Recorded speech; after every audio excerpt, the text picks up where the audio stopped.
and introduce themselves when they come on for their presentation. Again, the purpose of the meeting is for the department heads to present their budget recommendations, for the board to ask any questions that we may have, any comments. We're not taking any final votes on the budget proposals today because, of course, we have to have everything roll up to a dollar amount that we actually have available to spend. So with that introduction, we're going to go with the best and the second best, first and second today. Oh, Oh boy. And then the police chief will try to outshine everyone. But in any event, Mr. Kaczynski, do you have any opening comments you'd like to make? Thank you, Mr. Chairman.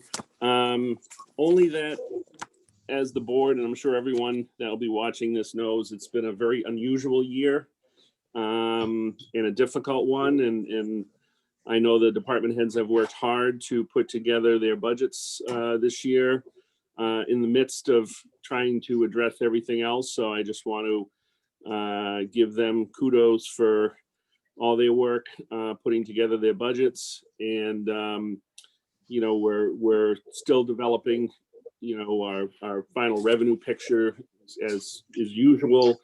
That usually is not fully refined until sometime in late March, early April. So obviously any discussion at this time is all preliminary, as you had mentioned. And you know, we will continue to work closely with all the department heads over the next couple of months, and I'm confident we'll come up with a budget that'll serve the town well in the end. So that's all I have at this time, Mr. Chairman. Thank you. So the first presentation comes from Chief Barrett with respect to the fire and rescue services. So I'll turn it over to you, Chief Barrett. good morning. As the chair said, my name is Rick Barrett. I'm the fire chief here in MIllis. Thank you for having me this morning. I would echo the comments of the town administrator. You know, 2020 is a year that we'll all remember. And it was a tough year for all departments in many areas. For the fire department, you know, the biggest hurdles we had were preparing for, treating, transporting, providing PPE for our personnel and, you know, town employees, as well as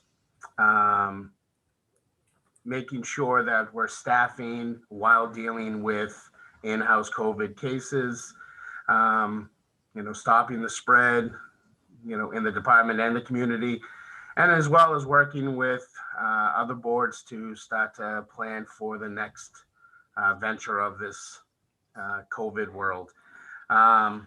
With that, I would say this budget this year, the first time in my tenure that I'm not, you know, going for or requesting paramedics or trying to hire more firefighters. And to that, I would say thank you to this board and the boards before you and the finance committees for supporting us and getting us to the staffing that, you know, we feel is sufficient and allows us to, you know, do the, you know, job for the town. Some of the accomplishments of last year, you know, we would like to say is, again, acquiring grants. It's an important role that we have as chiefs to try to help supplement the budget and ease some of the strain on our residents. You know, I was happy to say that we were able to get an almost $1 million grant to hire 4 firefighters, paramedics, to get our staffing to where the federal government and state regulations and all, you know, require it to be. And then, you know, by hiring the paramedics in years past, we're able to have an ambulance revenue account that will fund these firefighters moving forward. Again, trying to ease in the burden on our residents. On top of that, we were able to acquire a $12,500 grant for firefighter equipment through the state and a $5,000 grant from emergency management for preparedness grant that helped us buy some of the equipment to help out at town meeting and set up for clinics that might be coming up for the vaccine. The big thing we saw in 2020, and I think all department heads will say, is the cost of supplies. We saw a big jump in what it was costing us to supply our department. Things that normally were a reasonable price seem to be moved up quite a bit. Our concern moving forward is that we just don't know if it's going to come, those prices will come down or when they will come down. So we want to prepare for that within our budgets.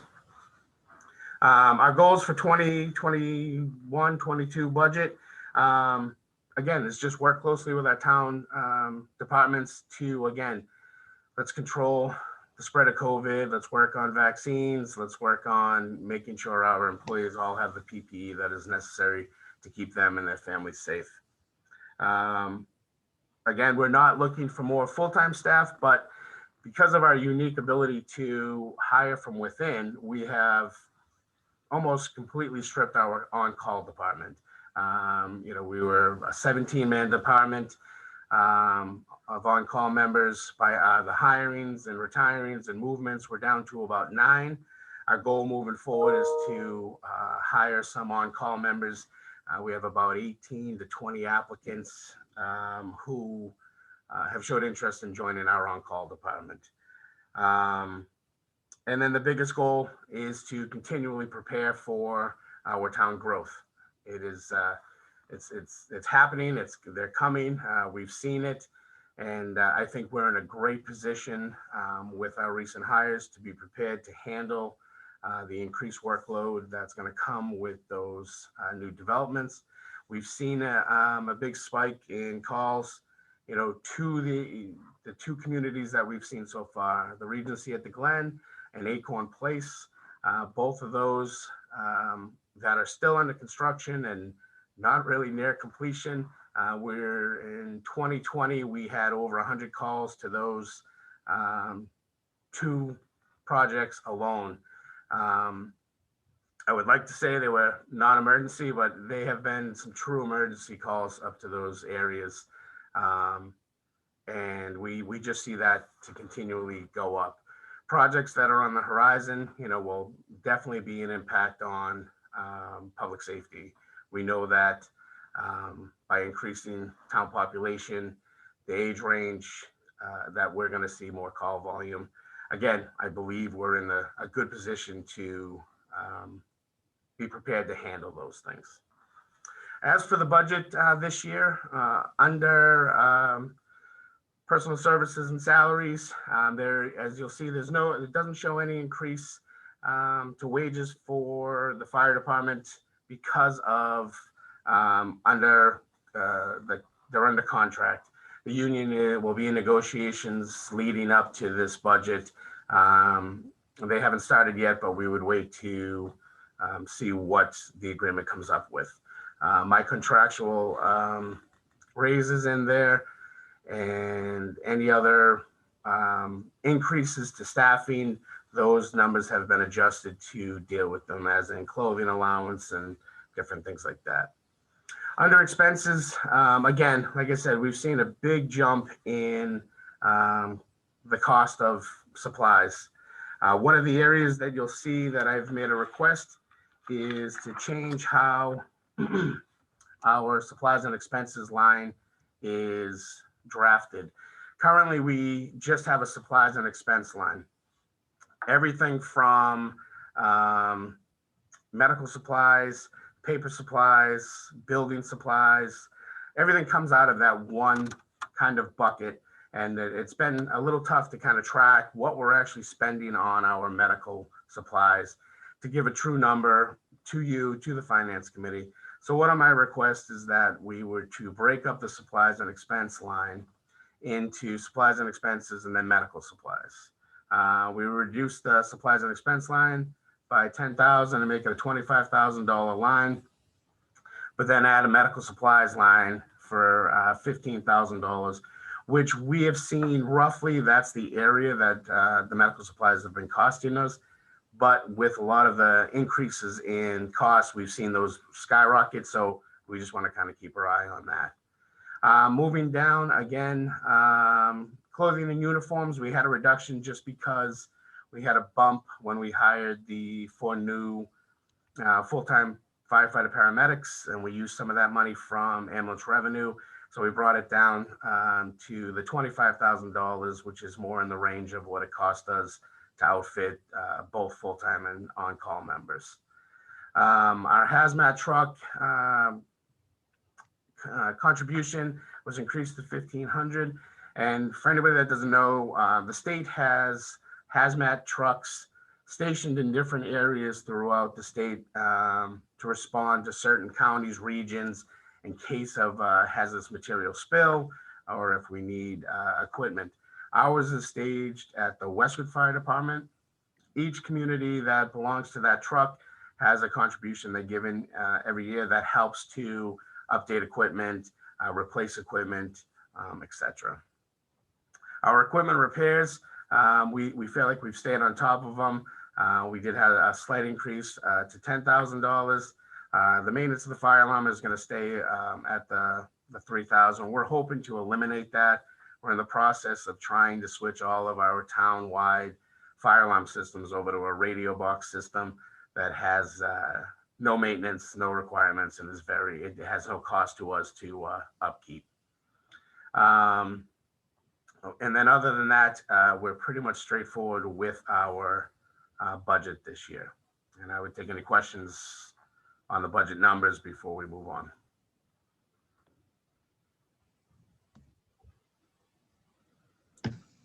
Okay, Chief, I'll start with a question that I'd like to raise with respect to, I guess it's reports in the press about some disturbing findings for firefighter equipment. And we've seen articles about, potential PFAS contamination for the turnout gear and whatnot. Yep. What's the status for us in our department? I'm sorry, so you kind of cut out. What was that?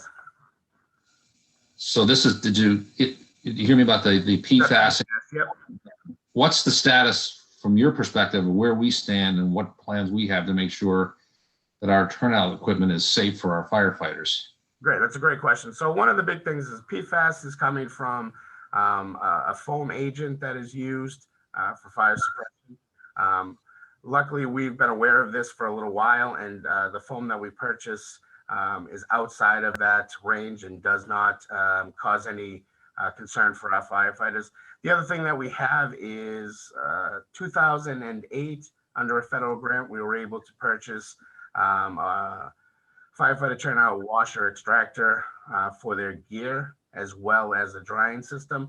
So any calls that the firefighters respond to that involves smoke, chemicals, even foam usage, they're required to come back, change out of it, wash their turnout gear.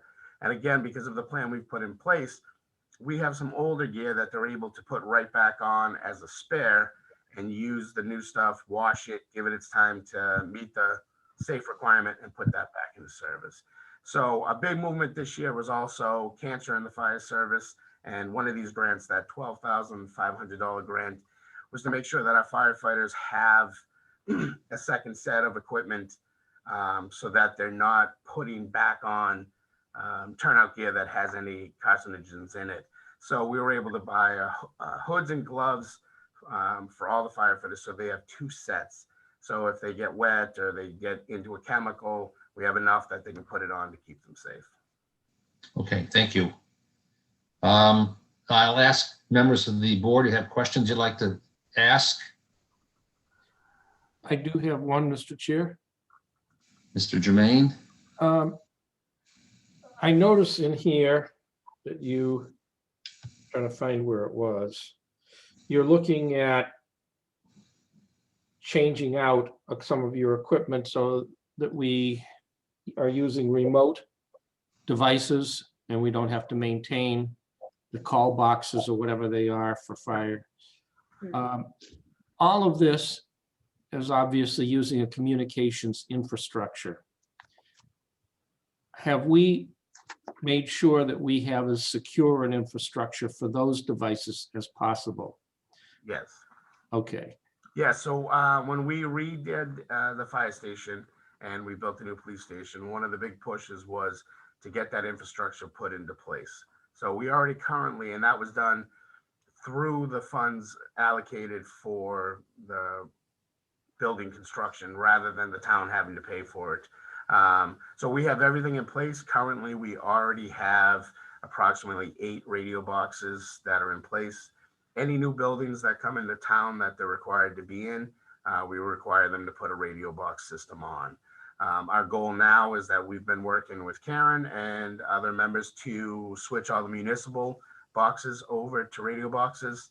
And all the only information the box sends is what is put into the fire alarm.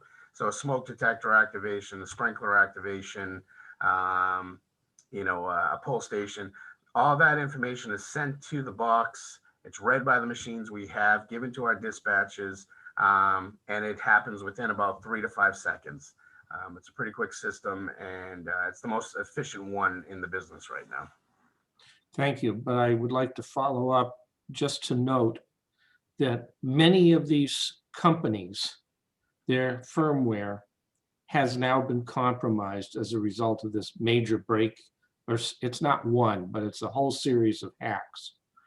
I would ask that you please verify with the manufacturers what actions they're taking to change their software to ensure that it is not part of the hack, because the hacks turn out to be things that just turn off or send bad information. You think you're getting good information, but it's not, or it's not sending it. So Sure.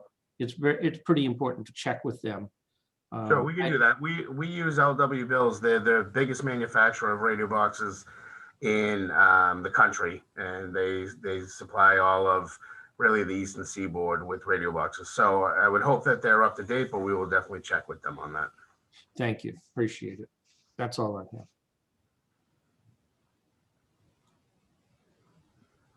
have. Ms. Underhill, anything you'd like to ask? No, I think that covers it. I don't have any further questions right now. Thanks. Okay, so I have another question. I'd just like to make sure that everyone understands the answer to this, which is the ambulance fund. I don't know, Carol, Chief, if you have an update on where we stand with the ambulance fund, it's always useful for people to understand. You've given us information about grants, but the emergency services is also generating a significant amount of revenue above and beyond that. Right. And where do we stand in terms of, say, the last fiscal year and what we expect for the new one? That's a great question. So when we received this grant, it was one of the biggest questions we have is how would we fund it? And working with the Finance Committee, we did a 5-year projection of ambulance revenue. Now, ambulance revenue is what the town receives for each ambulance call from insurance companies. And right now we are on pace to be about the same as last year. We were hoping for an increase, but with COVID, we're seeing a dip in payments as well as a dip in call volume during the spikes. Unfortunately, when we have spikes, people get really nervous about going to the hospital, and we start to see a little bit of a lull. Unfortunately, once the spike goes away, we see a spike in responses to the people that were sick, but we're afraid to go to the hospital. So right now we're on path to be right about where we were last year. We're hoping to see with the vaccine coming out, people more comfortable, the need for the ambulance a little bit more. We've seen call volume start to spike back up, that we will be at the same spot revenue that we were last year. If not a little bit of a bump. We were hoping for between a 5 and a 10% increase over last year, but we're right where I think we need to be to stay on that projection rate over the 5 years. Right.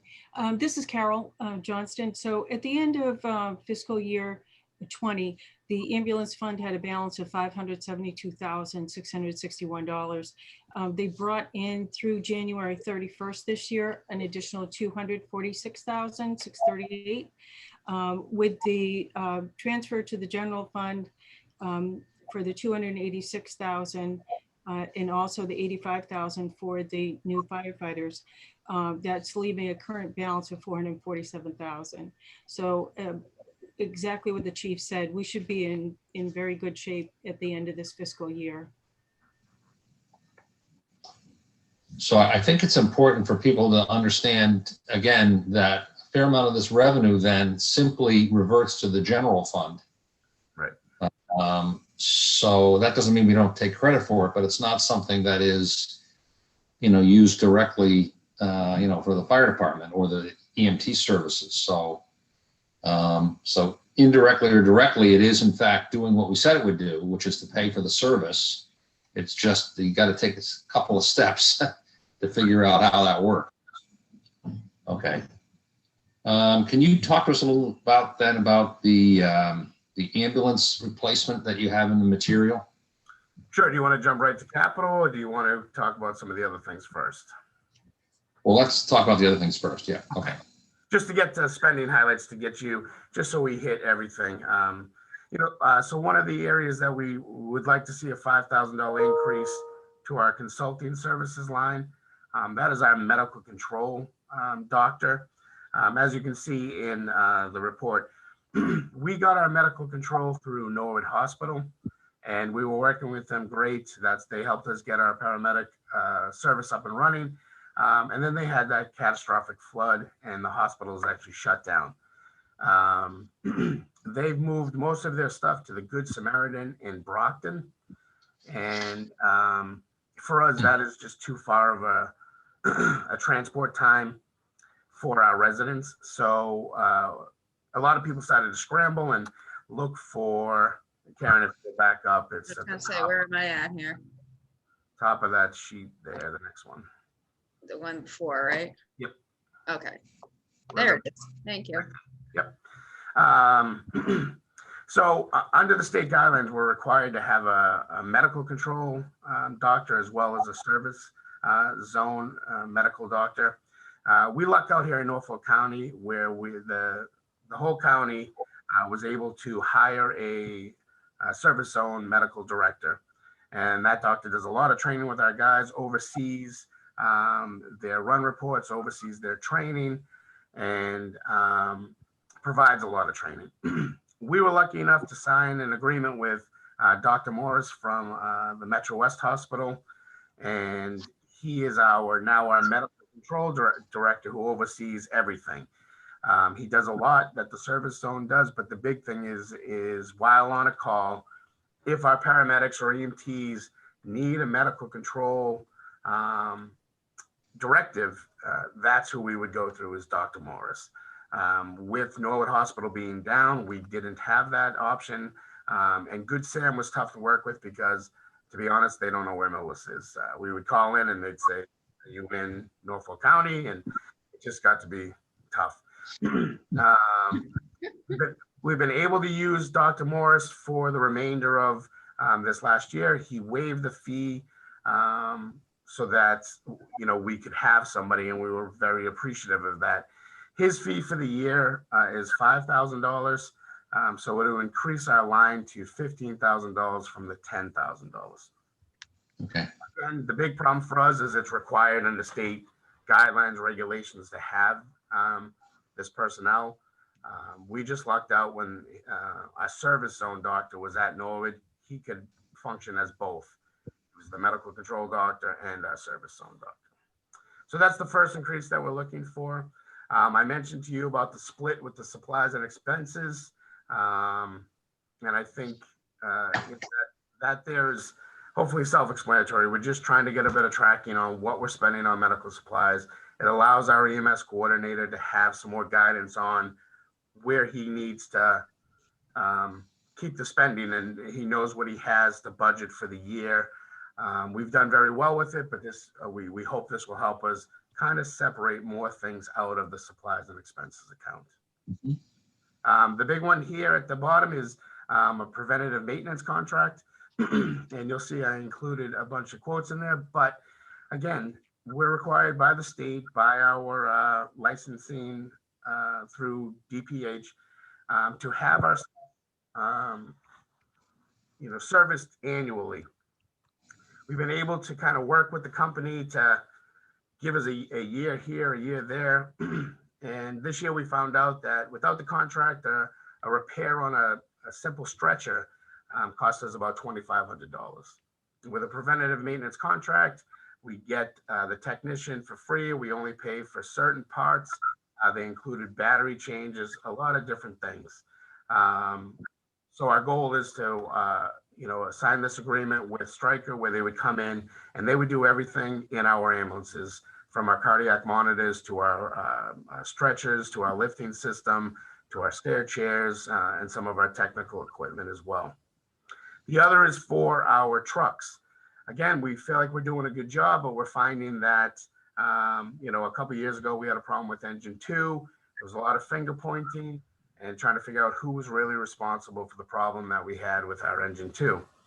By signing an agreement with this company, again, we're getting an emergency vehicle technician. That's what's required to work on fire truck and ambulances. Unfortunately, we can't use the DPW, and we have to have an emergency vehicle technician work on them. This agreement will handle our complete fleet, take care of everything. Again, I hate saying finger pointing, but if something goes wrong, we have somebody that we can look to say, you're the company that maintains it. Why did it happen? But that's our goal. This year, it cost us about almost $5,000 in vehicle maintenance. And we were only able to do 2 of the trucks this year. And we've been trying to flip-flop, but with more usage, we're finding that we need to have these trucks serviced more and documented better. And then the last is our fire incident reporting software. It is a software that we use solely for the fire department, our EMS reports, our fire reports, our scheduling, our tracking of incidents. And again, that has, with any technology, has an annual software charge. And, we wanted to include that in this line item. And I would take any questions on those.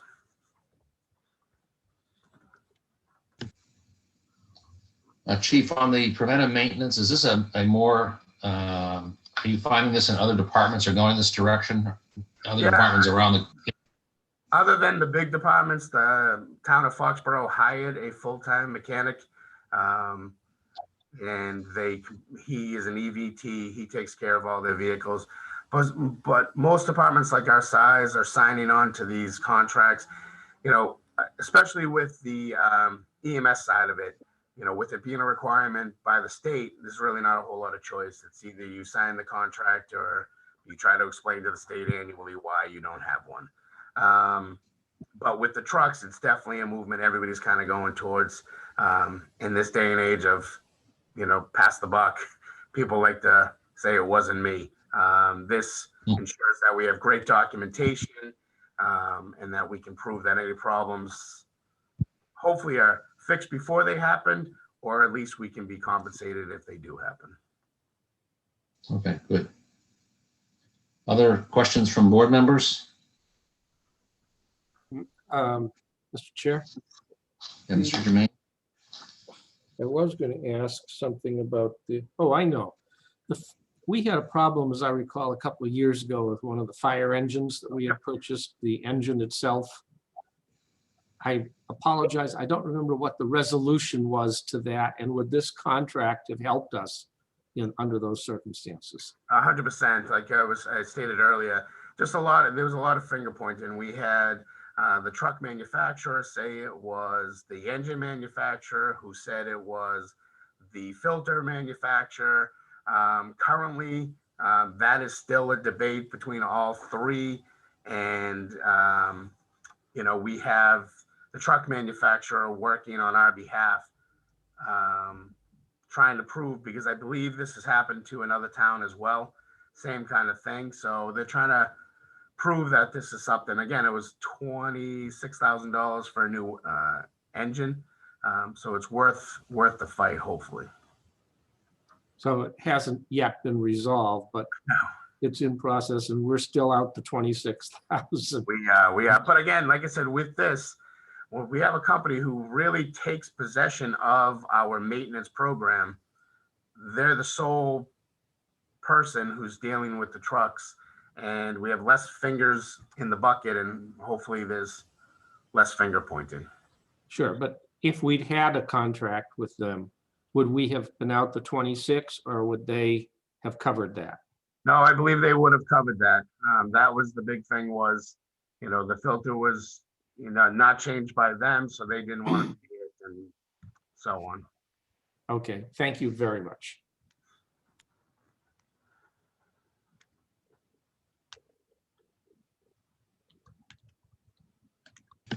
Okay, maybe we could talk a little bit about the truck replacement. Sure. Excuse me. So, our A1 is coming up on 15 years old. We kept it to have it run as our second ambulance. Again, when we did that, we were hoping, it would help us out here and there. It's become a much bigger response vehicle. Before, where it was 3 or 4 times a month, we're seeing 3 or 4 times a week that this ambulance is rolling. Again, it's starting to show its wear and tear. We had a little trouble with reinspection this year. They're starting to see some body rot. They're seeing a little bit of frame rot. DPH is really tough on that. So we're concerned about them taking it out of service. This was also in the capital improvement plan. The rotation that we're trying to shoot for is that we would rotate the truck after 5 years and then replace after 10. Our goal is to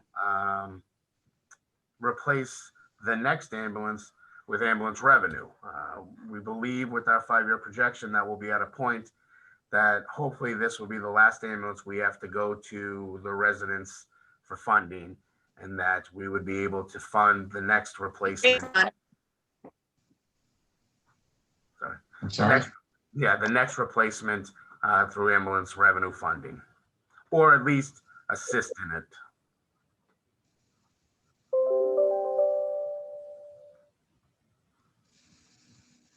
Okay, so the proposal, though, you could talk a little bit about, so the community can understand the lag time here between the decision to move forward and actually getting the vehicle.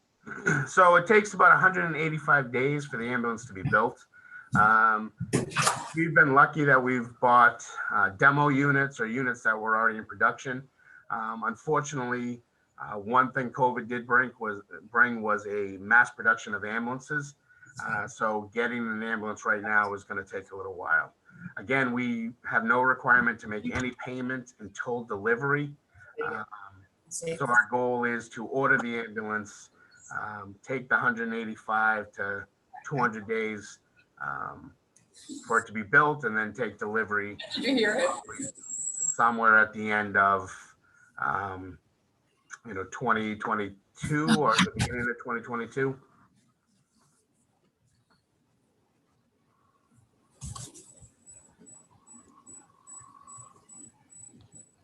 Mr. Chair?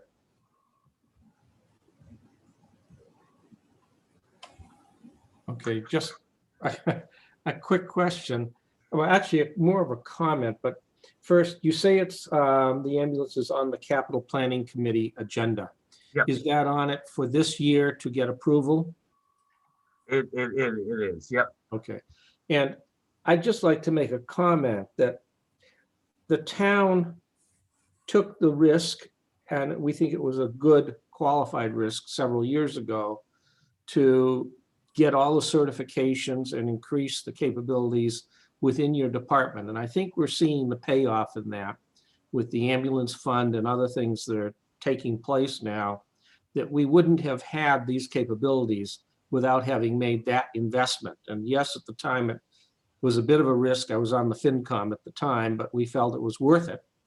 And it's turning out, I believe, to be more than worth it in what we're seeing. So what I'm seeing here is, yes, we have to replace an ambulance, but we're already accruing the monies so that in the future, these types of costs, although they're capital costs, could be covered by the fund that we're creating by having the proper kind of staffing and capabilities within your department. Is that a fair statement? Yeah, it's a very fair statement. And so one area that I'm very proud of is, I went out on a limb to propose the Paramedic Program, and I had a lot of questions and doubters, and I think we've proven that, the revenue can be generated. We can provide the service atop of anybody else, and we're seeing the payoff. And we're even seeing it beyond our own community. We're providing our ALS to other communities as well, kind of like the other communities used to provide it to us before we were able to have the paramedics. We're starting to provide it down the line to other communities.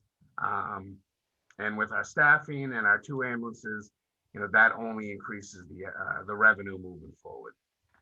I think it's also important to point out that without this ambulance, we can't provide the level of services that we have to provide to stay at the levels of operation that we're at. It's kind of a sine qua non.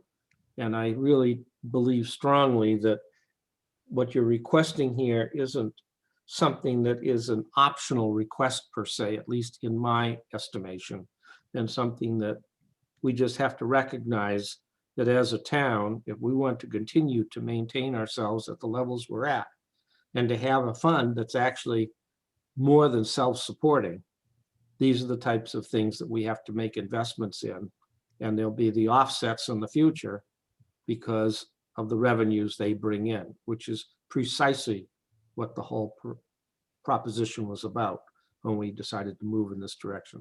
So thank you very much for your forethought here. Thank you.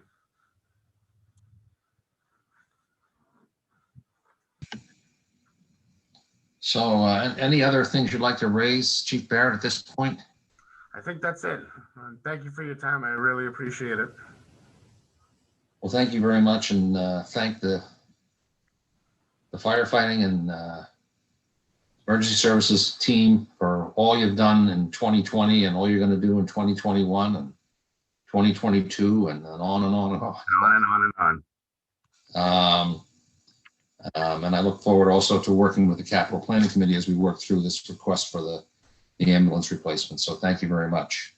Thank you. Okay. Anybody else from the board or the staff have anything they'd like to add to this presentation on the Fire and Rescue Department?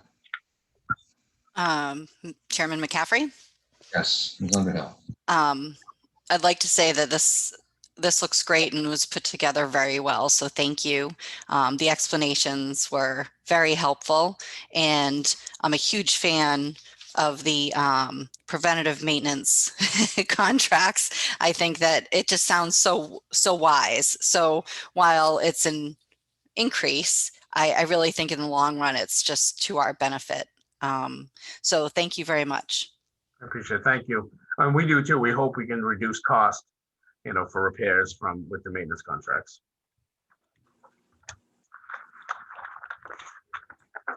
Well, of course, that approach is also pretty consistent with what the DPW has embarked on with water tank maintenance.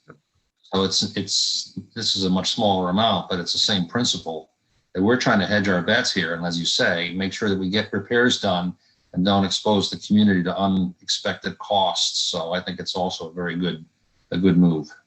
I think it's a great movement that we've taken over the last few years, where before we would wait for something to break and then repair it and then ask the town for all the money. And lately, all department heads are doing it, where we're trying to make sure we're preventing it before it happens and have a plan to keep up with it. So I hope we continue down that path. Okay, that's great. Thank you, Chief. Thank you. We have our Animal Control Department. Chair McCaffrey, I just wanted to note here that my internet is going in and out. So if you're asking for me to switch a page and I'm not responding, that is why. Hopefully it will stay on now, but it keeps saying it's unstable. So I'm doing my best here. Okay. Thank you. I'm going to shut my video off. I think it helps. All right, thank you. Brenda. Good Welcome. morning. Brenda Hamlin, Animal Control Officer for the towns of MIllis and Medway. As to the effects of COVID with my department, it really didn't affect the amount of calls. We still did, what was coming in, our usual calls. The only thing it really increased was the amount of barking dog calls because everybody was home to hear everybody's dog bark all day. And also a huge increase in wild animal calls coming in because most people were not home to see the Fisher cat run through their yard at 11 o'clock in the morning like it does every day. So we did a lot of informational calls to people, sent out a lot of good neighbor letters and just said, you know, hey, there's an issue, you know, you may not be aware that your dog barks all day. So I feel we, you know, dealt with it that way pretty well without having to do a whole lot of citations and trying to keep the peace in the neighborhood with what's going on. Specifically to COVID, we ran into a unique set of circumstances that we had never had to have before. That being, what are we going to do with animals? Should we have to go into a house with a COVID positive person? I reached out to Jim at the dog barn, and he gave me a key to his facility to use anytime we may need to have gone in and use his grooming area to decontaminate any animal that we would have had to take out of a house, bathing it, washing it, drying it before we moved it to the kennel. Thankfully, that never happened. We tried to get out as a group, you know, with other animal control officers saying, you know, make sure that you have somebody to take care of your pets should you need to leave the house and if you're not able to take care of them. So, but that option was always there. We had that facility to go in and decontaminate if we needed to do so. Court proceedings, as everyone knows, has pretty much come to a grinding halt. That affected our case that we have ongoing. We went to court shortly before everything shut down. The person got a new attorney, so he asked for a continued date so that he could catch up on what had been happening with the case so far. We've been back twice, and we just we're supposed to go back last week, and he asked for another continuance because he wants a motion hearing, and those are only done in person, and those are not being scheduled in person till at least April. So we have a May date. So that's where that court case sits. It's just kind of sitting there right now, unfortunately. I've been able, along with my assistant Erin, to keep up on all our continuing ed credits. That is mandatory through the state. We have to do a minimum of 8 hours. So everything has been webinars, and we not only, Erin and I, met our 8 hours, but we also did more hours. So I believe we both ended up with about 12 to 14 hours of continuing ed credit. We've already started on this year's. One that was really informative that I did last week was doing court magistrate hearings by Zoom. So that was very informative and extremely good timing because I have one coming up on February 24th. So that's one of the ones that we've done. We've signed up for 3 or 4 already, so I don't see a problem with us hitting our at least 8 hours of continuing ed credit this year. So basically, everything is pretty much running well. We've been doing okay, keeping our PPE amounts up. We do wear masks. We have our gloves. We're doing our cleaning and everything as we should. The truck is up to 65,000 miles on it. So we probably have another good 2 or 3 years left with that. We tend to replace the truck at about 100,000 miles. That's been, you know, our past practice. So everything's running well with that. No huge issues with the kennel or anything with that. see what else. I have stepped down from the board of ACOM in getting ready for my retirement. We had a huge honor for ACOM this year.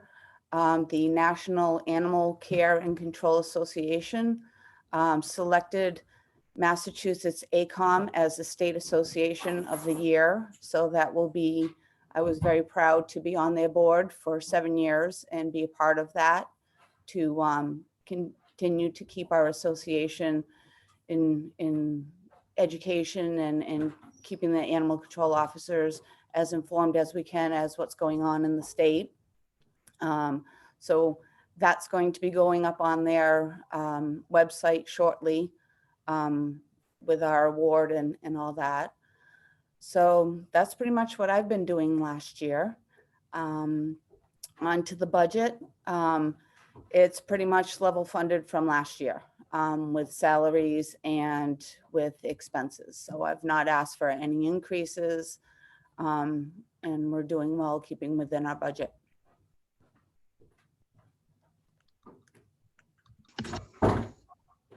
Well, congratulations to you and the rest of your colleagues for the award. That's certainly wonderful. Thank you. Given the fact that we know you, it's no surprise. With people like you, it's no surprise that we get recognized, that's for sure. Any questions from the board members on the budget requests and the activities? Ms. Chairman McCaffrey? Underhill. I have a comment and a question. First, Brenda, you guys do excellent work. Thank you for all you do. I've even had to call once and the response is just incredible. So thank you. Thank you. And how responsive you are, even when you don't need to be, like on social media, is great because it's educational and you're able to advise. And I do think that's above and beyond. My question is, are your supplies and expenses sufficient given things you might need for animals like food and such, or should that be increased? Actually, very good question. It is sufficient, and I'll explain why. Any cats that I take in, we take in. I've worked with Perfect Cat Shelter here in town for the last 25 years. We hold the cats for them until the hold period is over. If nobody claims them, Perfect Cat Shelter takes on full medical payment for that cat, and we place it through them. And also, they give me all the food I need. Oh, good. For the cats. And fortunately, this year, there's been a few manager changes over at Tractor Supply, and hit and miss through the years.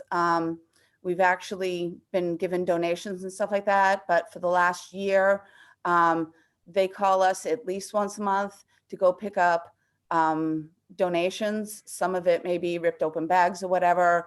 And it's not limited to dog food or cat food. Believe it or not, we use chicken food, rabbit food. We pick up just about everything. And we've gotten so many donations from them this year that we've actually have quite an overstock right now at the kennel. And I've reached out through friends, fellow ACOs, some rehabbers. My assistant is a state licensed rehabber, and we are now sharing our bounty with some rehabbers and some other ACOs. So oh, that's great. I'm hoping to keep that relationship going. And so it's worked out really well for everybody. Thank you. That's great. Thank you. Mr. Germain? Just a quick comment based on what you're saying. I think it would be useful and warranted, excuse me, to say something to Tractor Supply about thanking them for the fact that they're so liberal with their donations for what Brenda's doing. I think that's terrific, and we ought to acknowledge that. That's my view at any rate. Yeah, I think I agree with that. I think, Brenda, we're going to invite you to one of our meetings, regular meetings, and ask you to, go through that with us. And if the fellows from Tractor Supply can either attend so we can thank them in person or send them some kind of correspondence, we certainly want to recognize, as we do in a lot of cases, our good neighbors here in town. We want to recognize their contributions. So thank you for bringing that up. And I agree with Mr. Germain. We want to follow up as a board so that we can thank them as well on behalf of the community. And, Absolutely. They're really been a good partner. and I would think we might want to add the Perfect Cat Shelter and the dog barn to the thank you list. Yes, I think that's a good idea. I mean, it's great to receive things, and we know that it comes because of the good relationships that you build with folks, but the community as a whole needs to recognize this as well. So Yeah, I'm I glad- will definitely get the shelter administrator from the cat shelter to join us. I know I can do that. I would be there as I'm the president of the cat shelter. Why? Well, bring the president in, right? Well, thank you then. But All right. I would definitely invite the shelter administrator and anybody else from the board that would like to hear that recognition. They've been absolutely fantastic the last 25 years in helping us, whether, it's a mother with kittens or an injured cat, there's no issue. I pick it up, I call their vet, and they pick up the whole thing. So we've never had to put any money out for that, which is huge as animal Yeah. control. That's terrific. Anything else from the board or from town administrator or the finance director? Mr. Chairman, Yes. Mr. Kaczynski. just one thing. I know that in light of Brenda's announcement today to the board about her retirement coming up, this is probably her last annual budget presentation. So I just wanted to Wait a second. Whoa, wait a minute. Whoa. She said retirement. Okay. That's like from 5 years from now. Is that right? No. No. Okay, so I have given my official date, and my official date is January 31st of next year. Okay. So I thought she had a Oh, perpetual, No, we don't accept that. Sorry. she had a perpetual contract that no retirements are permitted once you accept that position. Well, y'all have to talk to my husband about that. So I just wanted to recognize her work, although I would say that we will hopefully see her in person several times over the next year for good reasons and not for animal problems. But just wanted to recognize her and just say that she certainly has been very effective in the role here, working with both MIllis and Medway.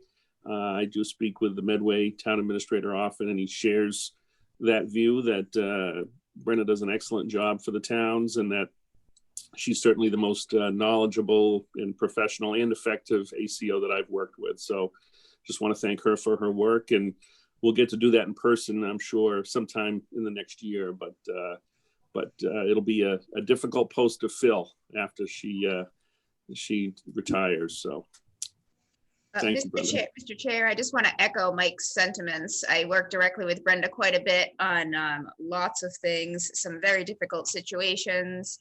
There's some crazy stories that come out as well. And I can't think of a harder working person who deals with things that take a lot of patience. I think she always does what's best for the animals and for the residents. And I just want to say thank you, Brenda. You've been great. And I look forward to working with you another year. Thank you. Well, I think that I probably was around on the board when you started. And I do remember that I do remember launching the intermunicipal agreement with Medway. So not only do we have, a terrific quality person who's been working for these towns for a number of years, but it's, living proof that communities can come together, collaborate, and provide a robust and really, really effective regional service. So many, many kudos to you, Brenda. Thank you. But if you're going to cry, then we're not gonna have you back. You can't cry yet. You have another year of putting up with us. I know. I thought All there right. might be some Sorry. crying today, but not for this reason. Thank you. Thank you. Thanks, Brenda. Okay, so we'll move on to the police chief. He's moving along. Bye. Bye, Brenda. Thanks, Brenda. All right. Good morning. Good Good morning, Chief Squire. How's it Chief going? Friday, you said you wanted to, do you want me to share things first, or do you just want to take over the screen? Yeah, if I could just take the screen for a Go few for minutes.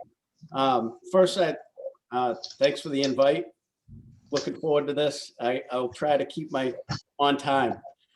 First, I'd like to acknowledge everybody that has been working here at the MIllis Police Department, from dispatch to the Tracy, who's my administration assistant, and all the police officers.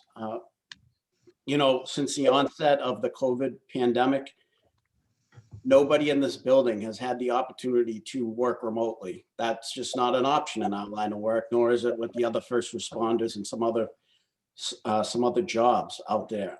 We're essential. They need to come in, and they all came to work throughout this whole pandemic, and they continue to come to work, not knowing what each day brings, potential exposures, what they're bringing home to their families. Our department has been and still continues to be impacted by the virus. Individuals affected have worked through it and have come back in 2 weeks or so, once they recover. And, you know, I just want to thank them, because it's uneasy at times coming into work, regardless of what our regular job brings here as police officers, but throw in a pandemic, and that adds a whole nother twist to things. So I would like to just thank everybody that I work with for continuing to do their job. They've done an outstanding job. Operationally, for the community, we did make adjustments this past year to help minimize exposures to our officers. Those adjustments were, we closed our lobby probably for the first few months. I want to say 3 or 4 months of the pandemic. We just closed it. Everything was done over the phone, unless it was an emergency, then you could come in.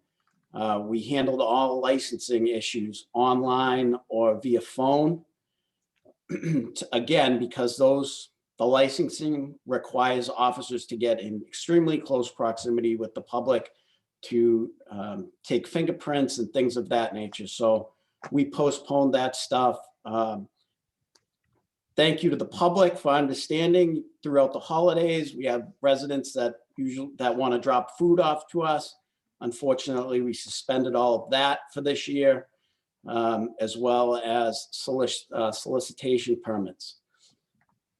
I just want to make clear to the board and to the whole town, at no point in time was service impacted negatively in any way to the residents. We, you know, as we navigated COVID and people that contracted it, we still had full shifts responding to all calls, as we would if there was no pandemic. So at no point was the safety of the public at risk, and it continues that way. Contingency plans, we have those in place and continue to monitor those.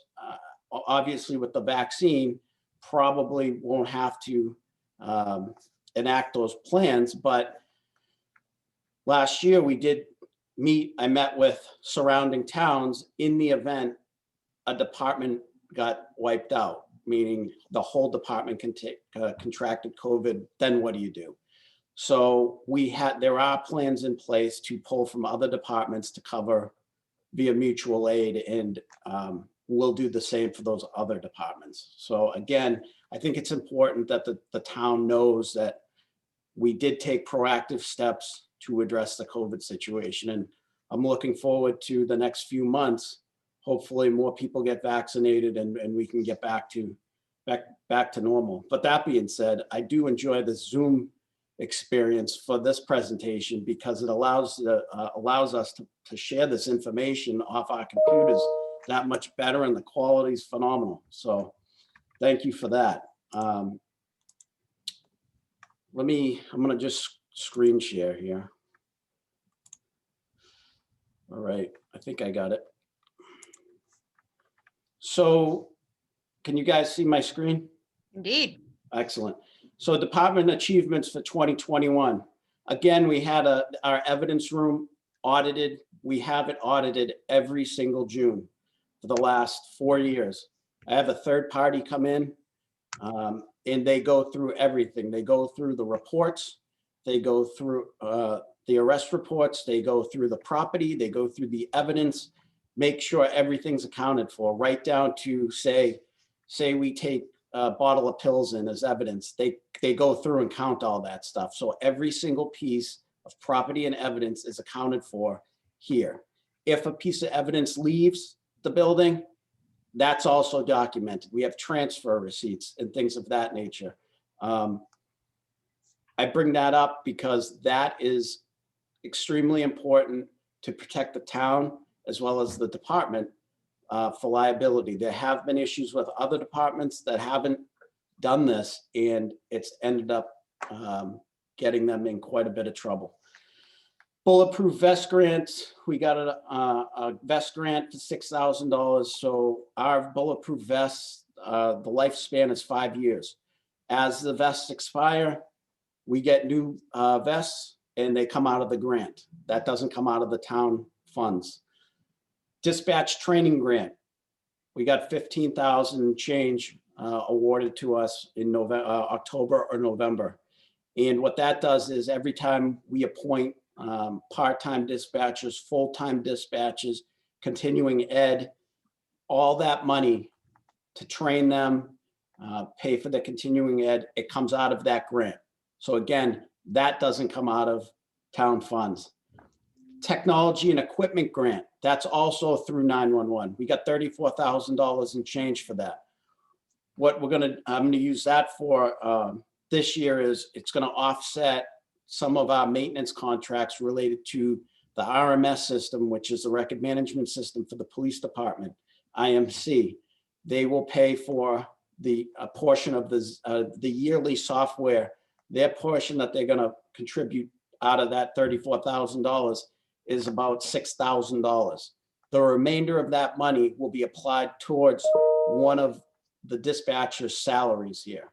So it will offset their salary in overtime. Traffic enforcement grant, we were awarded just under $12,000 through the Highway Safety Bureau. They have the year broken up into quarters, and the next round of traffic enforcement that we'll participate in will be in April. We're gonna address hands-free driving. And what that money does is it pays for the overtime for additional officers to be brought in specifically to be put out on traffic enforcement. That's their sole priority. They're not to respond to calls, traffic enforcement. And we have a list here generated from residents of the community that have identified problem areas in town, and we will saturate that area to conduct the traffic enforcement. And that money will take us right through till October for enforcement, traffic enforcements in town. The Edward Byrne Justice Grant, that's a new grant this year that just came out.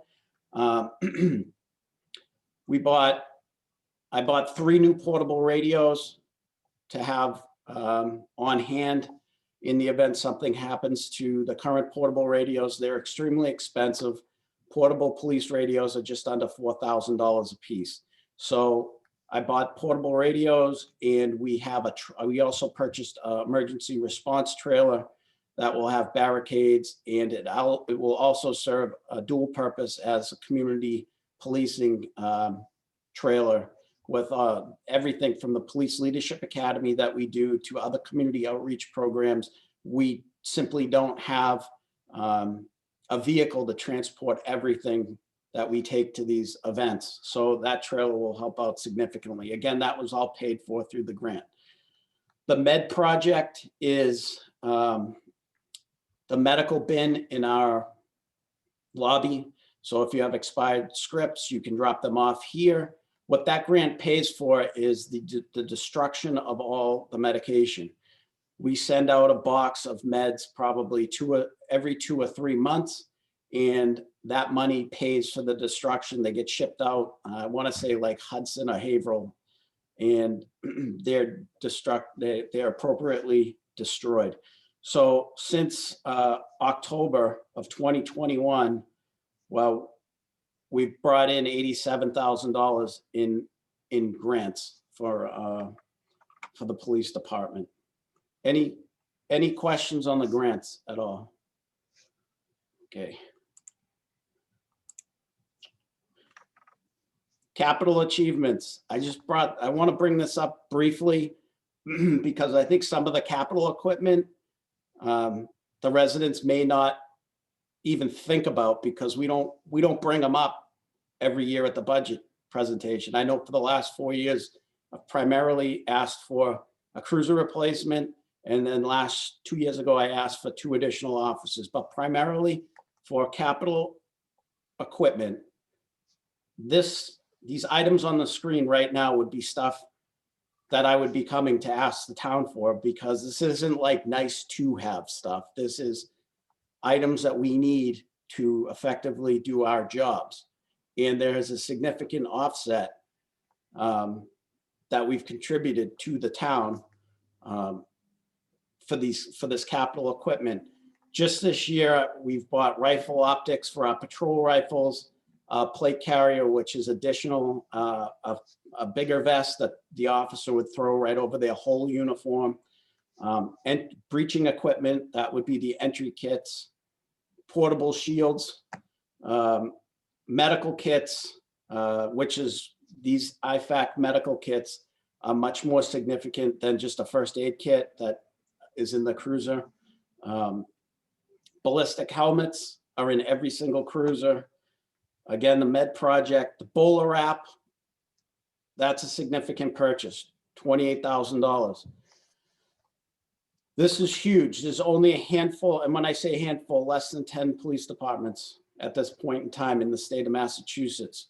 With police reform, a significant topic related to police reform is de-escalation with suspects that we deal with. This bowler wrap is a less lethal device that works. It's in the same category as a taser. However, the taser isn't that effective if it's wintertime and you have thick clothing on. It's simply, there's too many layers for it to go through. So the bowler wrap is a device that launches a 8-foot cord, and it literally wraps up the individual. Now, what this does is it doesn't replace the tools that we have. It does offer the officers another option to bring a peaceful resolution to what could be a hostile situation. Whether, we deal with a lot of individuals with mental health issues and things of that nature. This is fantastic. It keeps the officer safe. It keeps the individual safe.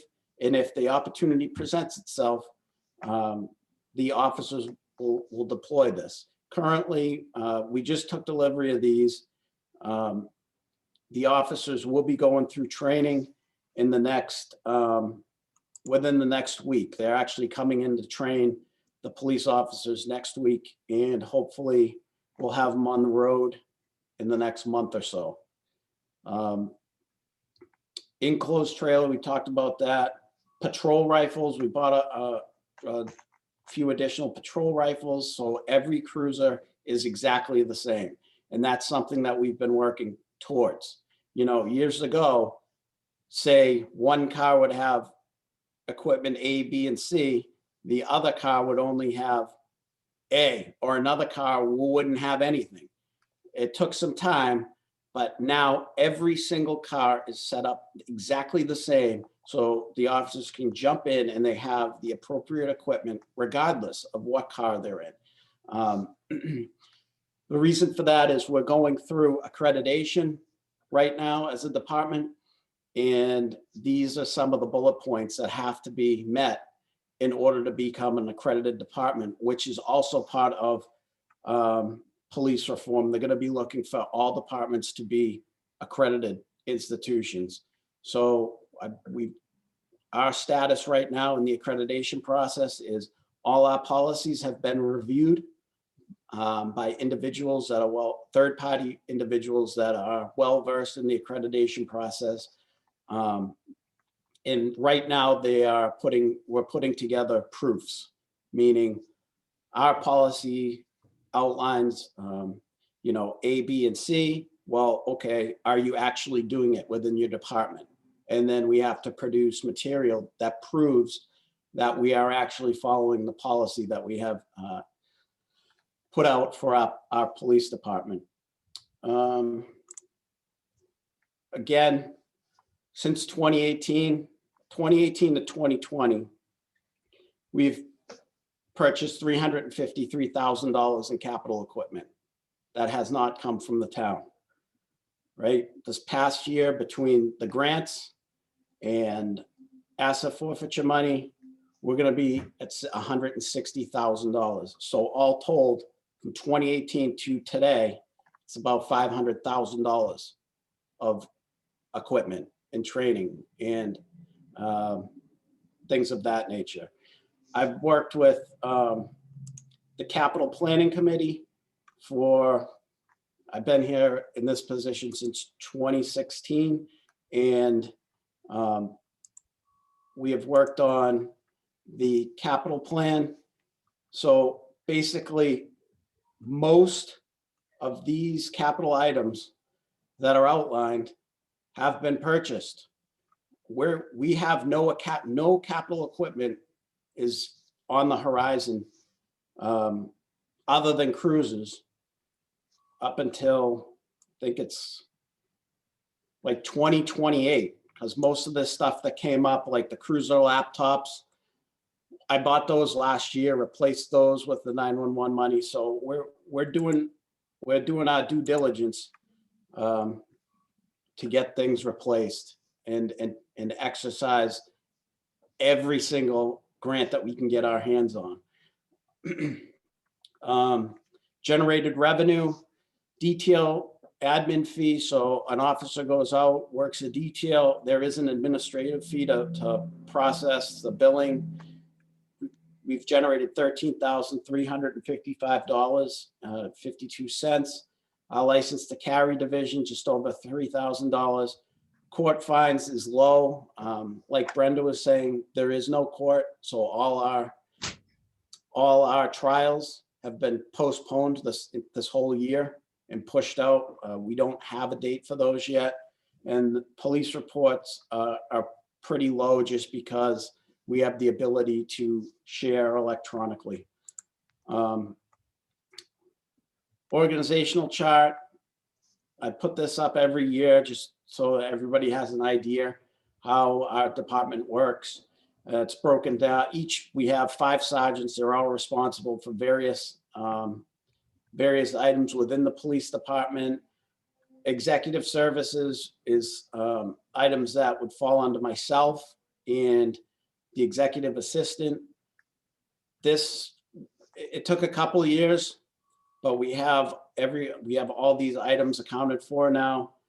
And it was validated, a couple months ago when the accreditors were in reviewing this stuff. Incidents, response for incidents, they're slowly creeping up. We respond to incidents involving crimes, whether it be domestics, B&Es, sexual assaults, things of that nature. Other incidents are calls for service, which involve a lot of traffic enforcement requests, property checks. We had a rash that there is a group going around from Connecticut breaking into cars. They rear their ugly head every few months in all the communities around here. So we do, we continually to grow, increase our calls for service. Area departments, comparable departments, we're at 18. I'm sure as our town grows, our department will get up somewhere around 20, which is the median for departments. Like I said, the officers are doing a great job right now. Overtime line items, when we get into the budget, the overtime line item covers vacation, personal days, comp days, sick days, court, investigations, on-the-job injuries, and any specialized type training that we have. Mandated overtime within the police department is every year we have a 40-hour in-service training. We go over criminal law, constitutional law, mental health and wellness, defensive tactics, first aid. We have 12 hours of training a year for all our less lethal devices, which would be the taser, the 40 millimeter, and now the bowler wrap. We train at the range, police range, 16 hours a year, where the officers not only qualify and train with their handguns, but the patrol rifle and shotgun as well. Any specialized training that we have, sexual assault officer training, detective training, de-escalation training. There's a whole litany of additional training that I send various officers to, depending on what their specialty is. Prisoner watch, suicide prevention, that's training that our dispatchers have to attend, where they're monitoring the prisoners when they are in the cell. And coming soon is the police reform bill, which will have additional training subjects for police officers. Let me take this off. So that's kind of where we're at as a department right now. We're in a fantastic spot, I think. And like I said, we're going to continue to keep working. Our goal is to be accredited by October. And thank you to the town and the residents for the new building, because there are numerous police departments who I don't even know how they're going to handle the accreditation process, because a significant portion of that process involves the facility itself. You have to meet certain standards, and we wouldn't even have been able to be eligible to start the accreditation process in our old facility. So for the facility check boxes, and when I say check boxes, it's about 300 pages long. For our facility meets every single requirement. They walked in the door and they're like, the facility is a non-issue. Like, that's going to be a pass. So that's phenomenal. Thank you for that. Any questions before we get moving into the budget, actually, the numbers?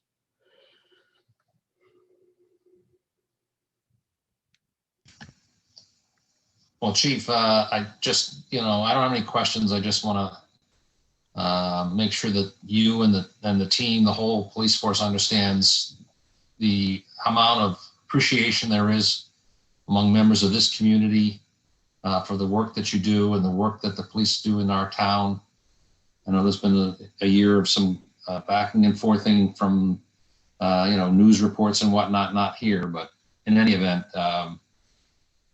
you're a tribute to the community and to the police force. I just want to make sure that we reinforce that message. We've done it already during the year, but I want to make sure that you hear that directly from this select board. And we're fortunate to have a force that is so community oriented, that places a tremendously high value on community outreach, community communication, training programs, none of this is really comes out necessarily every day, but all the way from training for people don't understand how critical the support from the police department was, frankly, just simply for successful elections in 2020.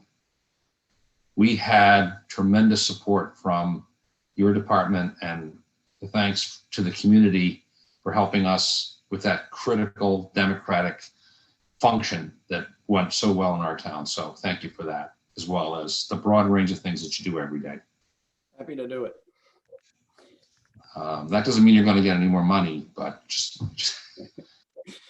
That's fine. I appreciate it. other Get, comments from other members of the board? I'll just echo Chairman McCaffrey and thanking you for everything you guys do. It's an excellent Men and department. women. Oh, men With and the men women. and women do. Okay, yes. Thank you for everything you all do. I appreciate you. welcome. Likewise, I'll just echo what's been said. Terrific job. Keep at it. Not a problem. Getting into the budget for the police department, the 2 additional officers that were implemented 2 years ago, those officers are now on the road as part of the rotation. They're on their own since January of this year, January 2nd, as a matter of fact. Currently, we have an officer out sick at the moment for I'm not sure how long he's going to be out, but having those additional officers out of the gate is going to offset that officer being out, because not all those shifts need to be filled. Currently, we're just filling 2 of those shifts a week. In terms of personnel services, the increase in the personnel services are increased per contract, by the contract. Whatever is mandated by the contract is the increase that you see for personnel services. The expenses, they're the same that I requested last year. However, there is a $3,000 increase in the maintenance contracts, just simply because we had to increase the number of licenses for our record management system. Other than that, the requests remain the same from 21. Any questions related to the personnel or expenses of the police department? I just have a comment I'd like to make. This relates to the staffing that the chief referred to, just from a context point of view.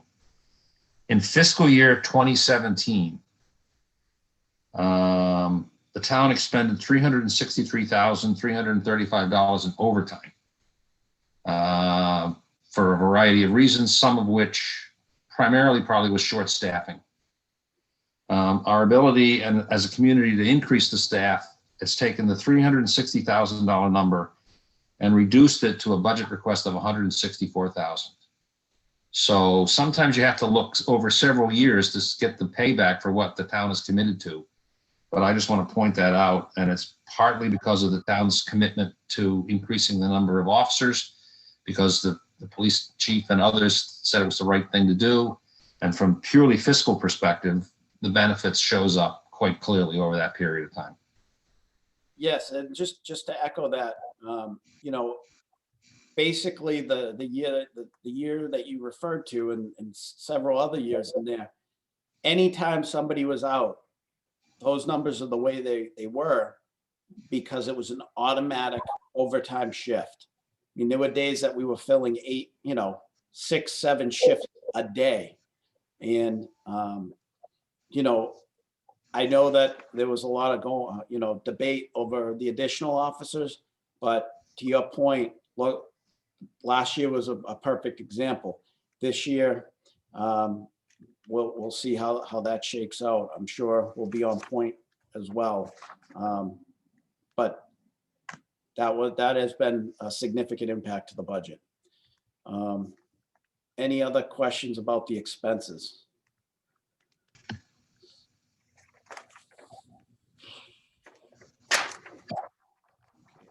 I guess not, so let's just move on. Okay. The dispatch budget, the requests for expenses have remained the same as last year. And again, the increase in personnel services is directly related to their contractual increase.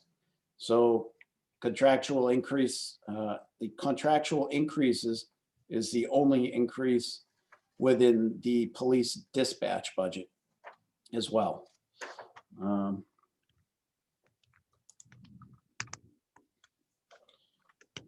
Questions about dispatch? All right. Marijuana funds.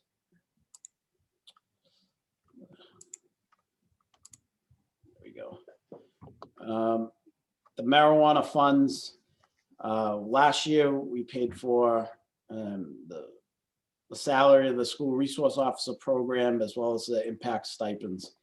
This year, I'd be asking for the same and the additional training for police reform. And that comes out to $30,000 request for that. So a total of $129,859.92. You know, the school resource officer is a valuable tool to the school and a huge tool to the police department. He has built trust with the kids, the families, and those that may be apprehensive to approach a police officer. They're definitely not afraid to approach Detective Bigford. He's been over there for several years now, and he handles issues, problems over at the school, but he's also great at communicating information that directly relates to the officers that are out on patrol. And again, the additional training, we deal with a lot of individuals that are under the influence of a controlled substance, and part of the police reform training has to directly connects the two. So I would be asking the town to consider that as well.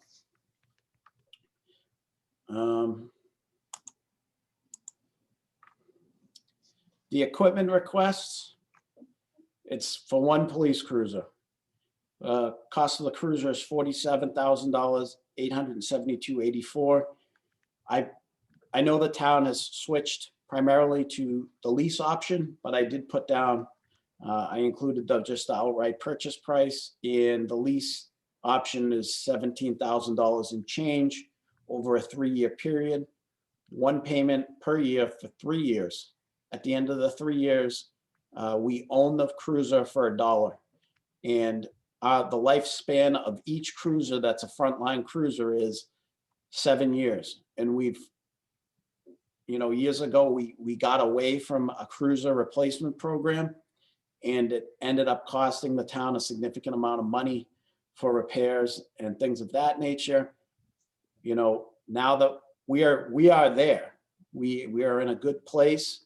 I'd like to continue the cruiser replacement program, and that way we're not throwing good money at bad equipment, because the cruiser is essential for us to do our job, and they need to be safe.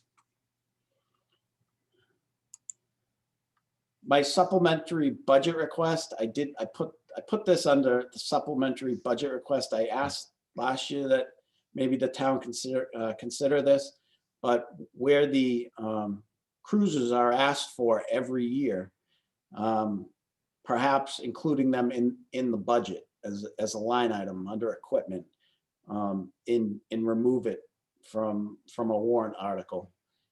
There are many towns that do include it in their yearly budget, but I just wanted to put this on there for the town to consider.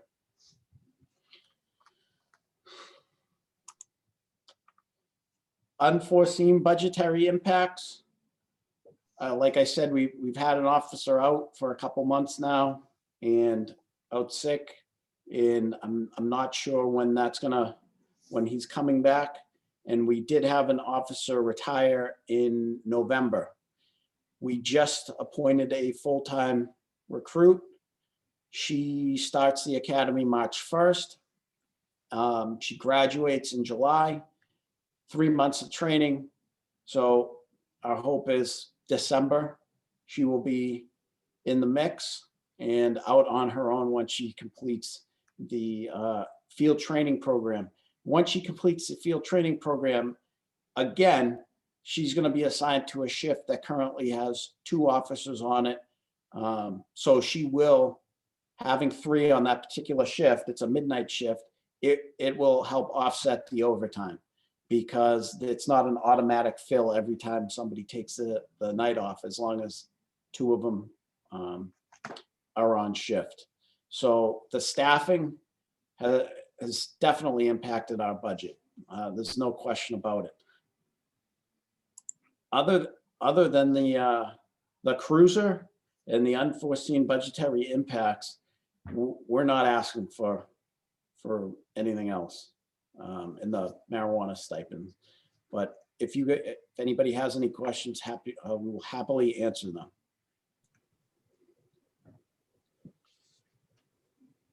Mr. Chair? Oh, go ahead, Aaron, I'm sorry. You can go first, it's fine. I have a couple of questions. The cruisers that you presently have, what's the aging on those at this time? Pull it up right now. So right now we have 1 on the capital. The one I'm talking about is on the capital plan to be replaced.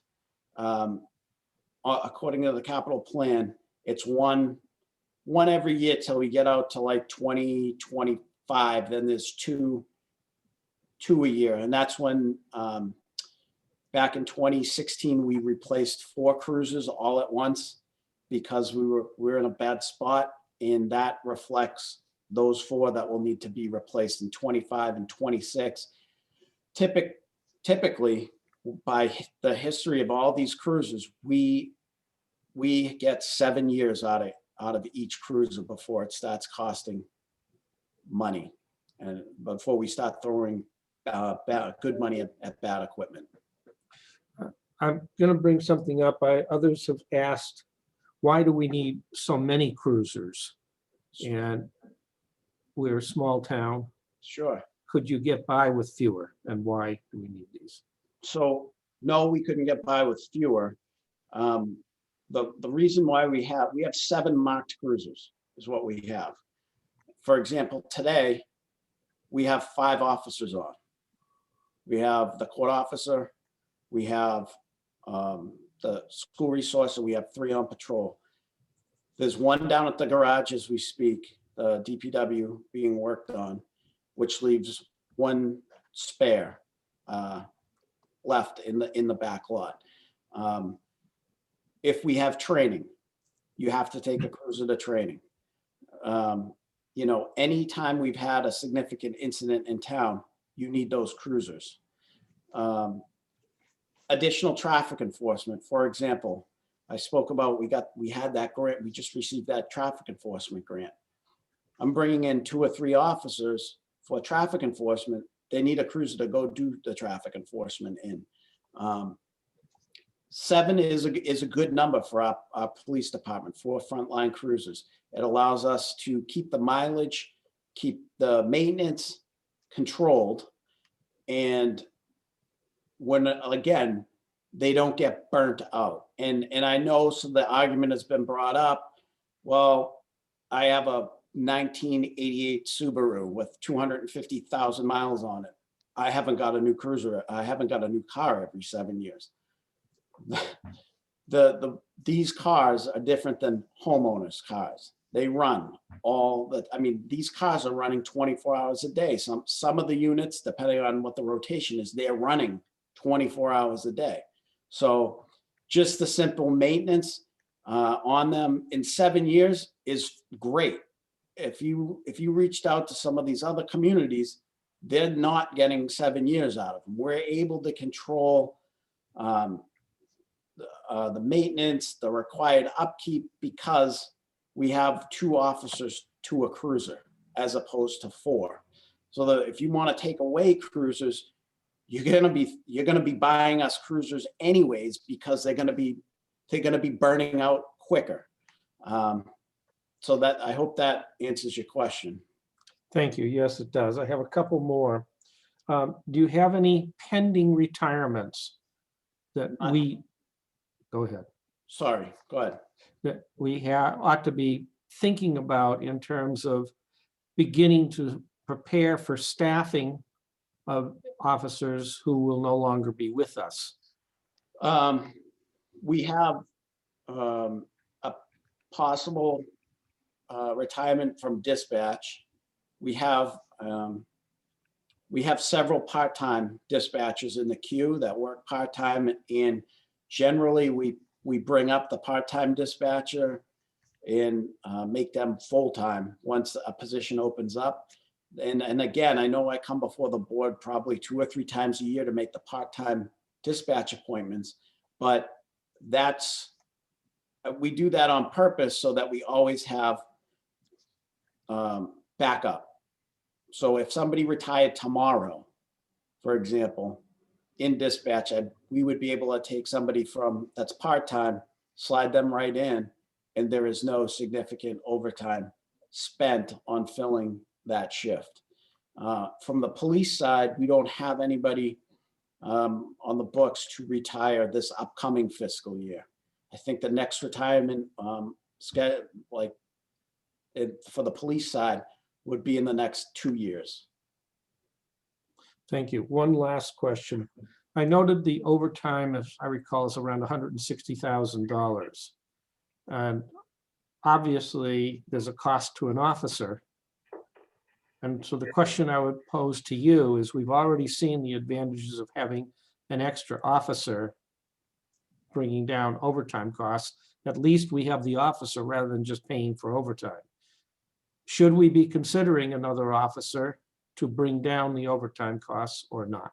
I would suggest, just based on the construction that's happening in town, that's on the horizon, the Toll Brothers, that we have some significant building projects coming down the pike and one already happening.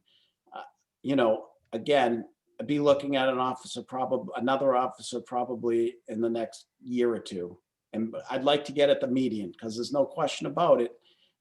We will definitely need the staffing once all these projects are finally built in town. I would definitely put that on the radar.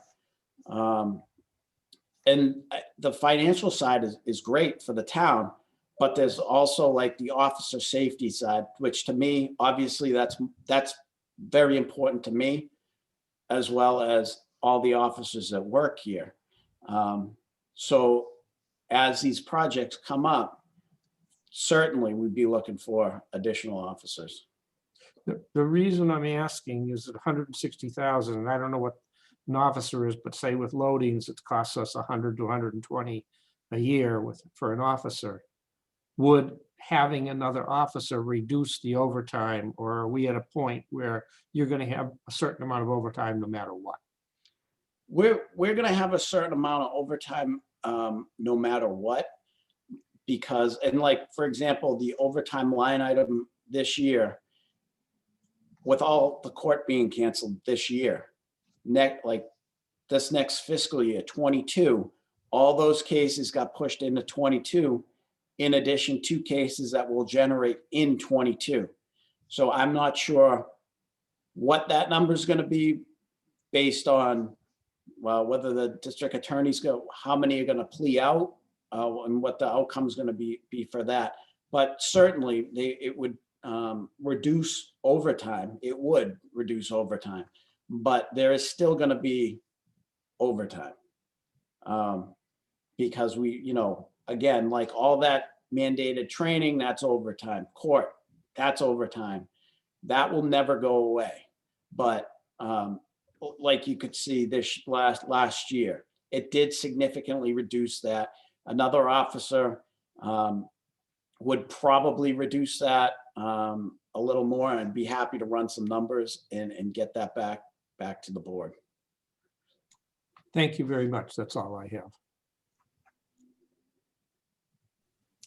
Chairman McCaffrey? Okay. My question is about the cruisers. So are we currently paying a yearly lease for some of them right now? Yes. Okay. How many? 2. Okay. And when would those be paid off? Do you know? 1 drops this year. Okay. This will be the last year for 1. And then we have another year with one of the other cruiser, with the other cruiser. Okay. So really, if it ends up being, if this one ends up being a lease, it's just gonna pretty much replace what we're already doing. Correct.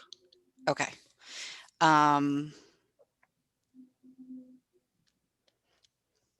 Okay. I don't know if I have any other specific questions, but I do have to say that, you know, your accomplishments are very impressive, and I'm very happy to hear about that BOLA wrap and, you know, the other tools that you as a department are able to implement, because I do think that, especially with everything that's happened in the last year, that, you know, mental health is a huge concern. And I appreciate all you're doing for that. I appreciate that. We, like I said, our job is to make sure we insulate the town as well as the department, and that when we respond to these calls, we respond appropriately. And I want to make sure that the officers have all the appropriate equipment available to them. Believe me, we're extremely fortunate to obtain the BOLA wrap. Like I said, many departments just simply can't afford it, but just to have that shows that we do care 100%, and we're going to do everything we can do to make sure that we bring a successful resolution to anything that they respond to. So I appreciate that.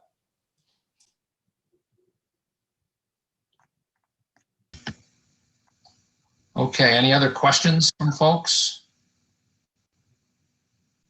And Chief, we'll think through the issue on where the cruiser replacement actually belongs in terms of budget versus capital plan. I think that's even a debate at the capital planning committee as to what some of these, not only for the police department, but for some other departments, as to whether or not things like this really belong in an operating budget rather than a capital budget. But and I think the reason for the request is to take the uncertainty away. Because if you end up in an article, the articles really are the result of kind of what's left, as opposed to building it into the operating model. And I think there's very good reasons to consider that. So we will think that through as we go through the budget this year. I appreciate that. And yes, the uncertainty is for sure. And the other reason is, you know, it takes about 4 or 5 months to actually build one of these. And if, you know, obviously if July comes and we know that the money's there, you know, we can make the appropriate accommodations rather than waiting till town meeting and kind of pushing it back into the next fiscal year, because that's where we'd be getting close. So I appreciate it. Okay, thank you very much. Thank you. Anything you want to add, Mr. Kaczynski, on this department? Nope, I think it was well covered, as always, Chief. I'm good. Okay, Thank you. thank you, Chief. So the next is Council on Aging budget. Hi, good morning. Patty Kao, Council on Aging. Patty, do you want me to share the screen here and show the budget for you? Please, please. Will do. Let me just find your page here. Where would you like to begin?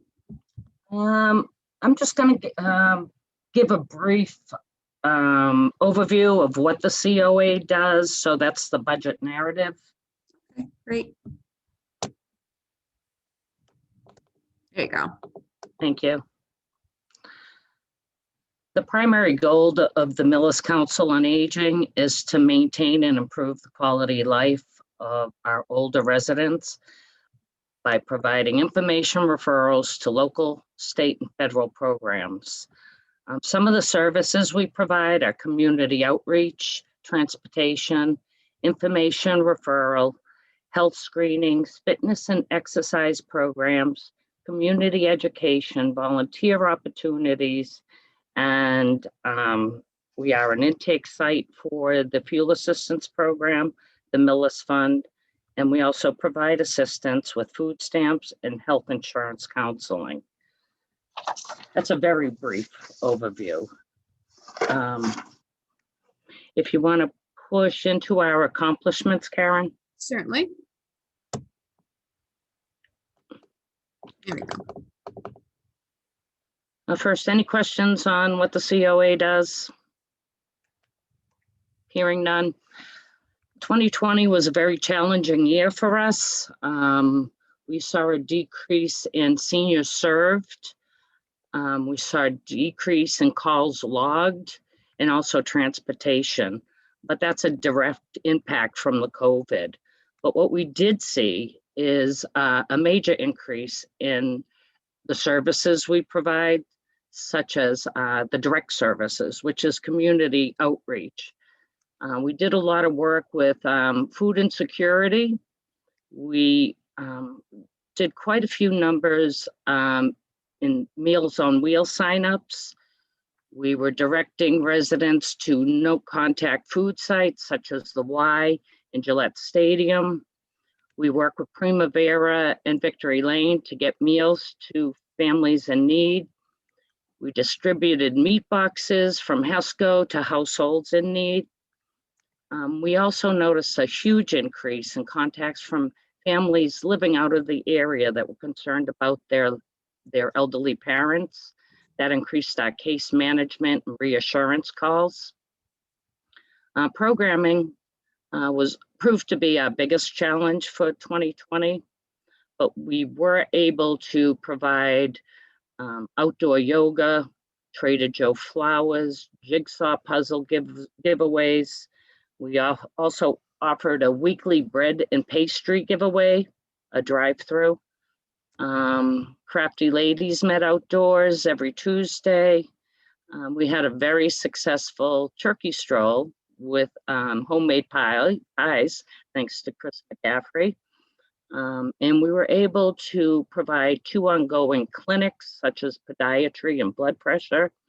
And Medicare open enrollment was handled remotely with great success. So that was our challenging 2020 year. If you want to look into, I think that just talks about our non-taxable funding. But if you want to go right into the budget. Oh, sorry. It's all right, I have a copy here. All right, I'm just gonna. There we go. Basically, you'll see a increase in our driver wages, and that's due to the minimum wage increase. And you'll see that we did not fill the clerical position. What we did there were we increased director's hours from 27.5 to 32, and we pushed outreach from 17.5 to 20. Any questions on those salaries?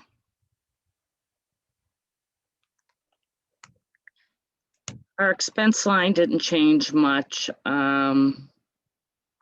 We did have to shift more monies towards postage. We have not seen an increase in that expense line in, I know, 15 years that I've been here. And of course, the postage has increased dramatically. Typically, I can split that up between municipal funds and our state's formula grant. but I'm really pushing too much on that formula grant, and I should be shifting a lot more back to the town. That newsletter printing is important. Anybody turning 60 automatically gets one. So it's our only source of letting people know who we are and what we do. So we find that to be very beneficial, and we want to continue doing that, but we're really going to have to look at that line item. Any questions?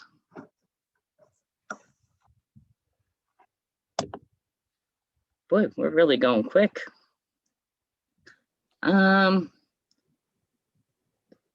Should we just jump right into the above level service request, or is there something else someone would like to look at? Mr. Chairman, Mr. Jermaine. I'd like to ask a question on the accomplishments. You have the seniors served in the 60 to 70 range. We're basically seeing a decrease of over 25%. To what do you attribute the fact that we've had such a dramatic decrease in services or whatever to that age group? I believe that's because we weren't able to provide enhanced fitness. That 25 decrease would really show that. Those people really like the enhanced fitness program. So that's why we saw a major change in that. I'm not sure. Pandemic related, correct? But yes, it definitely is. That age group is really fond of our exercise programs, and one of the biggest exercise programs was the enhanced fitness, which we no longer do. So Okay, so these, how about serving those who need meals and so forth? Have you seen any change in that over the last year? We saw a huge increase in Meals on Wheels requests. I can't give you the direct numbers, but we were making a lot of referrals to HESCO for the Meals on Wheels. I think it would be important for us to understand the implications. And that brings me to the drivers and our services to the senior community. Has there been an increase in requests from seniors who don't have transportation of their own to call and seek transportation to the grocery store, the pharmacy, or whatever? Or have you not seen any change over the last year or so? We did see a huge change, Pete, because of the pandemic. People didn't want to go shopping. So most of the calls that came in were people who wanted to know about non-contact sites such as the Y, Gillette, Meals on Wheels. Most people would not go to the grocery store when this pandemic started. So that's why you see the huge decrease in number of passengers, the 11% decrease. Sure. How do they end up getting their food supplies under those conditions? What we did is we made a number of requests to HESCO for the Meals on Wheels, and we directed people to the no contact sites and also our food pantry. But for those who could afford to shop at a local market, how do they end up getting their food? Do they call the market and have it delivered, or do we offer any such service to the seniors? The COA personally did not, but we put people in contact with Roach Brothers. And at first their services were just, it was just too much for them to handle. But eventually it ended up working out good for them.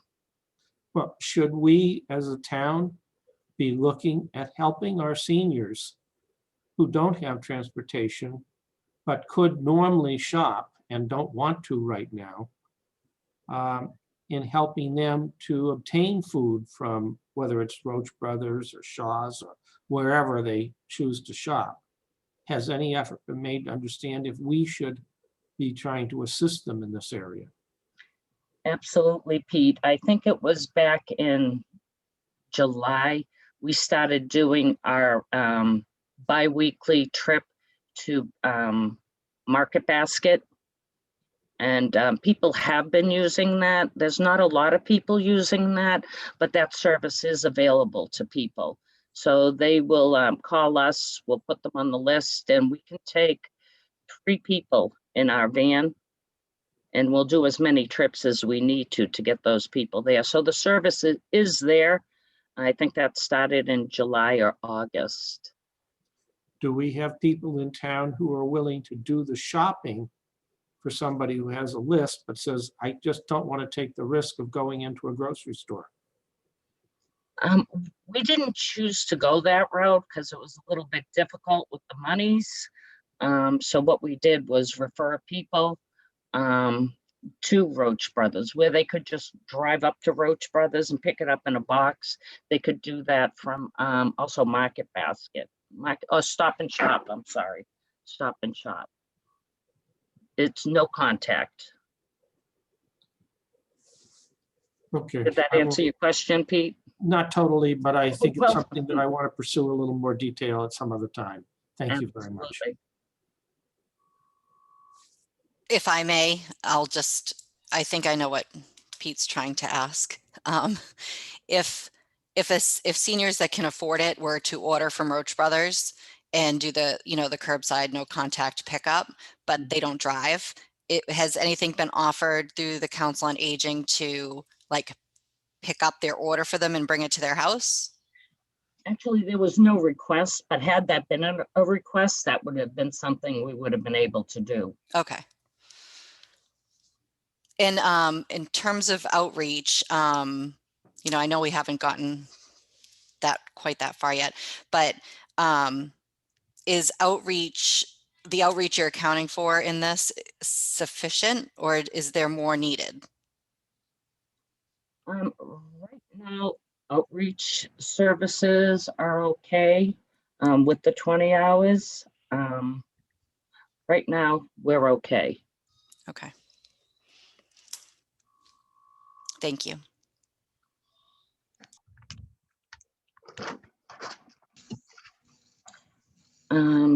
Karen, Hmm. can we go into, should we just jump into budget request above level service, or you want to do something else?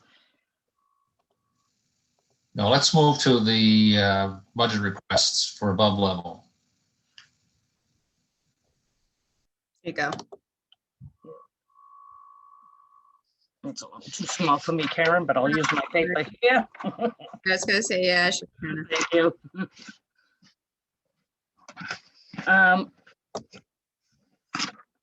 We're requesting a new position. What we want to do is look at having an operations manager. We are right now, we're down to 3 staff members, which really, it is not appropriate for a Council on Aging. I did a survey of all the directors in the Norfolk South area. And I looked in every single senior center has at least 4 staff. We're operating on 3 staff, which hasn't been too bad because we're not open to the public.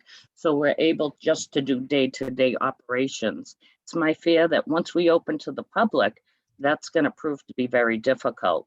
So what we're looking for is to be open till 4 o'clock and have appropriate staffing. And also not only to have someone to do the clerical work, but to assist with programming, which is badly needed here in MIllis. We're looking for an operations manager at 29.5 hours. And we're also looking to increase the expense line for our supplies of $3,000 for postage. That's what we're looking for. Jimmy asked me to ask for everything, so I did. Well, yeah, I guess the question I have here is, in order for us to have the senior center open, well, Patty, just go back, just so everybody understands, what are put COVID aside, what are the operating hours for the senior center for under the current budget if we didn't have COVID? Have COVID, well, if we didn't have COVID, it would be Monday, Tuesday, Thursday, open till 2, and Wednesday, open till 4. That's pre-COVID. Right, and no, we're not open on Friday. We are open on Friday now. I can't hear you, Jim. Yeah, I'm having apparently a little trouble with my mic here. The IT director has informed me that I have, my real name should be Mr. Feedback, but what I'm interested in understanding is if we were to have the senior center operating until 4 o'clock, Monday through Friday, what would it require from your perspective in terms of a staffing model to support that? I mean, there's other things we need to do as well, but if that's, you know, to me, at one level, that's kind of the minimum that we should be trying to achieve. What I did is I looked at Monday through Thursday till 4 o'clock, and that would be director to 37, outreach at 20, and an operations manager at 29.5. That is only Monday through Thursday, like you said before, and Friday to 12:30. To have it operational, I think till Monday through Friday, I think you'd have to add on, I can't do the math in my head, but it would be from 12:30 to 4, we would have to add on to director and also to operations manager. Okay. If that answers your question. Yeah, if I'm not sure what the level of, you know, how much demand is there for Friday. And, you know, the reality is that the reason we have a town hall that closes at 12:30 on Friday goes back 25 years when we had a budget crunch that we cut back the number of hours that the town hall itself was open. So that begs the question as to whether or not we should have a town hall open Monday through Friday, 8 to 4. And of course, Monday evenings as well. That's a whole different question. And the only, you know, the direct service that is provided by the Council on Aging and the Rec Department for programs that are run in the building, it seems to me, my question is, you know, what would it cost us from your point of view in terms of staffing? And you don't have to answer this question right now. I mean, I'd like to know what the number is. If in fact we had a senior center was open from 8 to 4, 5 days a week. And what you've given me here is 8 to 4 Monday through Thursday, and then 8 to 12:30 on Friday, right? Correct, yes. Okay, I understand. Thank you.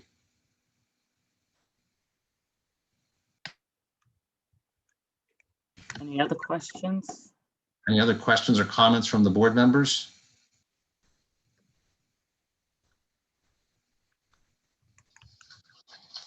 Anything else you'd like to discuss with us, Patty, when you go through your numbers here? There's a there's a van, but I'm not sure that's this year. You have some capital requests, I guess.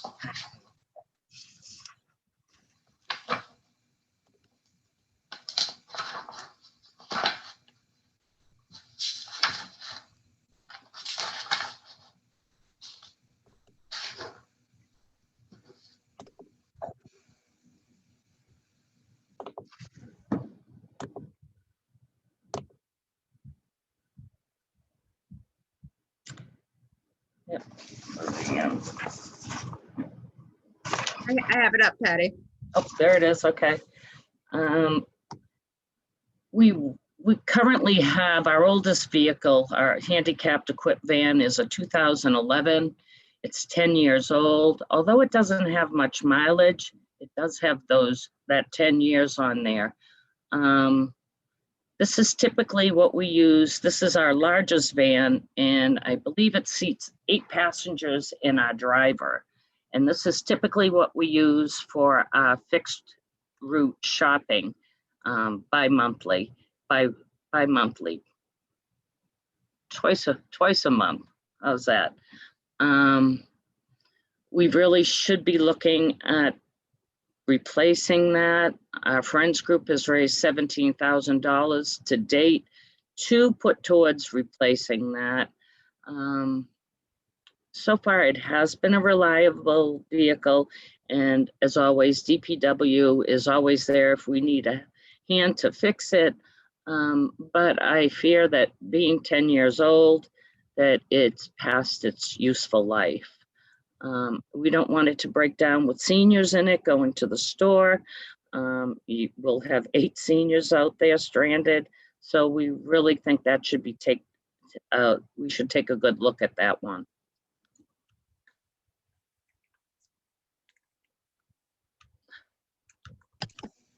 Okay. Now, this is a purchase price, right? 60,000 offset by what the friends have with the 17. That's a purchase price. They're typically 70,000 plus. Okay. So, I mean, this proposal is to buy the vehicle.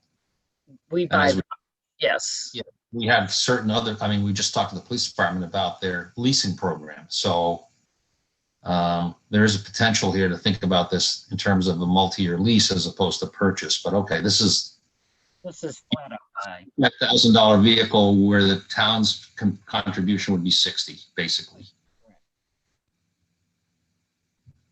Okay. Does this appear on the capital plan that the capital planning committee has? Yes, it is. Okay, so they will certainly take it up. Then you have another request too, I think, for the some work on flooring. Oh, there's also the Chevy Cruze. That's an old one. Well, for fiscal year 22, I'm seeing the flooring and some kitchen costs, as well as the van. Is that right, Patty? It is the Chevy Cruze, but we're asking for that a little bit further out. That's currently 8 years old. So our vehicles, we have the 2011 and the 2013. I believe that's what the Chevy Cruze is. Where are we now? Now we're back in the kitchen. Sorry. It's okay. Our Chevy Cruze is one of the most popular vehicles that we use to go into the Boston hospitals. As you can see, it has our most mileage. That's 57,000 on that. We've only had it for 8 years, but people are more comfortable going into Boston, which adds more miles on it. So it's very well used. And, you know, MIllis, the COA is the only form of transportation. So it's very important for us to have very reliable vehicles. All vehicles, like I said, DPW does a great job taking care of them. But I think we still have to just keep that in our minds that they will have to be replaced at some time. Patty, is the kitchen, that's what I was going to, is the kitchen one is from last year, isn't it? It is. All these are on the capital planning. Yeah, I was gonna say, we did the flooring in the kitchen last year. We Right. did the flooring in the kitchen last year or the year before. And the, But the flooring one is for Room 21. room 21. gotcha. That's the lunchroom. Yeah. We never did get to that. So I just want that to be in everybody's mind, because I just don't want us to fall off from there and just forget about it. All the other floors are done, the carpeting's done, but it's just that one room that we never got to. You're right. So what about the kitchen though? It sounds like you need some equipment. We do.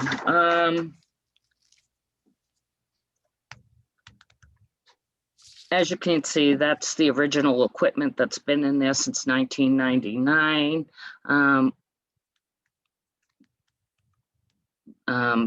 I know the freezer was having some problems. We've had that worked on a number of times. 2 stoves. We have electric stoves in there. And those really, we need to have some commercial or industrial strength stoves in there. I know the Board of Health is very concerned with the sinks not complying and needing an additional sink for hand washing. So I just want to keep that stuff there and visible. So, you know, if something does come up, it's like, we did know about it and here it is. Mr. Chair, if I might just ask a quick question. Patty, is any of this going to be, is being considered in the senior building study? Are they, would that include that the permanent building committee is doing the study? Would that include new kitchen equipment for you? I believe, yes, absolutely. So that is something that perhaps, okay, just curious. Yep. I have a few questions, if I may. Sure.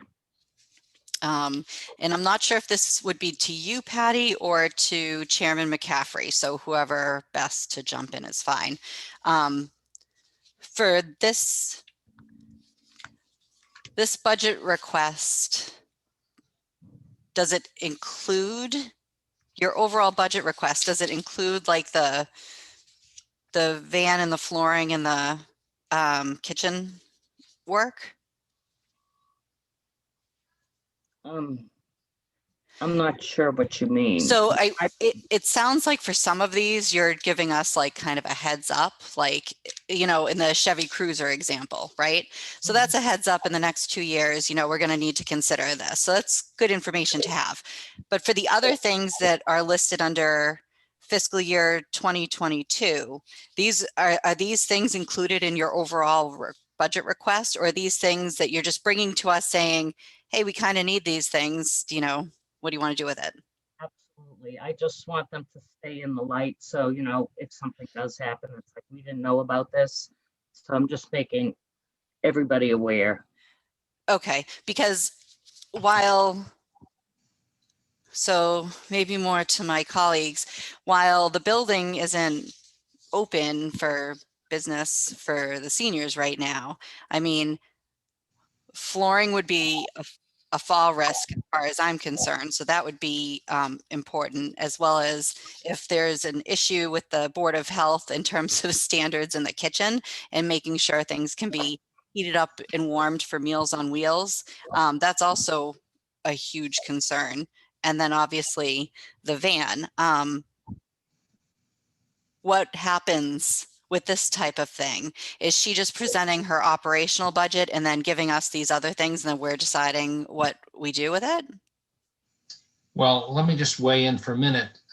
These last three items are capital plan requests, not operating budget requests.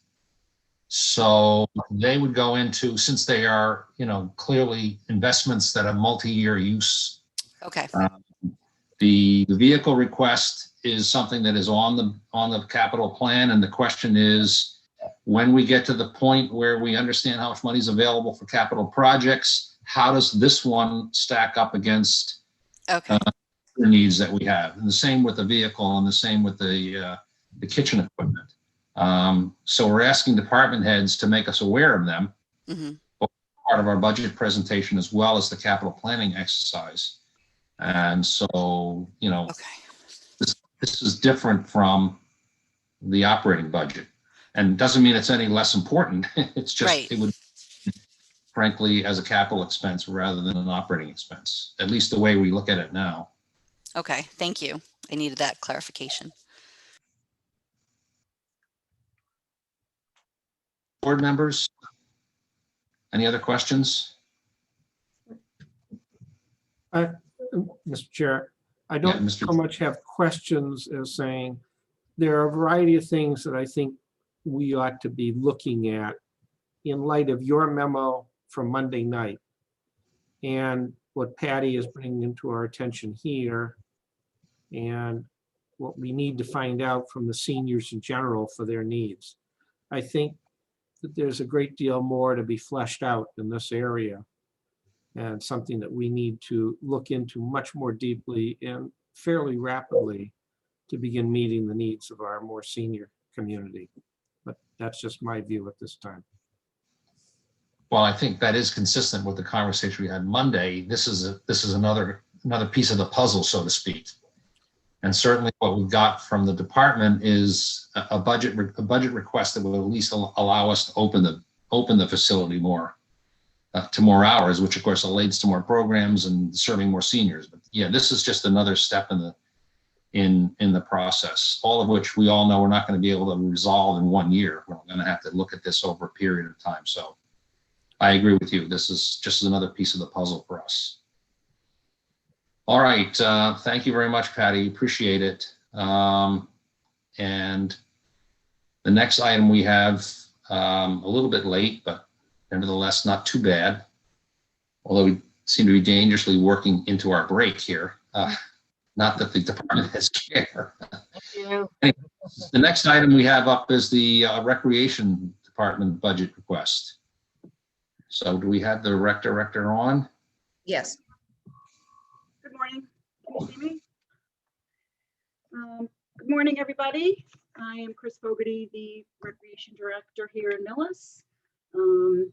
A quick overview of the department is what we do is we're dedicated to providing MIllis community with extracurricular, informative, educational, entertaining activities, as well as sports programs.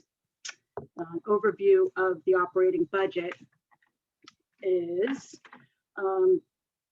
the instructors offer the programs and set a user fee.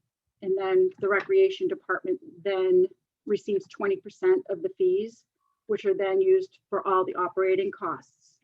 That includes administrative assistant, paying instructors and seasonal staff, professional development, printing, mailing, office supplies, etc. Needless to say, 2020 was very challenging, but we're happy to report that we did pivot and thought a lot outside the box. We were able to really focus on our increase of social media updates, keeping the public informed, keeping them engaged. Some examples were the bunny hop. We did online contests such as Nailed It, Elf on a Shelf, got the community outside to do Chalk Your Walk. We did a lot of virtual classes, and you know, once spring hit, and again, let me back up 2 seconds. Thank you for all your support with the pickleball courts, because they were amazing, and we really exploded with our programs this fall.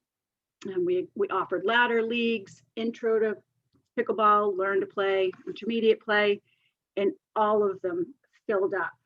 So that was really amazing. And of course, we brought back the tennis. So we offered quite a few tennis lessons over the summer. In fact, it was so successful, we actually worked with Tom Ingraham, and he offered a couple other additional sessions. So that was really good. And those filled up as well. We also did the Santa and a snow globe. Who would have thought? But I got to tell you that might be the new way we're going to do things, because that was amazing. So, and we did Zoom calls with Santa and the turkey scavenger hunt. So we basically, you know, we stayed pretty relevant while still collecting fees as best we could. We did also, this is another accomplishment, we received a grant for $10,000 to kick off our inclusive programming over the summer. But with the restrictions, we were only allowed to have 10 participants at a time, but they were full, they were solid. We had wait lists. If somebody couldn't make it, we filled a slot. So it was always going. And we're really looking forward to doing that again this year. And if the restrictions lift, I'm confident we will fill up with that as well. And we were able to offer it at a decent fee so that families could afford it. So right now we're asking for the level funded amount is $32,665. Am I bouncing around? Does anybody have any questions?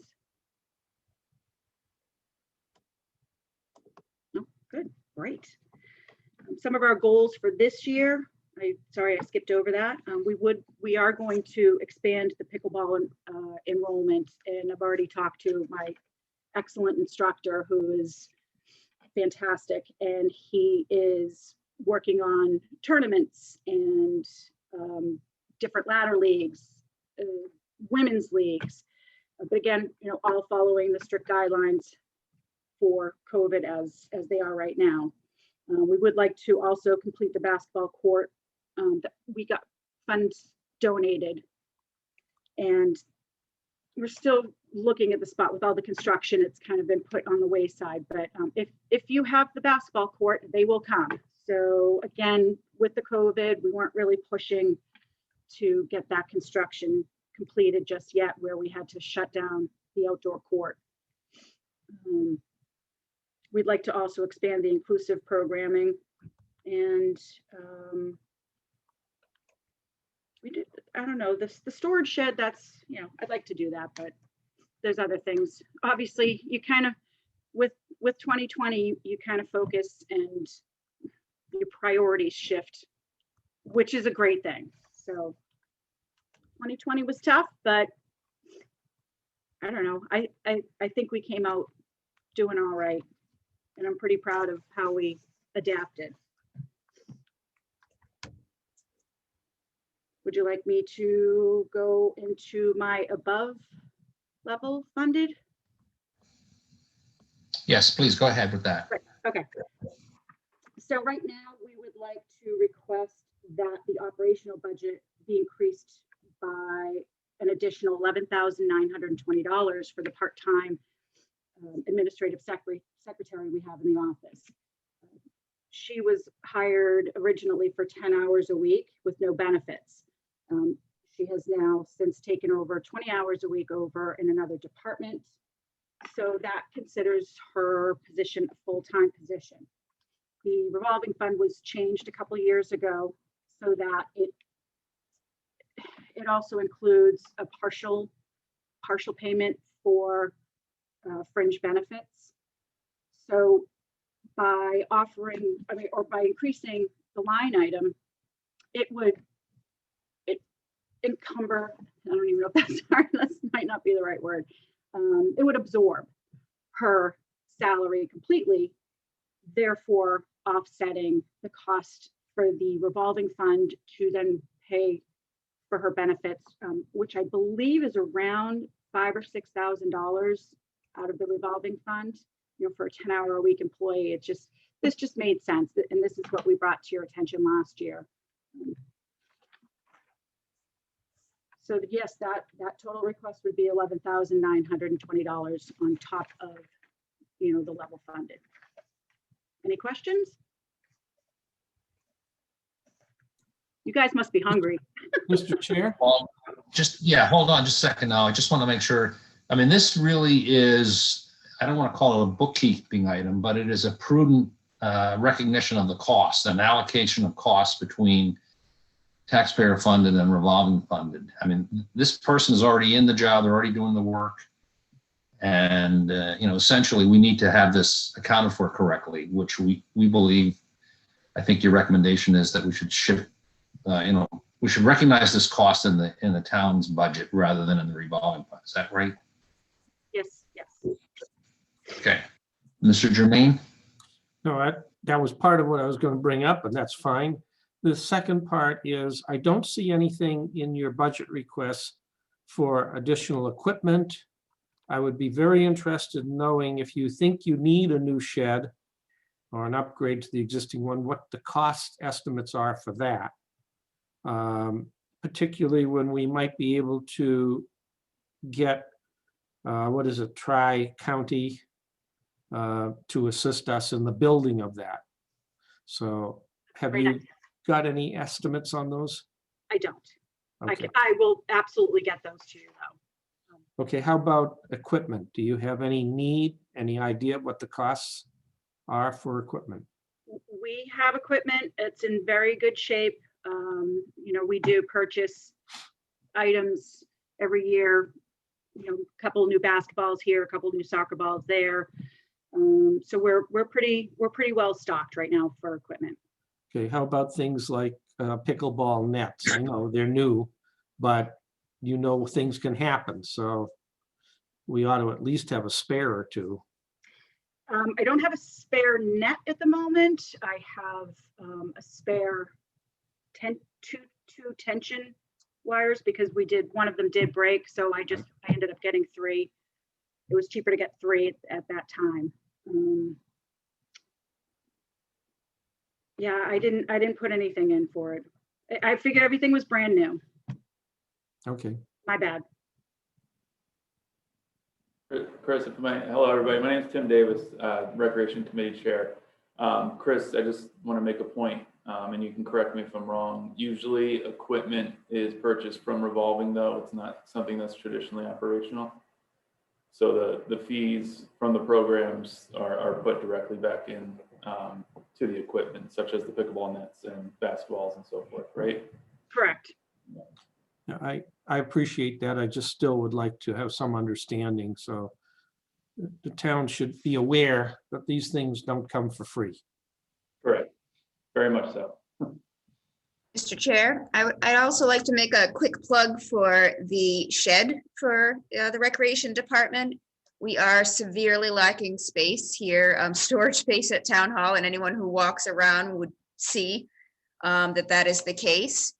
We could also use it for building maintenance, and we've talked about building a shed for that at one point, but I think honestly, if we could move all of the recreation equipment and sporting equipment into a shed, it would make a huge difference in our ability for using spacing, especially downstairs. We just don't have the space. So that's my 2 cents. Thank you.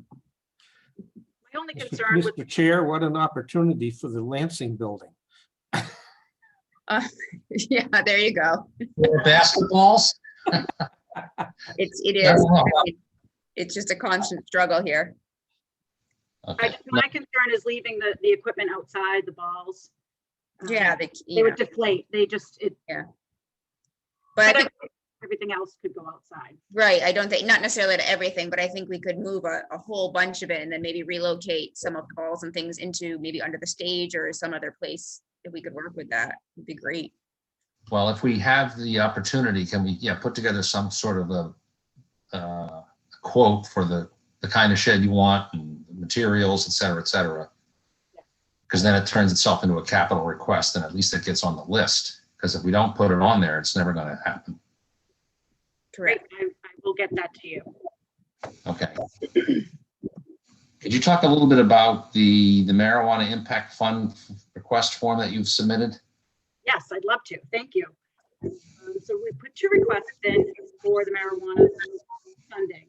The first one is to continue our very successful inclusive camp. We were asking for the salaries and just the supplies to run the camp. Again, the impact that this has had on residents, we want to keep the fees as low as possible so that families who, once things open up, perhaps they will be going back to work. They need somewhere for their children to go. And we do want to keep it at, a minimum fee. And I believe we will fill up. It will be successful. But we're just looking, I think this is a good match for the marijuana money to help, entertain the kids in a safe environment. And again, very successful. So I'm looking forward to hopefully doing that again this summer. The other request that I am very excited about is adding a teen program coordinator.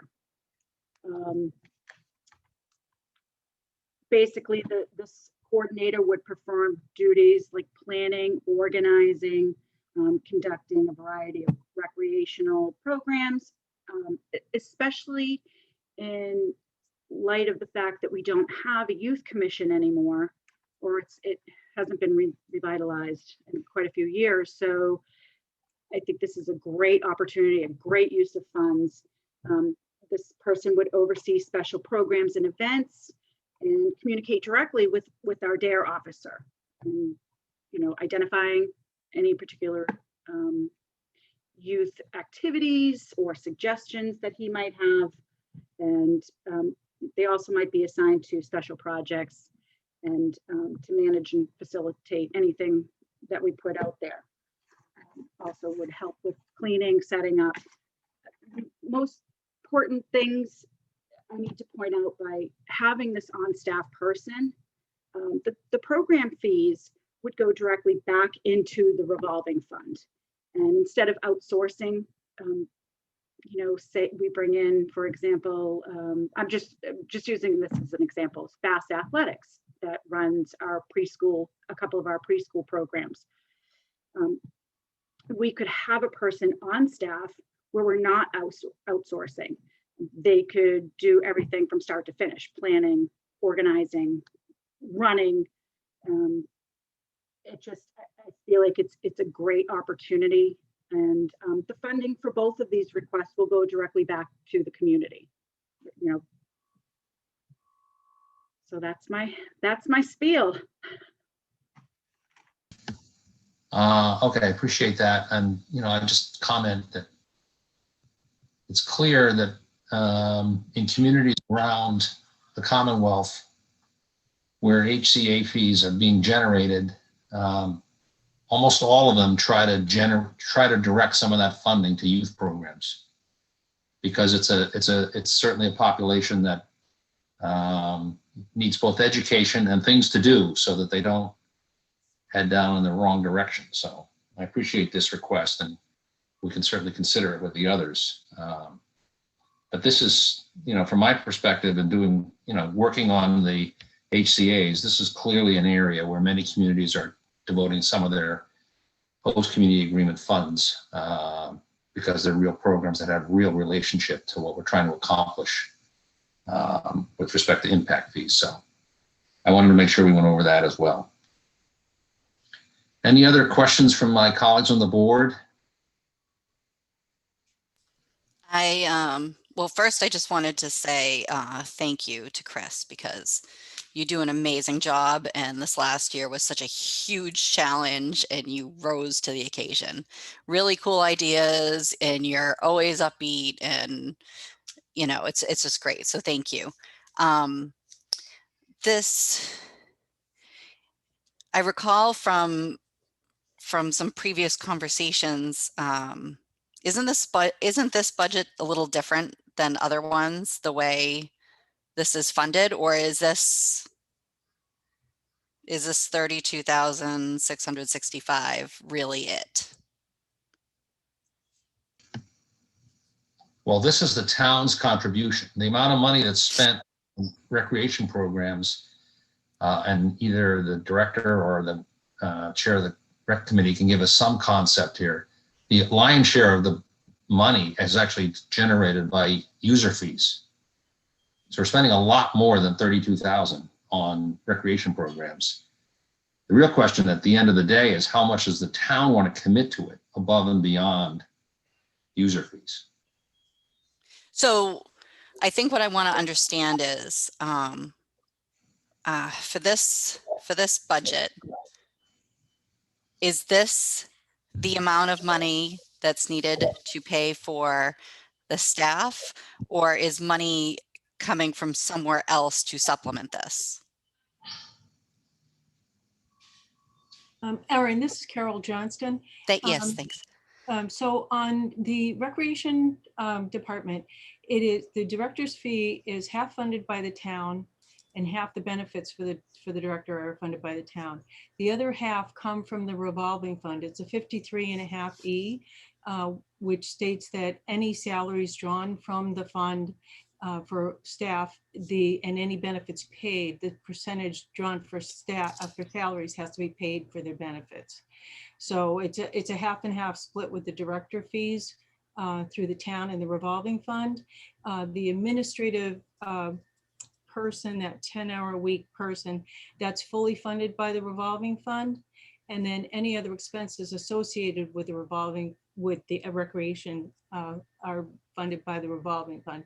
It's supposed to be a self-funding program where all of the fees provide for any expenses necessary to run the programs. Okay. So thank you for that description. perhaps this is something for a future discussion elsewhere, but it seems strange to me that this is how this works. I mean, I think my preference would be that the director, the department head, and the assistant are, accounted for without using revolving funds.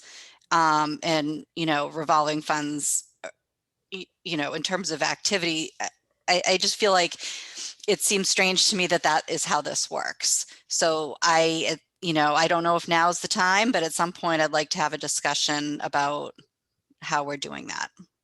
So Can just I make for, a comment here? Part of this has to do with the available budgets in the past, the way in which we were looking at it. There has been discussion over several years, I think Chris will note, with the FinCom, among others, about how we could increasingly bring the rec department into the budget process for funding the rec director. These are all things that are being looked at, and each year we decide a little more whether we can afford and whether it's appropriate to bring more of that into town funding. This is something I think we ought to be looking at. But there are a lot of reasons why it is what it is at the moment. Chris, without question, has done a fabulous job, but we, on, I believe, the select board, have got to look at and try to make some decisions as to what our thoughts are as to future funding for the director of the Recreation Department. There are other issues dealing with the expense for equipment and so on that are going to be covered by the revolving fund. That's a given. But some of this other is stuff that, in fact, if you follow what's been going on at FinCom, and they've had extensive discussions about this, I would say almost every year, on how we ought to continue to fund it. And I think Mr. McCaffrey, I don't mean to preempt what he's going to say, has some much better insight into that. Well, I'm not sure I have any better insight, but I agree. Not only has it been a conversation at the FinCom level, but it's also been a conversation at the select board level as to whether or not, from a policy point of view, we ought to change the policy. Right. Revolving fund is a mechanism that the community has used for many, many years to help provide recreation services to the community. And as Mr. Germain indicates, there's a history to this, but history just takes us up to today. Our question as a board and as a community is, what are we going to do tomorrow? And I think that you're raising, Ms. Underhill's raising a question that this board needs to discuss, and we will be discussing it. I think the better time to discuss it is our next meeting, which, when we agree upon the time, should be Tuesday. But as the town administrator indicated to us in his memo that we discussed on Monday night, one area that we think that maybe the policy ought to be reviewed and perhaps changed is in the allocation of the town's budget toward compensation for the staff recreation department. So I think we're doing a good job now. I think certainly the rec department has shown in a very adverse time, not shown, but again demonstrated its value to the community. Now it's up to the community to decide, okay, is this a time to make a change? I certainly think it's a time to have a conversation about it. So anyway, so if we did that conversation till Tuesday, I think that would be good. Sure, thank you. Anything else from the board or from the director or from the? I think the only comment I'd make is that I had asked Chris that when you ask people to play pickleball in the future, you don't try to cripple them during the first session that they're there. But they do recover. We realize that. It only took about 6 weeks and I was able to walk again. But Listen, you signed a waiver. Yeah, the waiver is in place. I have to tell you, it's a lot of fun. It's absolutely great. And you were terrific in working with me. It was a wonderful time. Thank you. You were a great sport and I really enjoyed it. And I'm sorry, it was like a scene out of, Meet the Fockers, I was like, whoa, and poor, poor Pete. I know. And my husband said, what are you, crazy? You're never going to get any money now.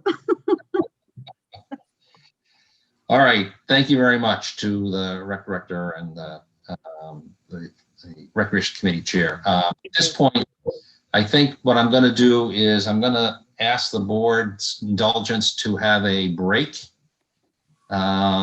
This will be a recess of the meeting. We will reconvene. Our next scheduled appointment is 12:15. So I think we just, I'm assuming. If you want to push it out 15 minutes, we have plenty of time for our break in the afternoon to push things out a bit. That's up to you guys. No. The answer is no. So go get lunch quickly.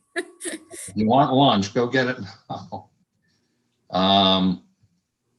I think, yes, I mean, we can, let's give ourselves an extra 5 minutes. How about that? 12:20. Okay. Thank you. I don't know that I concur with that. I move that we have a break until 12:30. That's fine with me. I'm willing to consider that.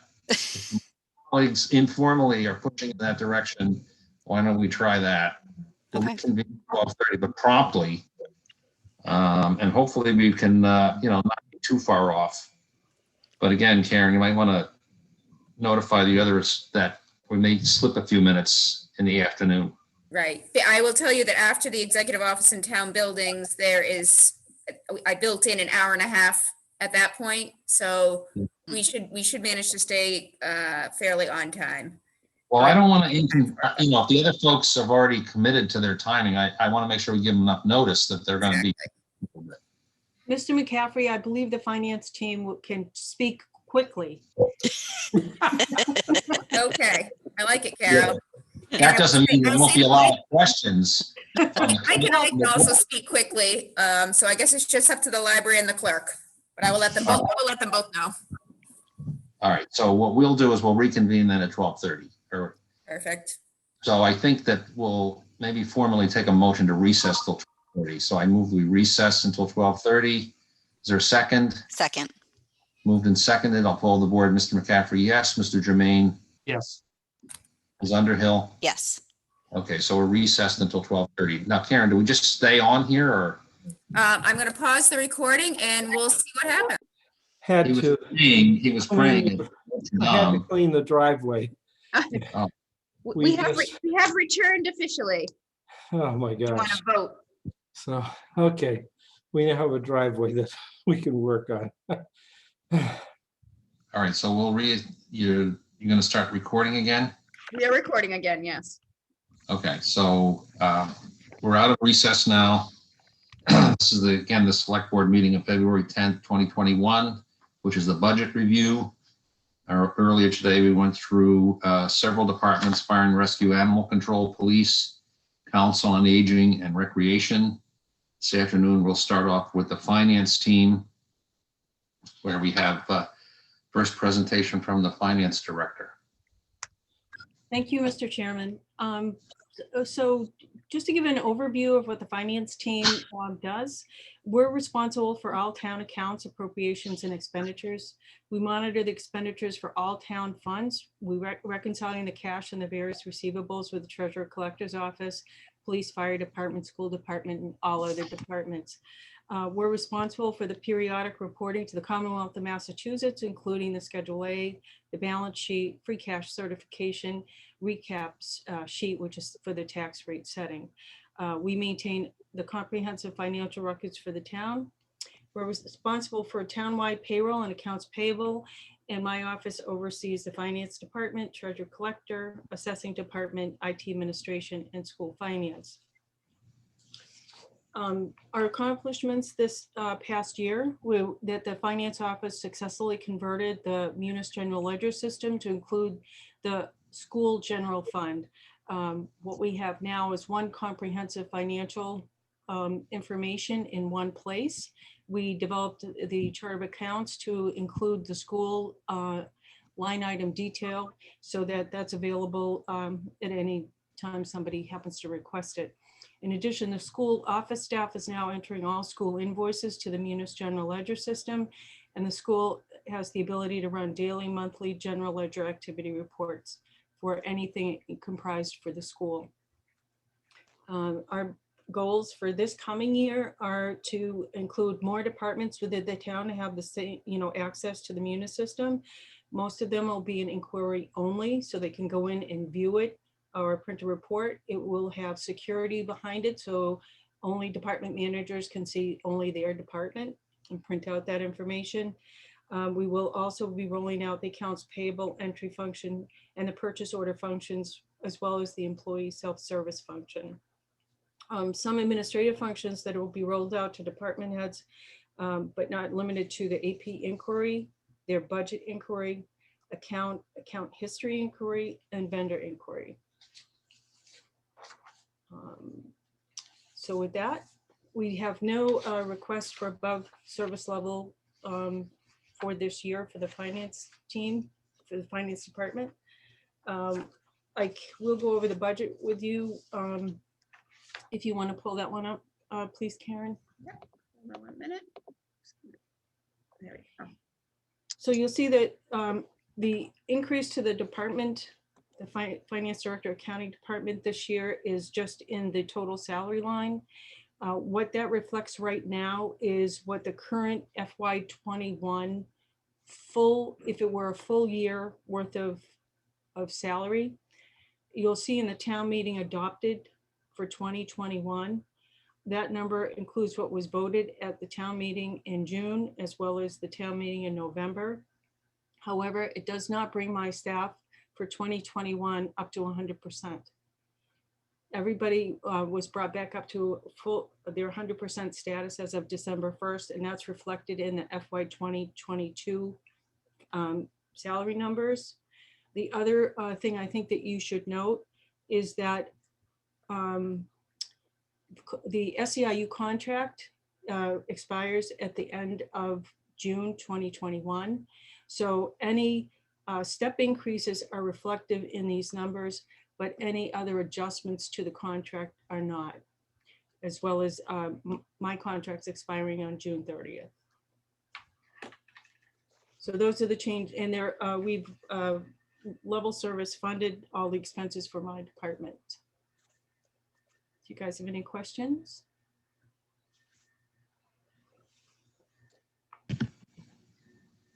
Carol, Yes. where is the fee for ClearGov? ClearGov is the finance committee. Okay. And I don't see anything here about completing the task of syncing up the finance system with the ClearGov process. So on the ClearGov right now, where it stands, we have ClearGov updated through FY20, and we have the checkbook uploaded through that period of time. We'll be uploading the FY21 information and have it fully loaded before the end of June. We've had a lot of projects going on with the chart of accounts, so we're making strides in everything at the same time. And so we will have that completed by the end of June 30th. But the funding for that comes from the finance committee. Well, that funding is with respect to the licensing fee, right? Yes, yes. And so it's not a pure link between our Munis system and the ClearGov. It actually has to be downloaded, reviewed by the town accountant, and then that file has to be sent to ClearGov. There is a delay between our sending information to ClearGov and their ability to load it. So that's caused the delay that we've had this year, that we're not up to current right now. ClearGov just finally in the beginning of February finalized loading the checkbook. What does that loading the checkbook mean? It means the individual checks that have gone out from the town of MIllis are listed and viewable by anyone who clicks on the ClearGov site. It does not include paychecks. It only includes accounts payable. So there's a constant update of accounts payable amounts. Is it reported against a budget item or just the amount? When you look at the checkbook, just as the checkbook, and just for everybody's information, we're the only town that I'm aware of in this area that's loading the checkbook. So we have loaded the general ledger information, so that's accessible to everyone. But again, we're not. If you were to look right now, we're not up to January of 2021 loaded in ClearGov. What we plan on doing once we do get caught up and everything is loaded, we're going to try to do it every month by the end of the following month. As soon as we're closed for the month, we would load that previous month into ClearGov. Well, when you say close, that's the accounts payable close, right? Well, for the general ledger, it's not just that. We also have, so Treasury has to close, our cash we have to balance. So once we close on a monthly period, closing in AP just means the last check run gets, and once that's processed through, because that clears out any open invoices that you have. But every month that we do a month end close. So we report our information. We have our information available. Does the finance team have the ability, or maybe the ability is the wrong word, the capability of running reports off the ClearGov application? I do not know that right now. We can certainly view it and see what the information's out there. There's a lot of information pulled into ClearGov that's not from our general ledger. There's information on there for the different school systems that's pulled in from other sources. But you can go in and look and see what the revenues were. You can go in and look and see what the expenses were for those years, and you can drill down through that information. Well, yeah, I mean, the intent is for the user to be able to do that. Okay, fine. Yes. See where we stand here. Right. So if an individual resident, it actually wouldn't even have to be a resident. Anyone who's interested in MIllis could go out to ClearGov and pull that information down. Okay. Also, one of the things that ClearGov does have the ability, when you look at it, it will do a comparative for you with other towns.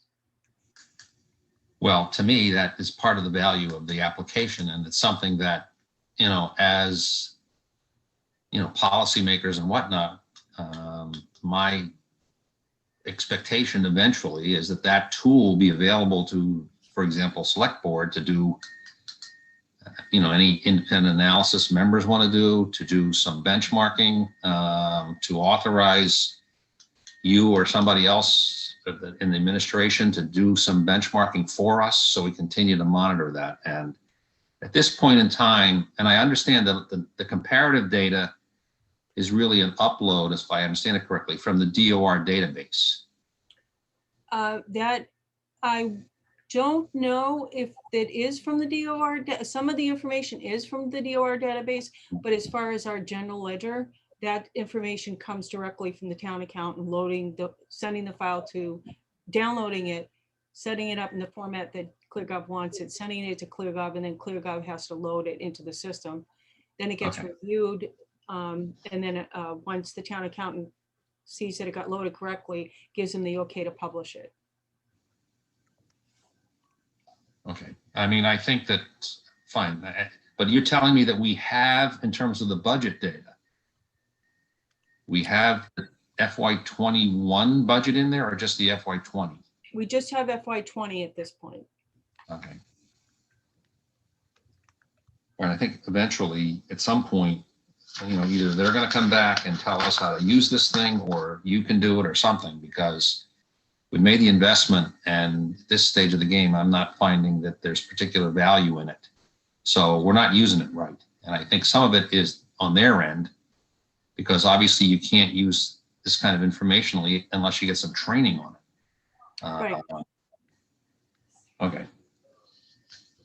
Other questions from the board members on the budget proposal? The operating budget?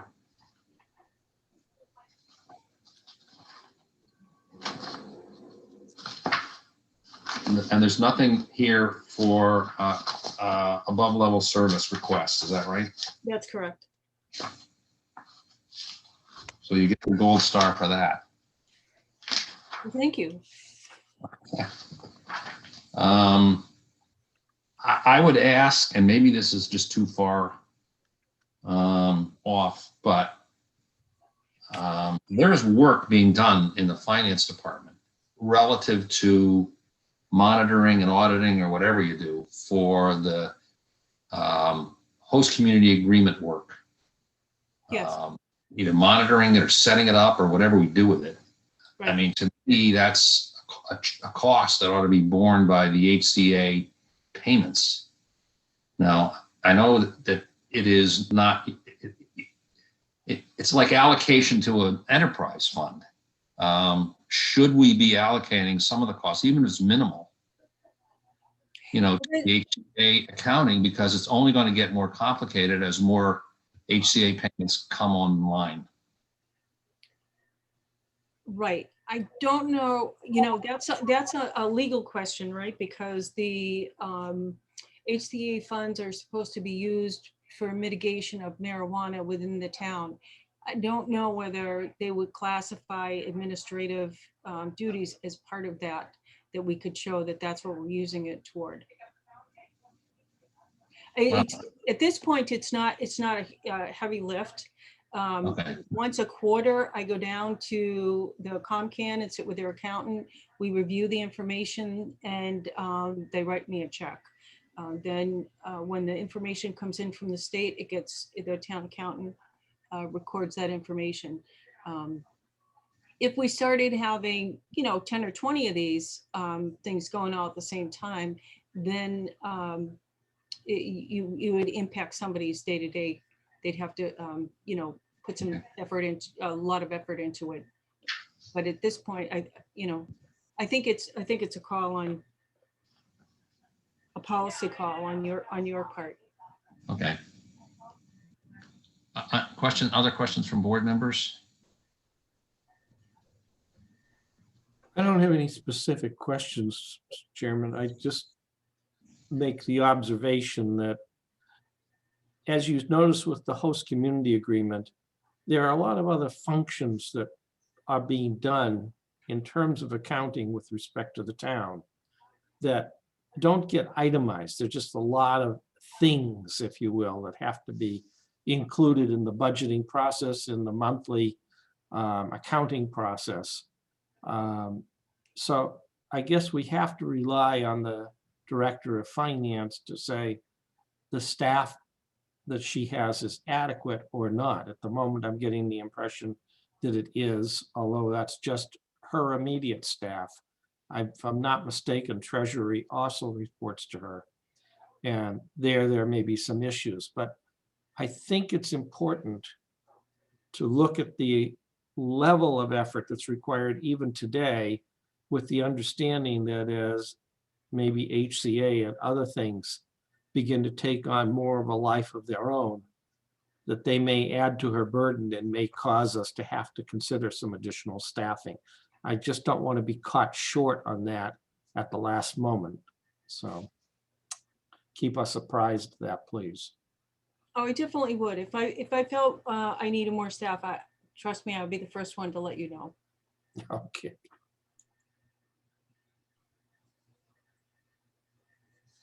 If we're ready, we can go into the IT administration unless Ms. Underhill has any questions.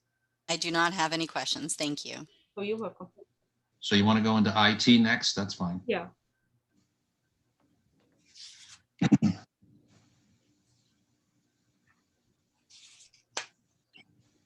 Carol, I don't have, do I have the IT? Hold on 1 minute. I don't think I do. You may have to just speak to, I do not have the separate IT budget, Carol. It should be in the packet. Did you scan the whole packet? No, I didn't. If you're just looking for the page I did last night, I didn't have a chance to put that in. No, it's the actual budget for the IT administration. No, because it wasn't listed here as a topic, so I don't have that one. I apologize. Okay. You could speak to it. I don't Well, think. we got a supplementary email from the town administrator, didn't we? Yes. See if I can. With the above service level request. Actually, Yep, wait a okay. minute. Yes, I did send an email, which had the justifications and so forth. You Some know what? information regarding it. I was gonna say, let me see if I can get into my email here and then I can pull it up for you.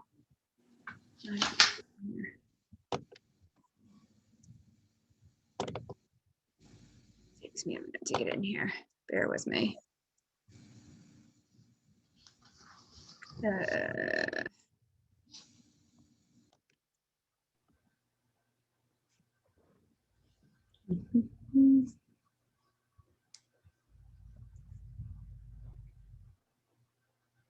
Actually, I think I sent it yesterday.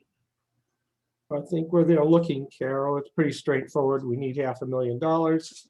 We didn't think that was a big deal, right? No, I Okay, sent it. we, To find you it. know, we do have a tab for IT, Yes, I've got it here. right? I So, So I can speak to but that. that was a supplementary piece of information that we received. Right. Ah, here it is. Bear with me.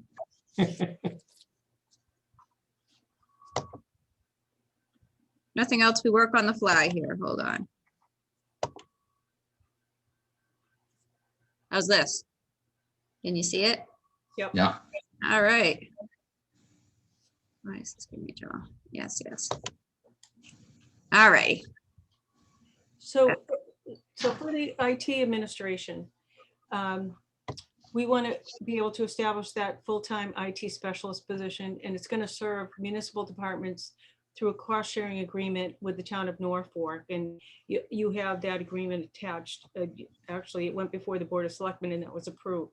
So out of this agreement, MIllis will get 20 hours of the IT specialist a week and Norfolk will get 15 hours. The salary and benefits will be shared proportionately. So the town of MIllis will pick up 57% with the town of Norfolk picking up 43%. If you remember at the fall town meeting, we approved $20,000 to initiate this position for FY21.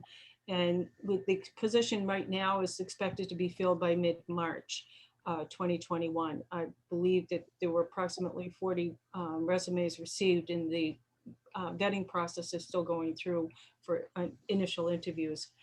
The total annual salary for this position is $80,000 with MIllis's share is $45,600 plus the percentage of benefits that go along with it.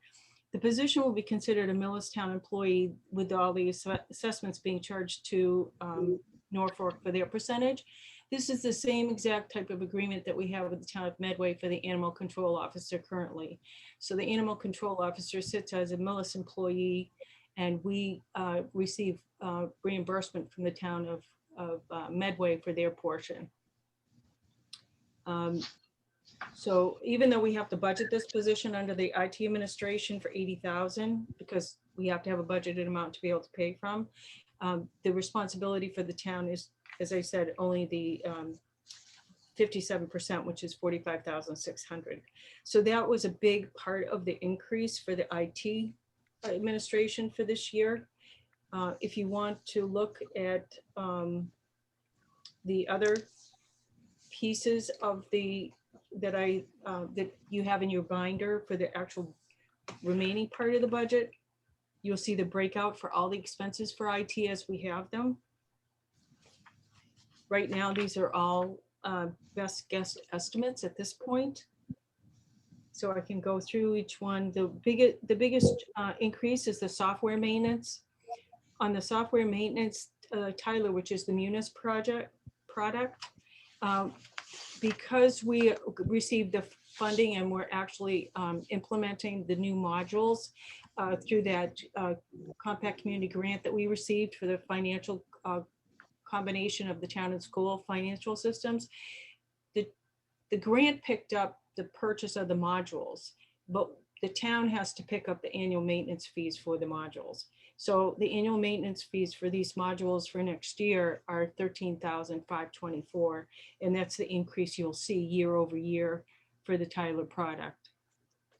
The next increase for that is the vision appraisal system. That's gone up $1,500.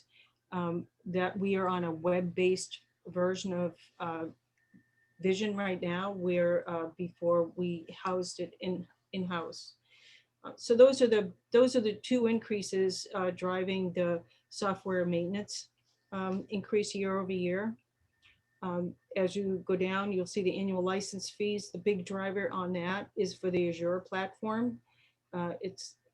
We've estimated it at this point to be $2,700 a month, which is an increase of almost $15,000 over what we had expected it to be for 2021. The remaining items stay consistent with what was budgeted in 21. And so that brings the total for the IT administration to $335,045 for FY22.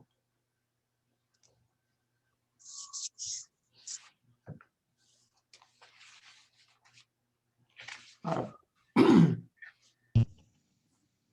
Jermaine, you had something you wanted to.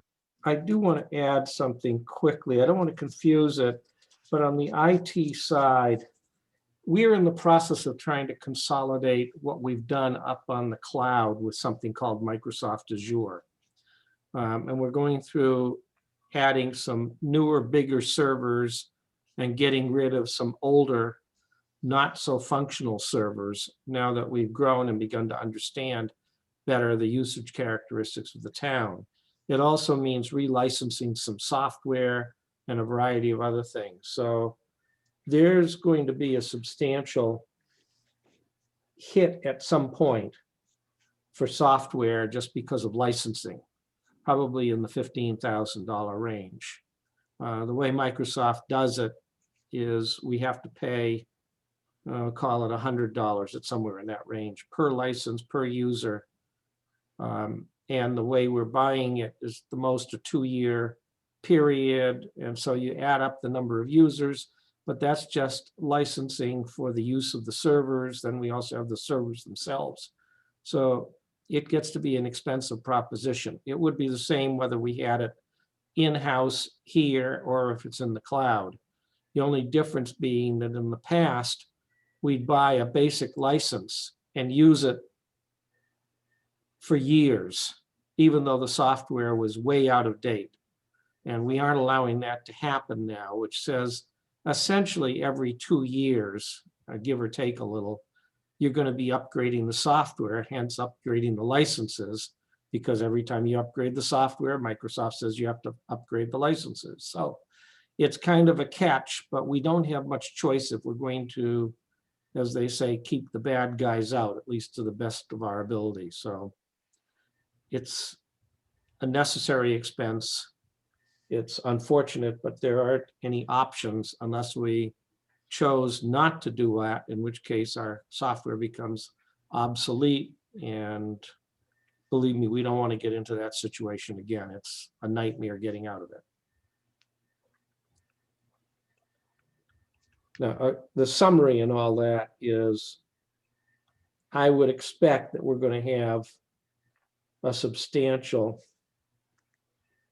licensing, and I think we have here the 34.6, but there'll probably be some changes in that. I don't know what it's ultimately going to be. We're trying to give some estimates, but I just want you to be aware that we're going through a major change. The other thing we're going to be doing is we'll be making commitments for, I can't remember, Carol, if it's 2, I think it's 3 years at a time, which will substantially lower the costs once we make those commitments. But until we do, we have to pay the full running rate, and we have to get everything online, working, tested, and everything before we make that decision.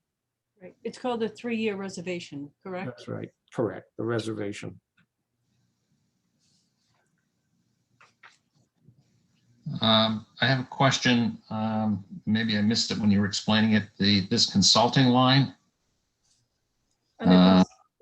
We had a $40,000 appropriation in 21. We have a similar request for 22. Is that ongoing? What is that about? PT, you want to address that? Sure.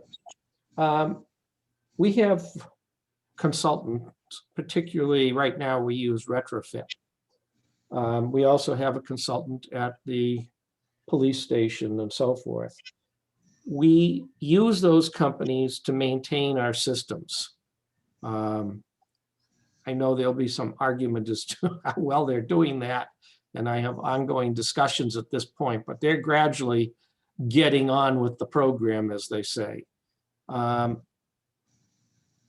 If we didn't have them, we'd have to have somebody, literally a minimum of one person full-time maintaining our systems. And that person would be quite expensive because we're talking some fairly complex systems where people have to understand how they operate in the cloud, how they operate with respect to each other. We've got about, I don't know, 8 or 12 servers right now. And we're gradually moving things from one group of servers to another. So it is a complicated situation. On the other hand, it's a situation that, to be very frank, I don't want to continue and can't continue at the levels I was. So we needed somebody to come in who begins to take over all of that. Now, our sharing agreement with Norfolk, if it begins to pan out properly, will permit us perhaps to cut down some of this a little bit. But we don't want to be in the position where we have only a single person who's managing our systems. If that person gets ill, goes on vacation, whatever, we need to know that we're backstopped. So the consulting company is there ultimately to minimize the amount of staff we need, but to ensure that we have a continuance of functionality if the primary person is unavailable, or if the primary person needs additional resources in fixing a problem, managing systems, coming up with new systems, whatever, that company is there. They'll also be responsible and are responsible for maintaining the existing servers with backups, testing, that includes backup testing, and implementing other programs or resources as needed. So there's a lot of maintenance that goes on just maintaining these systems today. Okay, thank you. Other questions from the board? No questions, thanks. Carol, do you want to move on to the treasurer or Jen? There? So Jen Scannell, the treasurer, is going to go over her budget with you right now. Good afternoon. I am Jennifer Scannell, the treasurer collector. I am discussing my FY22 budget. I'm going to give an overview of the department, discuss expenses, and close with salaries. My office is comprised of 4 employees, myself, an assistant treasurer collector, and 2 department assistants. I want to begin by thanking my staff for their continued hard work and dedication during this challenging year. As we all know, Town Hall has been closed to the public, but we are meeting residents by appointment to pay final water sewer bills and issue smoke certificates, so business can be conducted as usual. And I can assure you that it's been an active housing market. As treasurer collector, my duties include receiving all revenue from all departments and outside sources, reconciling all receivables and bank accounts with the accounting department, overseeing the town's cash flow, handling the insurance benefits for the town for active employees and retirees, and ensuring efficient and timely collection of all monies. So moving on to some statistics. As of 6/30/2020, which is the last day of fiscal year 20, 97% of the real estate levy and personal property tax levy had been collected. Just to give you an update as far as collections, for fiscal year 20, as of yesterday, 98.5% was the total collection to date. For FY21 real estate collection as of yesterday, we've issued first, second, and third installment for real estate and personal property bills. We are at 96.5% collection. Just to give you some perspective on that number, for FY19 for the same time period, first, second, and third installments, we were at a collection rate of 97%. So we're about 0.5% off pre-pandemic collection rates. We work closely with the assessing department. On Friday, we are sending out the large motor vehicle commitment that is issued in February and due in March. We're mailing 8,109 bills for a total commitment of $1,038,062. In fiscal year 2020, my office added 159 water sewer accounts. And in fiscal year 2021, the office added 145 stormwater accounts. As far as some goals, I'm continuing to working with other departments to implement online payment processing for services offered in their respective departments. Over the last few years, we've worked closely with the school and added school athletics, school obligations, payments for kindergarten and extended day.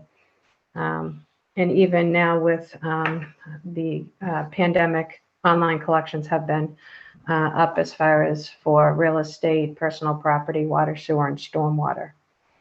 I've also been working on cleaning up past receivables, reviewing payment plan agreements between taxpayers and residents, and continuing with the tax title project when time allows, and creating and updating the treasurer collector's website. Do you have any questions in regards to that?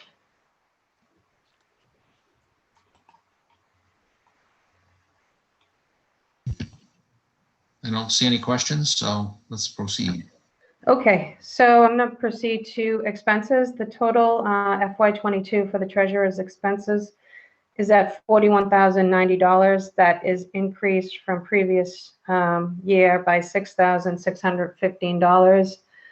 And the big increase has to do with the first line item, which is note certification. I've increased that by $6,000. Note certification has to do with anytime the town issues a short-term debt payment, whether it's a new note or a renewal note, there are fees associated with that note, paying agent fees, financial advisory fees, bond counsel fees, and they are paid out of this account. And over the last few years, we've expended that account. The second increase has to do with the line item equipment. That has to do with the postage machine and the envelope stuffer. That contract expires 6/30/2021. So I've just added a 5% increase as I don't know what the new contract is at this point. And the other increase has to do with the last line item, which is tax title.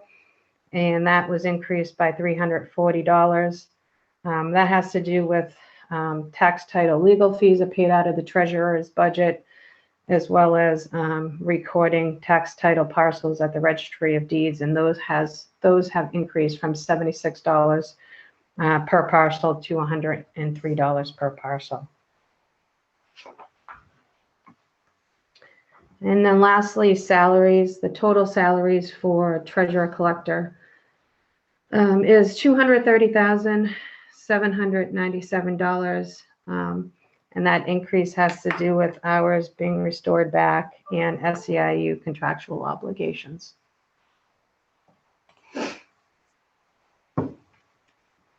And that is it.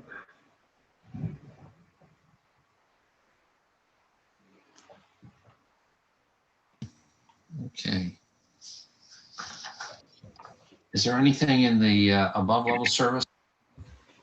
I do not have any above level service requests this year.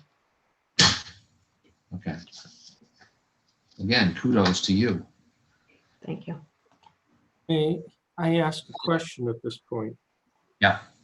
It was my understanding that, Jennifer, you might be interested in increasing the hours for some of your staff.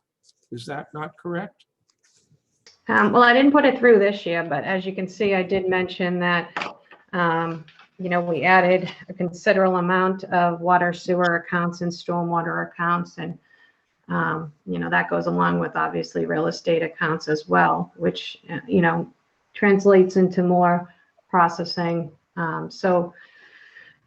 I do think probably next year or the year after, when the, developments kind of taper off and, we've added, a couple hundred probably more counts when all said and done, then I will probably be looking to increase the 2 department assistants that are 28 hours per week to some type of increased hours just to keep up with that workload. Okay, thank you. So it's nothing that we have to be concerned with for this coming year. Not this year. Right, but it's clearly coming is the point. So we appreciate you letting us know it's something that's part of the intermediate term, but it's better to know now and to think about it rather than having it hit 2 years down the road. The outcome of getting these bills out on time and getting collected on time is more revenue for the town. And that's, when you talk about those hundreds of extra bills, that's a lot of money. So that is, yeah. It's incumbent upon us to, to make sure that the staff is there. And in some ways, I'm not sure that everybody goes by the treasurer collector's office and bursts into a round of applause. But without this team, the money doesn't come in the door. I guess that's what I'm trying to get at. So that is true. And we do try to, as soon as we receive a payment, we process it within the next business day. My staff does work hard to stay on top of that. Well, myself and other members of the board, frankly, the MIllis reporting, which is part of the receivables and collectibles and whatnot, is pretty current. The cash flow is strong. The cash on hand is strong. That doesn't just happen out of the blue, I guess is what I'm trying to get at. The town has many challenges, as we all do. The financial challenges that we face are mitigated by the work of our finance department and our treasury collector staff to make sure that the money that the town is owed, we actually collect. And that is, a tribute to your folks, your team, certainly to the residents who are keeping up, and keeping current. But the machine can't function without fuel getting put in, and the fuel is the money. So very much for that work. Thank you. And if we ever open up again, I will go by and give you a round of applause. How about that? That sounds great. Well, I'll add my 2 cents if I may, and that is I do walk by their office. In fact, walk into their office. I'm sure they hate to see me every morning, but they are very hard at work all the time. And I can tell you I'm very appreciative of the way they respond and work with everyone to try to get the job done. So I realize that we've caused you some angst at times, but I also very much appreciate the efforts you've put in. So I wanted to express that. Thank you. I appreciate that. And your staff too. I will pass that on. Any other questions from the board? Okay, thank you very much, Jennifer. And so the question then is the assessor. She is. I'd like to say a word to our friends from the library, I think, who are on here. Please bear with us. We appreciate you showing up on time, and we've proven that we're not on time. So we are trying to make up a little bit of time from the morning session, but in any event, if you could just be patient, that would be helpful. Karen? Yes. Can you just let the town clerk know that we're probably going to run a little bit late on her as well, so she doesn't. I She's did. made aware. I did. I sent actually both Ms. Tolson and Ms. Hart an email saying that we're running about 15 minutes or so behind. I think we're a little more than that now, but we'll get back to We're that. 18, well, now we're 18 minutes behind. Okay, fine. Behind, but we're trying. All right. So anyway, don't want to give short shrift to the assessor. So let's move to that. Terry, do you have a way of speaking to us here?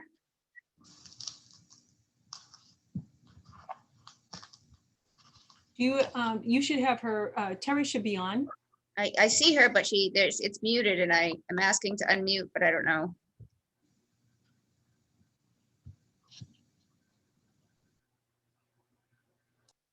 I'm not sure why she has no audio, Carol. Can you hear me now? Now we can. Oh, good. I clicked the right button. My name is Terry Gonzalez. I'm the assessor in MIllis. Over the past year, the year that I've been here, we have upgraded our software system in Vision to a cloud-based software system.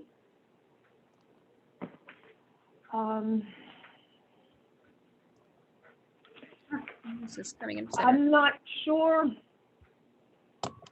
quite sure what you want me to present, but the role of the assessing department is for evaluation purposes of all real estate and personal property located within the town. Currently, there are 2 large condo developments going in town. One is approximately 364 units. The other is approximately 48 units. They are both currently on track for their proposed building time. I'm not sure what else you would like to know about the department. Maybe your accomplishments, Terry? Yes, why don't you just go over that a little bit? Okay, with the accomplishments, we did go from to a cloud-based, web-based cloud backup for our Vision system. We did upgrade from Vision 6 to Vision 8 in the past year. We've kept up with the building that's been going on in town, being able to, even with the restrictions for our inspection abilities, we've been able to keep up with the building that is taking place in town and valuing it pretty well. Currently, we're working on fiscal 2022. That will start in July 1st, and I'm going out and doing the inspections I can do from the street, what we're referring to as street reviews. Due to the limitations of COVID, we're not doing interior inspections unless it is an empty building. And that would be pretty much for the accomplishments right now. We're there for the public when they call or they email us. We are in our office. If we are in the office working and we are available to the public, we've had a couple of appointments, people coming in, calling for appointments to come in and speak to us about various matters.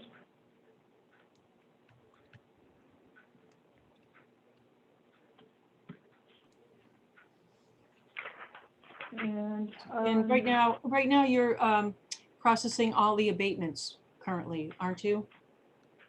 Yes, we're about halfway through that abatement process. The board meets by Zoom to discuss them. We're about halfway through that. As far as being able to do the inspections, I've been doing, again, street reviews. I've been speaking to the property owners either by phone or outside their homes, reviewing our sketches and making any corrections that may be needed for that.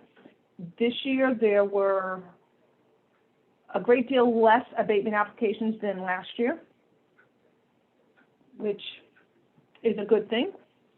The tax rate did decrease from the 2014 down to 1962 from fiscal 20 to fiscal 21. Our growth is currently on track for fiscal 22.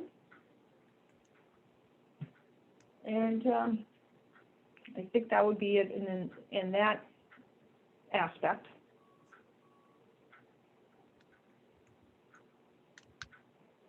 We did get all of the billing information was completed prior to the dates that the treasurer asked us to complete them. That was for the preliminary bills and the actual bills that went out in December.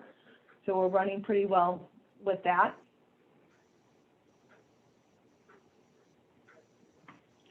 And I guess if no one has any questions about any of those things, I guess the next step would be the budget. Yes, why don't we go to the budget request? Okay. The budget request went up. Salary that's contractual. And the other items, there was slight increases due to just different expenses. I guess the biggest increase would be our previous two departments had no above level requests. Our department does have above level request. We'll be having recertification for fiscal 2023. We're currently in fiscal 2021, but recertification starts the fiscal year before the actual recertification. So I'm asking for an increase in my 22 budget to help cover some of the costs of the fiscal 2023 recertification. And that's on Form 6 for the above level services.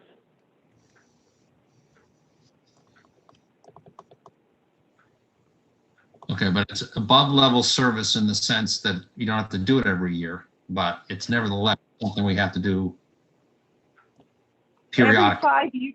Yes, the recertification process is every 5 years. At one time it was 3 years. Department of Revenue over time has worked it so that towns are only recertified every 5 years. But as I said, it is a 2-year process and it starts the year before the actual year of recertification. Okay, and just for the purposes of everybody understanding what that means, what does recertification mean? Well, every year the Department of Revenue reviews our values and how we are valuing property. The years of recertification, they actually come into your office and go into more detail of how you're valuing your properties. They go out and they actually review my work or your data collector's work to see that we are putting the right information. They'll take our property record cards and do comparisons from them driving by to compare to what our property record cards say. And you have to meet certain points, not points, that's not the correct term. You have to meet their criteria. They do have criteria on how we value things. You have to be able, they analyze our sales analysis to make sure that we are reviewing our sales correctly. They analyze our data to make sure our data is correct, not only on our sales, but our income and expenses. Those are forms that we ask our commercial and industrial properties for. And they review all of that information to make sure that we're maintaining that as we're supposed to maintain it. And it's about, the Department of Revenue can be in your office anywhere from 4 to 12 days. And that also includes time when you're on the phone with them, when they're, and now with everything, good internet service, a lot of it is online as well. Okay. Well, given the great job you're doing, I assume it's going to be a 4-day visit. We can only hope. But it's so different now with everything that's going on. We're still working things out on how things are done. Yeah. Okay. All right. Any other questions from the board members? Terry, did you want to review the iMobile? Excuse me? Did you want to review the equipment request for the iMobile assessor? Oh, yes, the iMobile assessors is, that's an equipment request, which is separate from the regular above service budget. That is a handheld device that your data collector, or in this case, your assessor, would use out in the field. Everything can be done in the field versus doing it in the field by hand and then coming back into the office and doing your data entry in the office. This particular device will take your pictures, so you don't need to do cameras. It helps with your sketching. It is a cloud-based device. This particular device, Data Cloud, is a piece of equipment that interacts well with our current vision system. And the initial cost is $22,000, almost $23,000, and then there would be a yearly maintenance fee of approximately $5,000. They do give you training. When you get the equipment, they come in for 2 days of training, and then they're available online or by phone for additional training if needed. So Terry, on that equipment, it's the equipment itself is $18,595, and then the first year's estimated maintenance for the go live is $4,000. So that's what brings it up to $22,000 for the first year. Yes, that's correct. Okay, now where are we seeing that? I see the That's backup. on Form 5.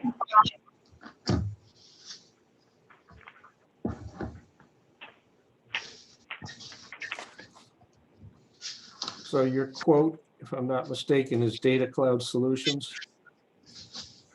Is it this one, Terry? Yes, that's Yeah. Form 5, and I think right before that it had the quote.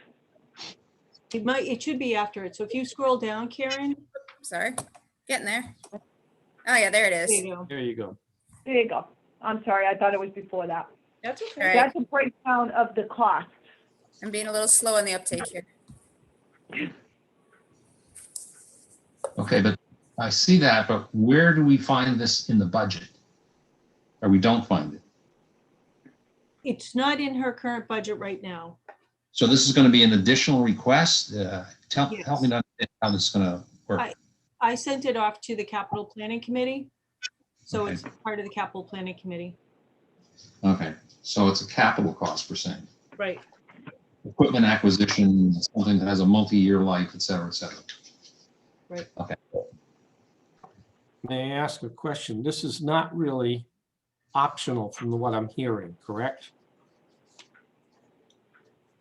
Well, this is something that will allow the assessor to be able to make sure that information gets into the system right away. So it's really, it eliminates the duplication of effort from going out in the field, getting the information, logging it down, come back, now putting it in the computer system. Yeah, I understand all that. Yeah. Technically, how it operates makes sense. The question is, you're really asking us to fund it because from your perspective, it's not an optional thing. This is the way we have to be moving. So we're spending $23,000 up front and committing to $5,000 a year thereafter to have this technology available to us, is basically what you're asking. It would bring the department forward in technology, yes. Okay. The sad thing in all of these is once they sink their hooks into you, they've got you for a long time. Yes, they do. It's not the upfront cost, that's bad enough, but it's the annual fee that, And as we all know, annual fees will increase, and I don't know what any increases would be. yeah, no, I understand that. I'm just saying, Mhm. what we're really committing to is a year over year, $5,000 with call it a setup fee of $18,000 to $23,000 to get things going. Yes. But to put it in terms that I can understand, I hope, this is really moving, it's a 21st century solution to a problem that assessors have had for 200 years. Well, it eliminates If their assessors have been manual, around for 200 years, yes. it eliminates their manual input. They can collect all the data, they look at it, they photograph it, they Right, come back, they plug it in. it's and done. It saves them having to now transcribe everything manually into the system. Right. And then we So- hit the button, the tax bill goes out, right? Right, and they hit the button and they bill the town accordingly. Yeah. Okay, Easy breezy. okay. All right, good. Is that all we need for this discussion? I would point out that the finance director assured us that it would be fast and smooth. We were pretty quick when we did our responses. It was the questions. Maybe if the presentations had been more complete, we wouldn't have had any questions. That's true. But I just want to take a minute to thank my staff. I have outstanding staff in each of the groups, the accounting group, the treasurer's group, and the assessor's group, that they make my job a little bit easier just by having such professional people holding the roles that they hold and doing the hard work that they do, that people don't see the behind the scenes, how much time and effort it takes to do this, and doing it with a smile on your face requires a little bit more effort. So I appreciate all of my staff. Well, I think we'll echo that. Thank you very much for all the hard work. And this is, we're moving forward in just in a number of ways here, which unfortunately are not as visible to folks as you know, some of the other services are, but we've done a lot of work on modernizing these functions. And I think that's the theme really from the upgrade to the assessment tools as well. So it's part of a multi-year effort, and I think we're making tremendous progress. So thank you all. Thank you. Thank you. Thank you for your time. Appreciate it. Okay, so hopefully our friends from the library are still with us. I am here, and Wendy Berry's here as well, I believe. Excellent. Am I able to share my screen, Karen? Certainly. Okay. Oh, I think the other share has to stop. And Okay. share my screen. Oh, sorry about that. Right now, trying. Why is it not stopping? Stop. There we go. I know what Jonathan Barry looks like, and that does not look like Jonathan Barry. You know, when I saw that come up, I thought, boy, that's great that John wants to be this involved and really pay attention. Could have known. Okay, so my name is Kim Tolson. I'm the library director, and Wendy Berry, chair of the trustees, is also here. So I'm just I have my slides here. Hopefully you can see them. I'm just gonna go through quickly some of the primary services that the library provides and how we've kind of modified those services during the pandemic, and then some of the accomplishments from the last year, and then I'll go into the budget request itself. So here we just have the mission of the library. And so our primary services, which I kind of just review every year, is that we provide free access to collections of books, audiobooks, magazines, news, movies, music, both physical and online. And as a part of the Minuteman Library Network, we also are able to provide access to collections of over 40 other libraries in Massachusetts. Another of our primary services is that we're one of the primary providers of free technology access in town. We have desktop and laptop computers, Wi-Fi available for free, e-readers and tablets that we lend, printing, scanning, and faxing capabilities. Providing educational, cultural, and recreational programs for all ages in all different areas. And then another big one is just the space itself, both the physical space and the virtual space, for the different things that people use it for, whether that's a place to study, to work, to gather as a community. And then kind of highlighting all those things is the staff, which is vital in helping to provide access to all these different resources for the public, help them find information, to plan and present all the different programs that we offer, and to kind of keep the library a welcoming and safe space for everyone that uses it. So then, obviously, like everyone else, we've kind of had to adjust during the pandemic because we weren't able to offer physical access to the library. We've moved a lot of our core services to a virtual environment. So maintaining access to collections involved both allocating more funds to our virtual collections, as well as providing more education to patrons about how to access this and what's available. And then implementing a curbside pickup service so that people could still access the physical materials that we have in the building, as well as in the rest of the library network. And continuing to offer a variety of programs in a virtual environment, providing outdoor space and for Wi-Fi access and for people to work. So we've kind of been promoting that there is Wi-Fi available outside the building for people to access there, and people have taken advantage of that. Technology access, when we were able to be available by appointment, when cases were lower, we did create an appointment-based model for computer use. And then I mentioned the Wi-Fi access, and we also provided a contactless printing service.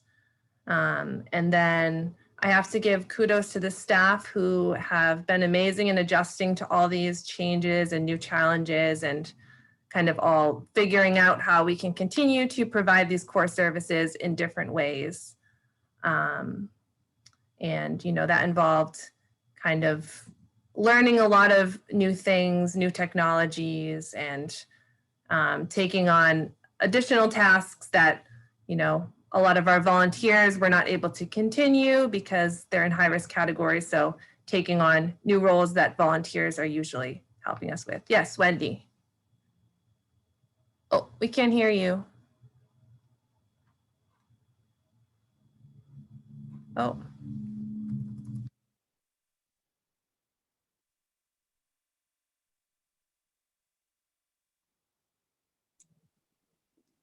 Karen, you're muted.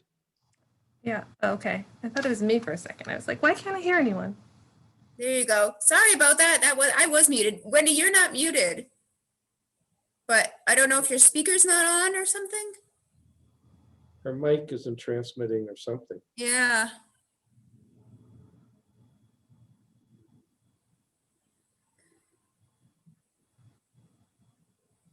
Still no. Maybe try logging out. Technology, Yes, do you want technology to log great. out and log back in, maybe? Or call separately? Poor Wendy. Yeah. All right. Well, I'll continue on, and then she can, whatever. I'm not sure what she wanted to talk about, but I will we'll get back to her. Hopefully she'll be able to get on and we can hear her.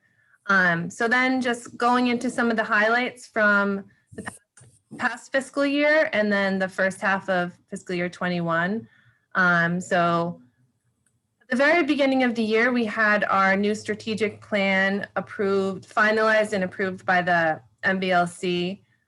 So that has kind of been a guiding document for us in setting goals and figuring out kind of what our next steps are.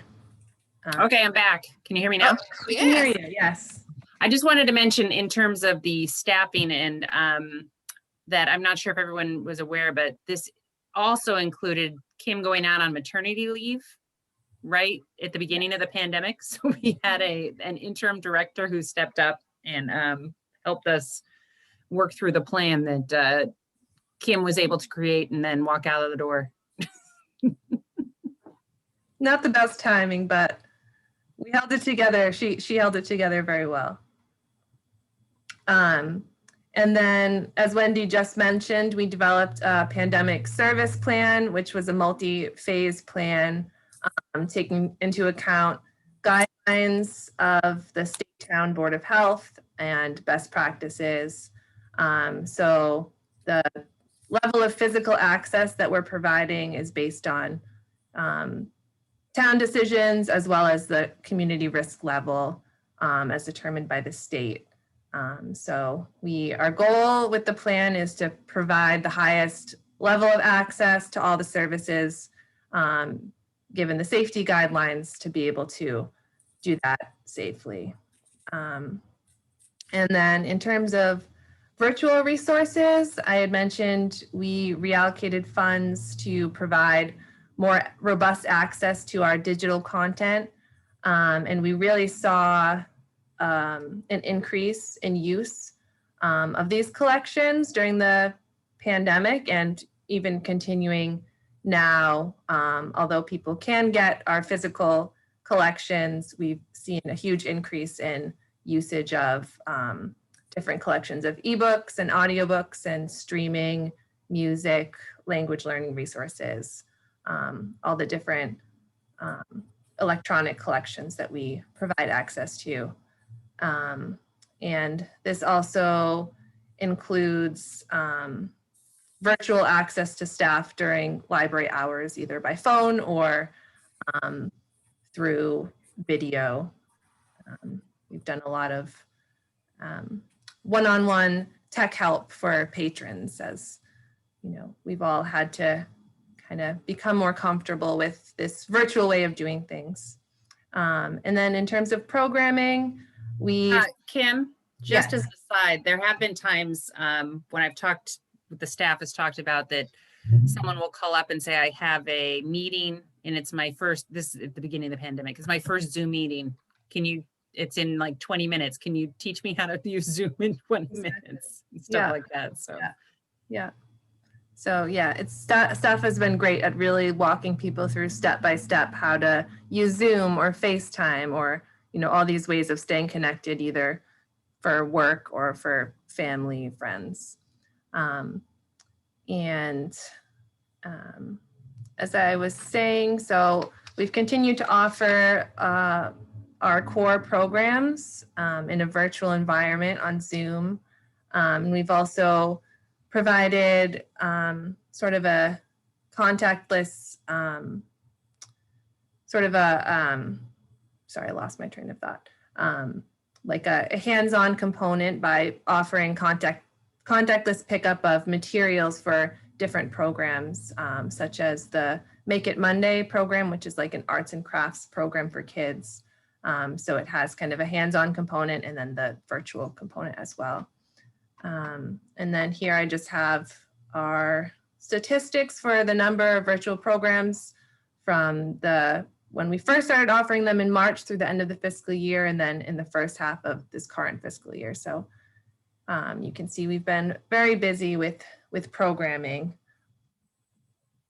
And then in terms of physical and in-person services, we were able to redesign the physical layout of the library building to create a safe space for people to come in and access browsing services and tech use appointments. So as well as rearranging staff workspaces so that we could be in line with the guidelines in the pandemic plan. And curbside pickup services I had mentioned. So we started that on June 3rd, and that first month we had 372 appointments. And then so far in fiscal year 21, that's only increased. And even during the time where we were offering browsing by appointment, many people continued to take advantage of the curbside pickup. And so we kind of did our planning and preparation. We had to do a lot of thinking about the best way to structure these tech use and browsing appointments and how people were going to sign up and the safest way to do that. So we did all that planning in late fiscal year 20, and then that began in fiscal year 21. So we were open for in-person tech use by appointment for about 4.5 months, and then just under 2 months for browsing. At that point, when MIllis went back into the high risk category, we paused on that. So we're ready to start that back up again when we're able to safely do that. And then I just wanted to mention, to kind of bring to your attention that the processes for creating this safe environment during the pandemic has been very staff intensive. The increased cleaning and for curbside, you know, we, from the time someone either calls or requests something, staff have to go to the shelf, pull it, you know, check it out to the person, bag it up, put it outside. So it's a lot more time intensive than if someone was just coming in and gathering their own materials for checkout, assisting people with scheduling appointments, and then kind of just making sure that people are adhering to the protocols for safety.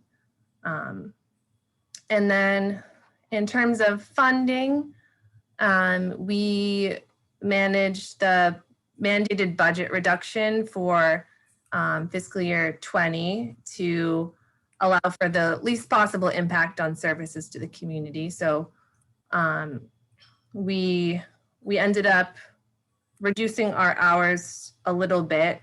And then once partial funding was restored in December, we were able to get back to our regular hours and kind of limit the impact on the community.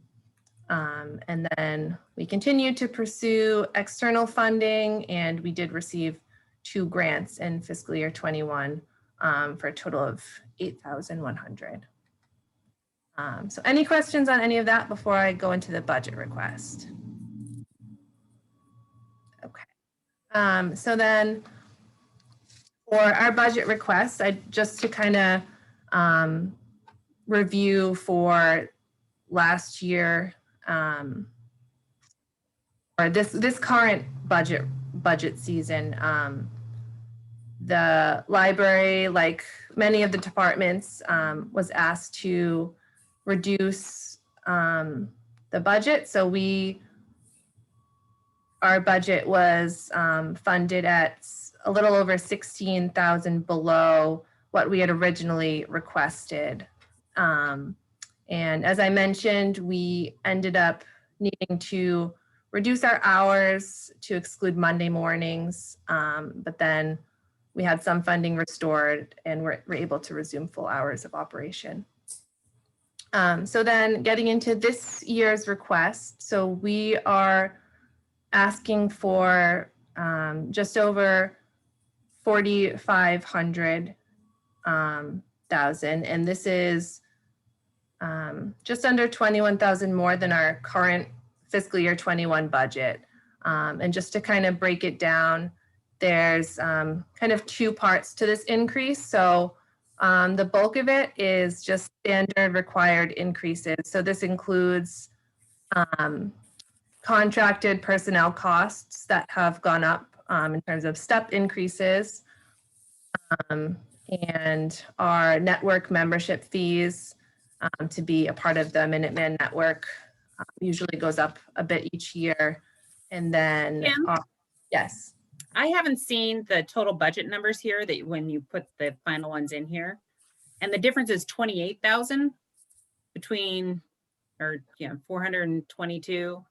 Yes, so sorry if that's a little confusing. So 422, that number there was what was originally funded, and then we had 7,398 restored in December. Okay. So the budget is more than that. That's where we are now. Okay. Yeah. And then, so that the standard increases make up about 14,000 of that. And then the rest is just, we're asking for funds to be restored to line items that were reduced in the fiscal year 21 budget process and not restored at town meeting in the fall.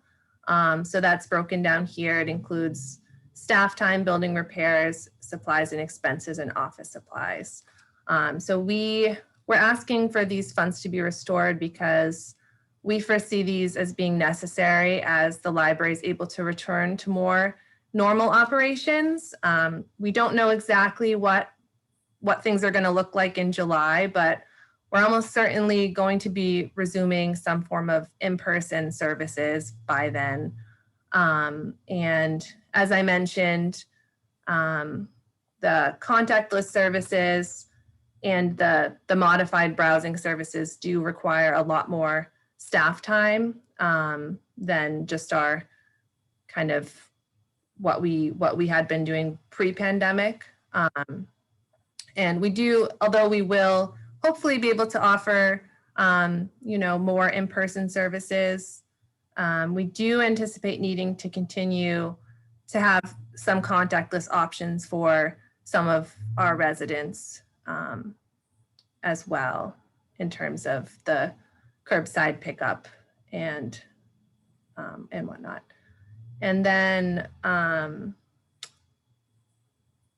so I talked about that. And then just one other point is that I had mentioned earlier that many of our volunteers have not been coming, and we kind of see that probably being the case for some time, as most of our volunteers are older and may not be ready to return to their positions for some time. So that'll also.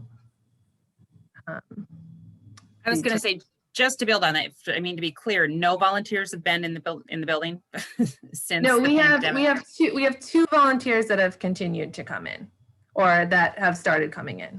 Oh, they've started coming in recently. Okay.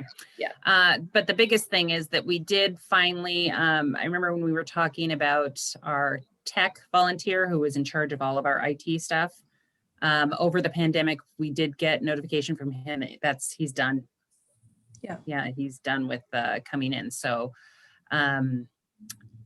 it's been a good thing that we were lucky enough to get the funding to have someone train in his position, so that, we do have someone who can cover all of those things now. So that's pretty much everything I was going to go over. So I'll take any questions if anyone has any questions.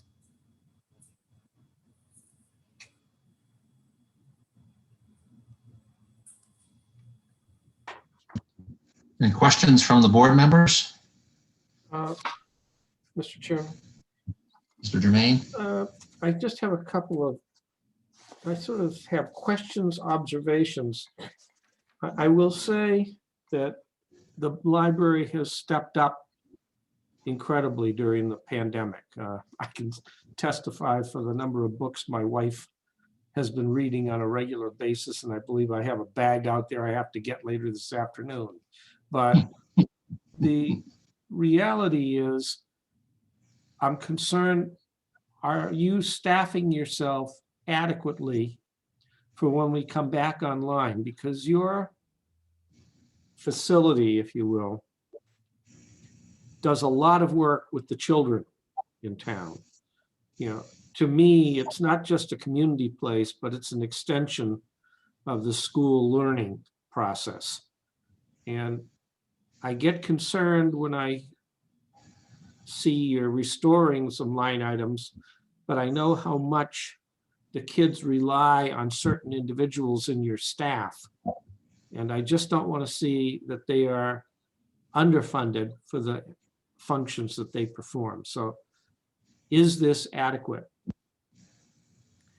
I would say, we could always use more staffing. Our staff does a lot in terms of, you mentioned children. We have one full-time person that does basically everything from babies through high school. And, it's a big job. So right now we're kind of just asking to get us back to where we were. But definitely, going forward, there is a need for more staff support in the library. Let me see if I can. Mr. Chair. Yes, go ahead. Just to Mr. Jermaine, the trustees had down with Kim and had a very long discussion about what what can we expect in this next year? And who knows when we're going to be back to normal and all that kind of stuff.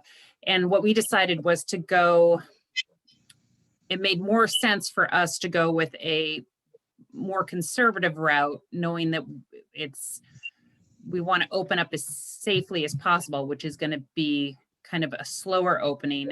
For example, one of the first in-person programs that we anticipate having is the board used some state aid funds to buy a giant outdoor movie screen. And so those will be some of the first things that we do, where you allow X amount of people into the courtyard and they'll be socially distanced. But returning to, we really won't see how people are going to be returning to the space and how we're going to be able to return to the space until it happens, until we see what happens with the pandemic and with the guidelines.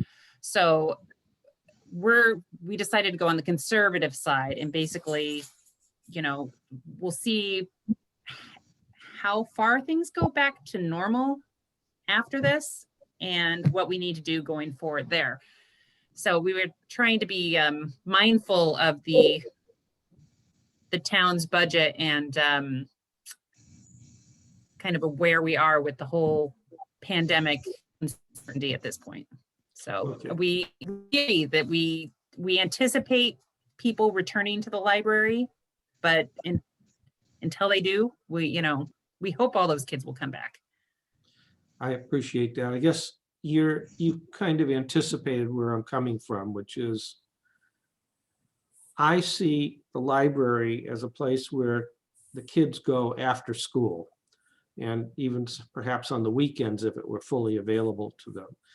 And to that end, even though we can't define it right now, I think it would be important to keep a census of how many kids come each afternoon if we begin to get an understanding that, in essence, this is another extension of the school process. And I happen to think that we have a lot of kids who take advantage of that. But I'd like to understand it better, because if we do need to fund it, we need to understand why we need to fund it. And we need to back it up with the information necessary to make sure that if in fact this community begins using the library in that manner as an extension of the school, that we are funding it accordingly for the growing population of young kids in this town. I don't mean that term disparagingly either. I mean it in a very positive sense, because I think the library has a lot to contribute to the kids as they're growing up. So if you'll please keep that in mind as we move forward. Mr. Chair. I got the finger point. Just to that point, they try to keep you on mute as much as possible. You should give Chris the mute button. I think this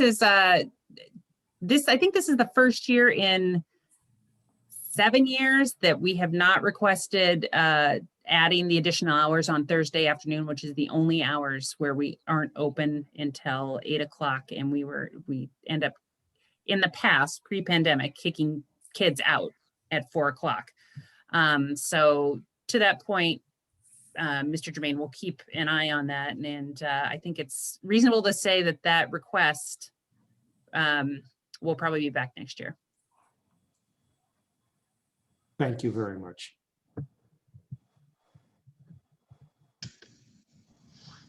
I have a couple of questions, if I may. Just to go back to the remote access capability, just to make sure I understand that. That's essentially a 24/7 kind of thing? So in terms of the resources that are available to people, like all our digital resources that people can access themselves, those are available 24/7. In terms of staff support, that is during our regular hours. Okay, so essentially there's a component of the library available to the community at any time. Exactly, yeah. Or said in another way, those who know what they're doing can actually access this at any time. Right. like me would have to wait till the library's open. You could set up a virtual tech help. Anyway. You're here now on Zoom, so you're. Right.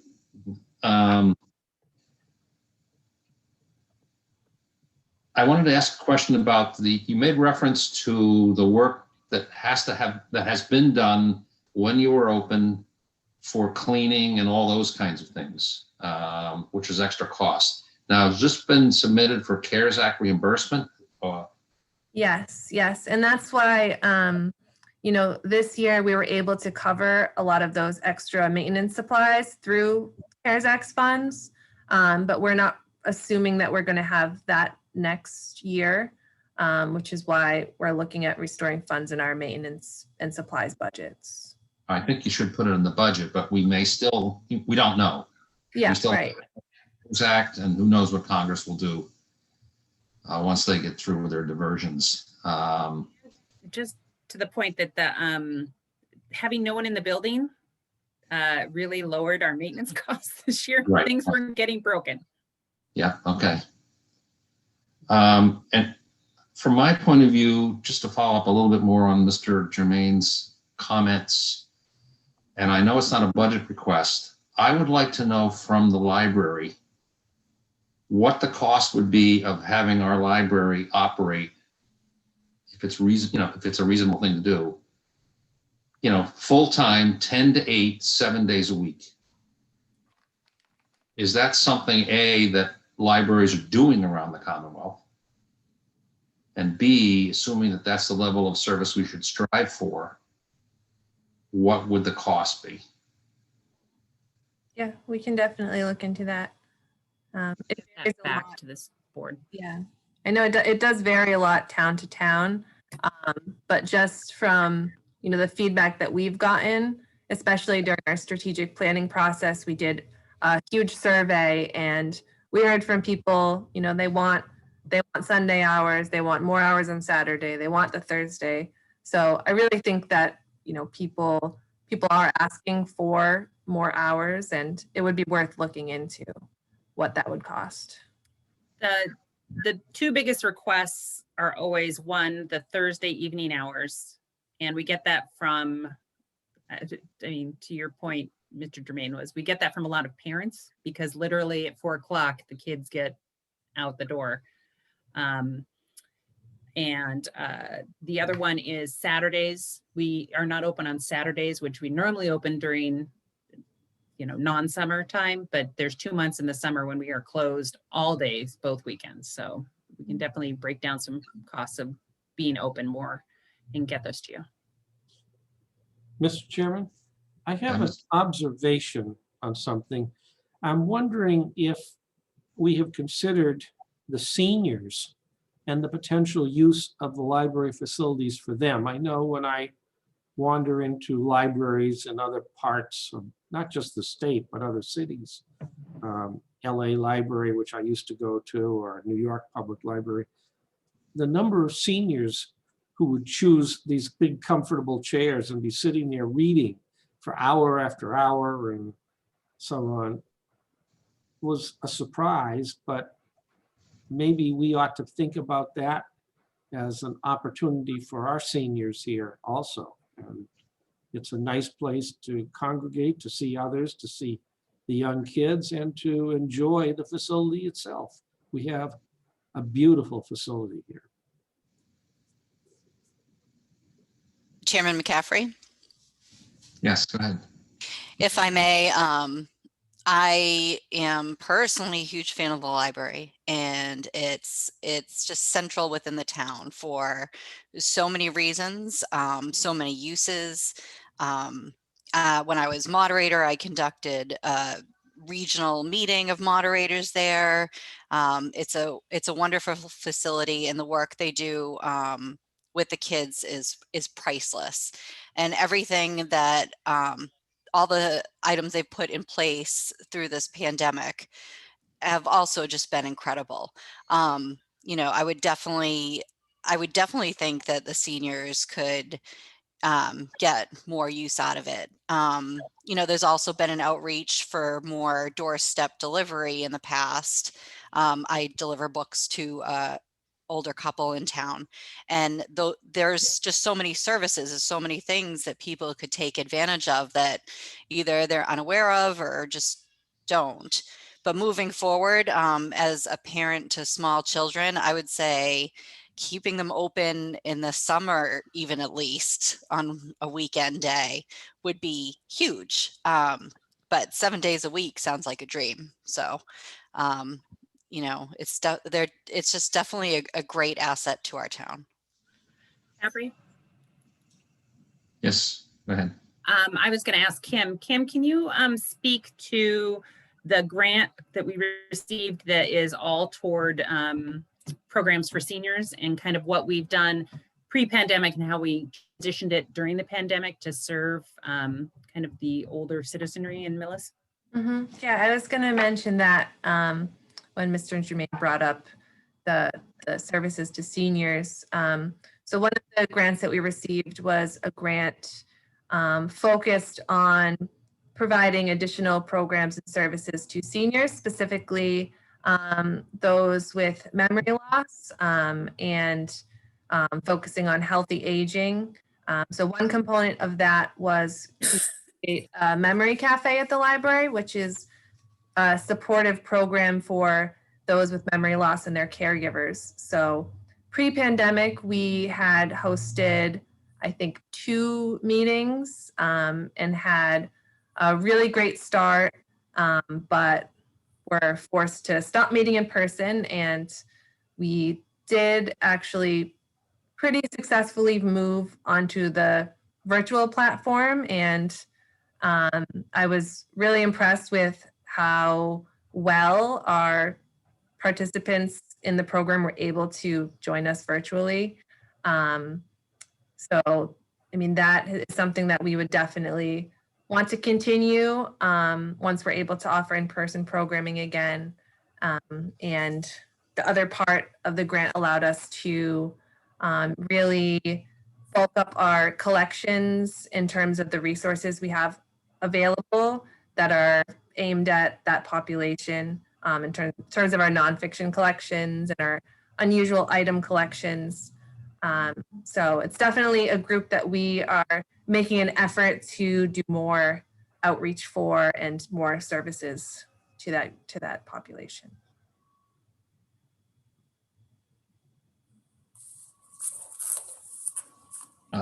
To give you a little additional context, our board had a conversation on Monday night about perhaps some longer term objectives that we might pursue from a budgeting perspective. Among them was, having our senior center open full-time rather than part-time. But we also discussed an objective, however long it takes to get there, of having the library open, 7 days a week as appropriate.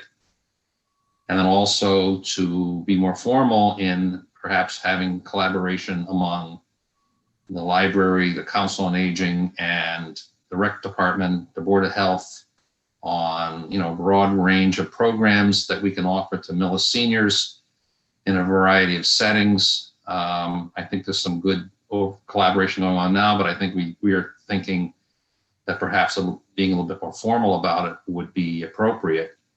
And part of that is, would complement efforts to find budget dollars to expand the services, because frankly, of the changing nature of the citizenry in our town, the growth in population among the seniors, and the growth in population period for that matter. So that's kind of the context. And so if we could, to help us with our thinking anyway, get some information from you folks at the library about not just opening, but what you think is appropriate. And if 7 days a week is not appropriate, I'd like to hear that too. But it seemed to me that even though my recall from my days as a young boy are getting further in the distance, the library in my town was open 7 days a week. So somehow I have this notion that maybe outmoded, that we're not delivering the same level of service in our community that I enjoyed in the one that I grew up in. And it's not pointing any fingers at anybody. We're in the situation we are in today because of budgetary constraints that have been necessary to address over a period of, decades. And we have growth in town. We have some information about opportunities perhaps that we might face, we might be able to grab onto. And I think that's what we're trying to get at from the point of view of asking you folks for a little bit more information on perhaps addressing or quantifying what we'd have to do to meet some of those long-term goals that you saw in your strategic review. The last thing I wanted to ask you about is marijuana money. I don't see, I believe, any indication that there are programs and whatnot that the library would like to try and sponsor that might be available to be funded through the host community agreement impact payments. Have you any thought to that? Sure. Yeah. So we had last year, we had submitted a request to use those funds to fund the Thursday evening hours because, the biggest need we see, as Wendy mentioned, is the after school crowd, and that the library kind of being a destination for kids after school, a safe place where they can go, and a place that provides different programs and activities for that age group. But as we had said before, we kind of wanted to take a more conservative approach, just because we don't know when we're going to be able to be that destination after school again. But that definitely is still a goal that we have. Okay. Could you dig up the old form and send it over? We actually prepared the form for this year. So we have the form that we actually put one together for this year, and we're kind of going back and forth on whether we want to submit it for this year. So Kim will be able to send that over.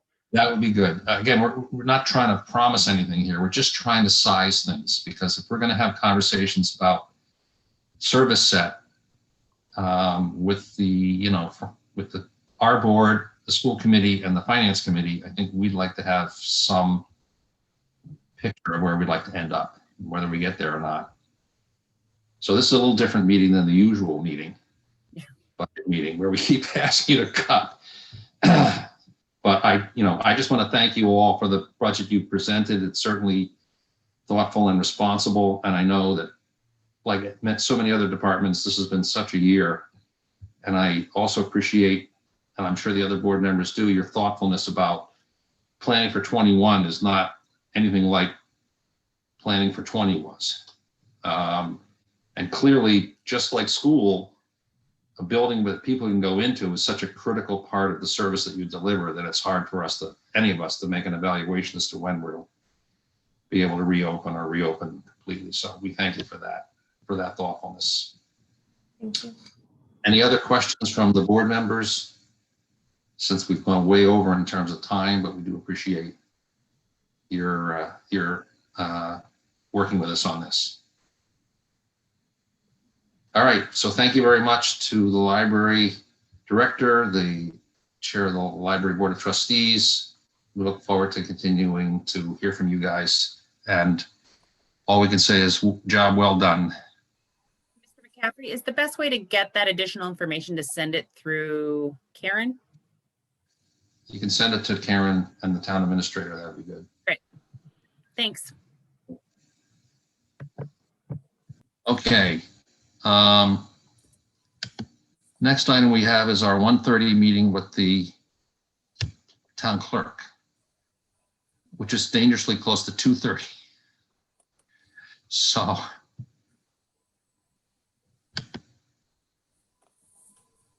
I see you're on there, but Lisa, I think you're muted. she's muted. Hi, I'm here. Okay, great.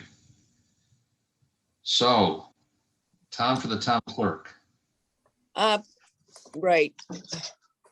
I have 3 budgets, and I was wondering if we could just start with the smallest and move up to the biggest, Lisa. since the biggest would have more to talk about. Lisa, Yes, just for the record, we asked you to identify yourself and your role. Oh. So when we're looking at this, they would be able to know. okay. This is Lisa Harden, the town clerk. Thank you. And I have three budgets, the Board of Registrars, elections, and town clerk that all operate through this office. I can't see what you have there. Wait a minute. Yeah, wait, what page are you looking for, Lisa? Oh, I was wondering if we could just start with the registrars instead of the town clerk and work back. Registrars, elections, town clerk. I think I have that. Let me see. There you go. There's registrars. Okay. Just for an overview on the budget, you asked for, well, I gave you a level budget on this one.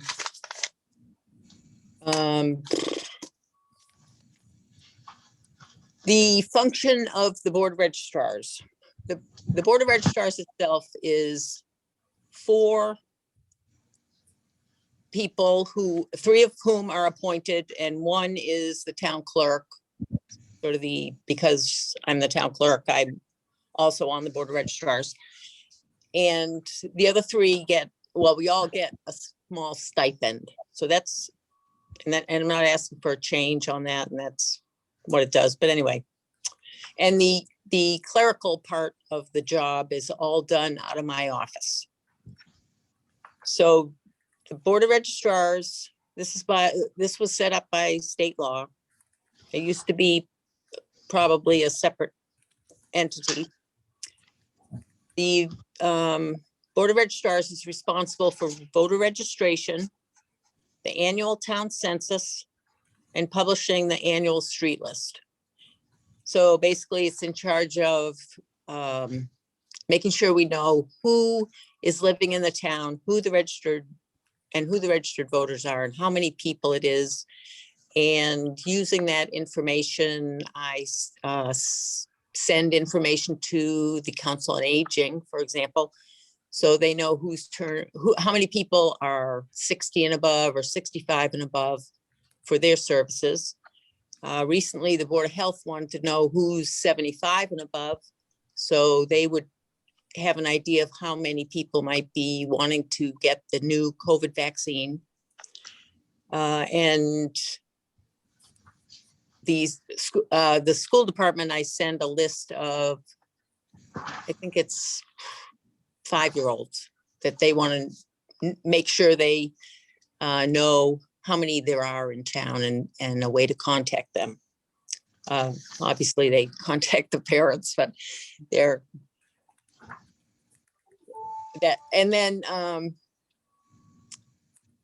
other people like candidates for a public office will ask us for lists of voters. So all that information is useful for both at the town level and for other people. So the town clerk and my staff do all the work required, which includes certifying voter signatures on nominations and petitions.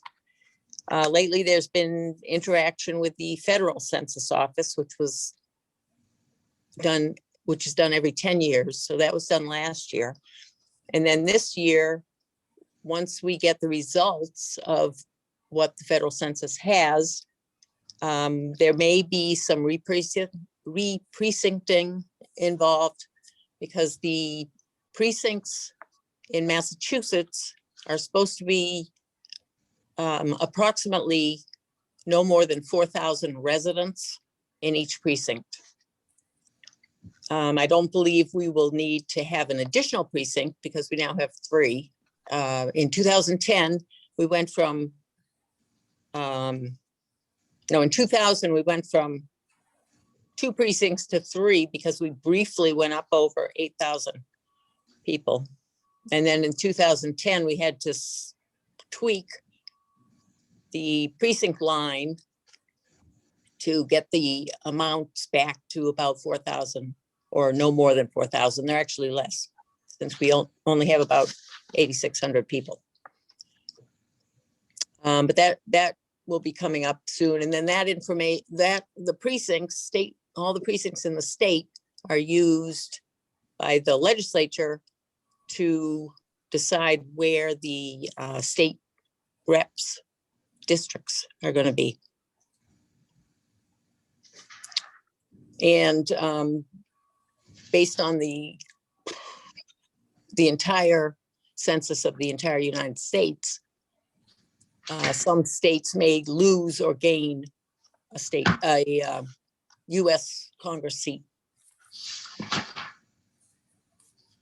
So that's all that information to try and be as accurate as possible is important. And it's also the number of people in MIllis is also used when we're applying for state and federal money. So the actual programs, they don't change. Voter registration, it's approximately 6,500 registered voters. The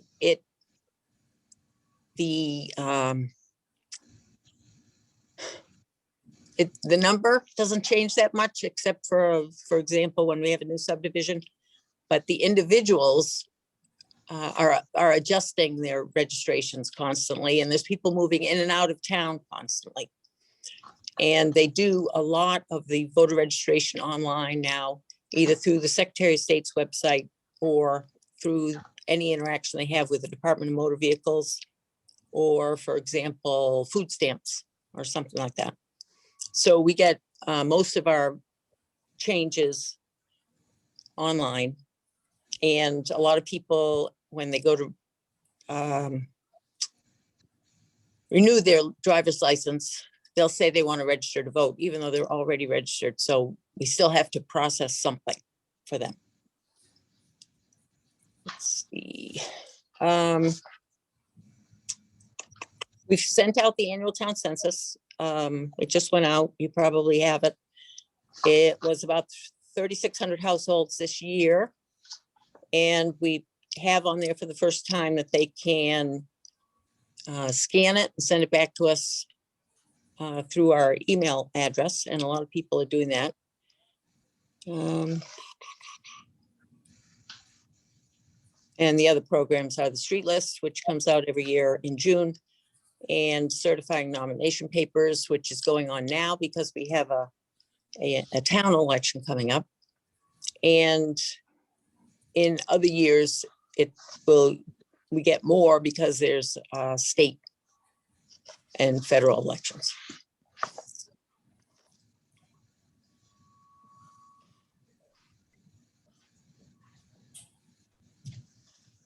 Major accomplishments.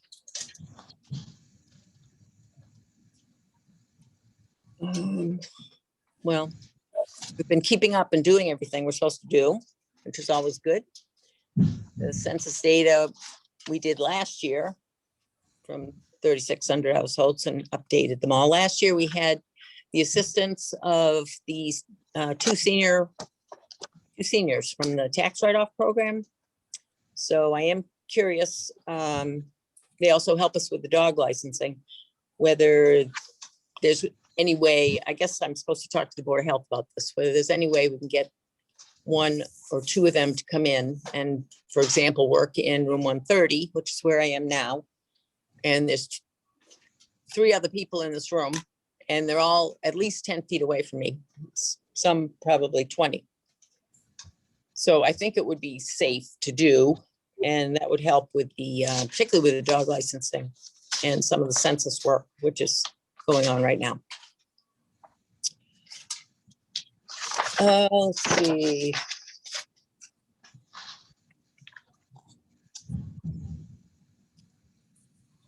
Elections, Lisa? Oh, you want to jump over to elections? That's I don't fine. know. Nothing else. This was a level service budget. I didn't have any changes. And just to kind of as an overview, on none of these, I did not submit a Form 5 for equipment, a Form 7 for capital items on any of these. And I was not able to come up with any way that I could use impact funds if anybody has an idea of how I could do that, I would be happy to try and apply. All right, let's jump to elections.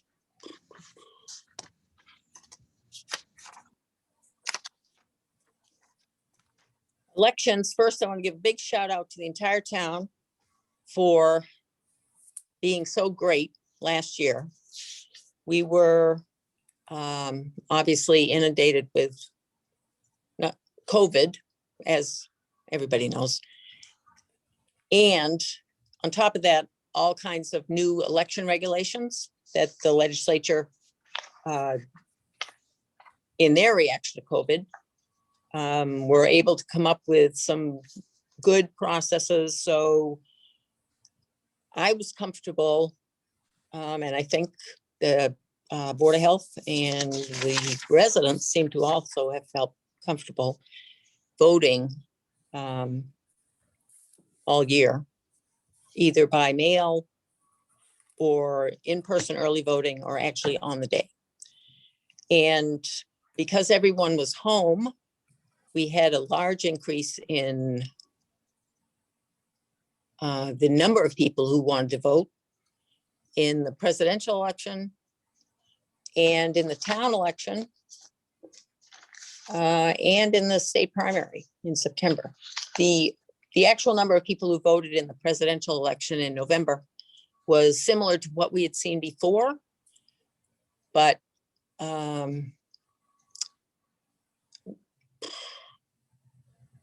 it was like 3,000 people voted by mail, and in previous presidentials we had 300. So the change in the process and what work had to be done was a lot different, but we were able to carry it off. And I want to thank the Board of Health. John and Kathy Lannon were very helpful and responsive, and thought that, yes, elections are important, and they made it happen. And the police helped a lot with traffic on the days, and also giving us safety training. There was some fear because of everything else that was going on in the country that we could face, some irate person with a gun coming in. So it was nerve-wracking, but nobody did. So that was very good. And then the fire department, Chief Barrett was great, and they came over and set up lights, outdoor lights for us to provide so people could see, particularly for the November election. And the DPW and Jim McKay were great also with setting up the ballot box. I think the day it arrived, the outdoor one for people to put their mail ballots in. And we also requested a sidewalk at practically the last minute, because we wanted to have people come in one door and out another. And so we were having them go out the side where they were just going to go onto the lawn. And the DPW was able to come up with a fast sidewalk, which is just worked out perfectly for everybody. And some of the lights from the fire department were out on that side also, out of the gym. And Mike and Karen in the town administrator's office were wonderful, and everyone in the building. I want to thank them for putting up with all the uproar on election day and being willing to work from home. And the town voters themselves, I want to thank them for being willing to continue to vote and to vote by mail when they hadn't in the past. And, putting up with our learning new ways to do things. And, every once in a while there'd be a glitch, and we would ask people to please bear in mind we were doing this for the first time. So anyway, everything went fine. Coming up this spring, we have the town election. There will be no early voting. We will have voting by mail. And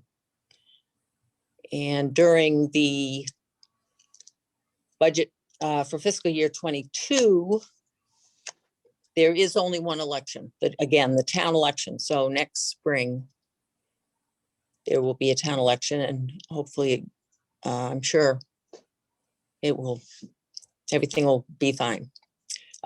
So this year, the town election budget, there's the one town election and the 2 town meetings, which we provide staff to and help run. And those also, I want to thank everybody. The Selectman's office is actually in charge of that, but I think you did a great job, and I really appreciate the people who came to participate. And we lucked out on the weather on the November one.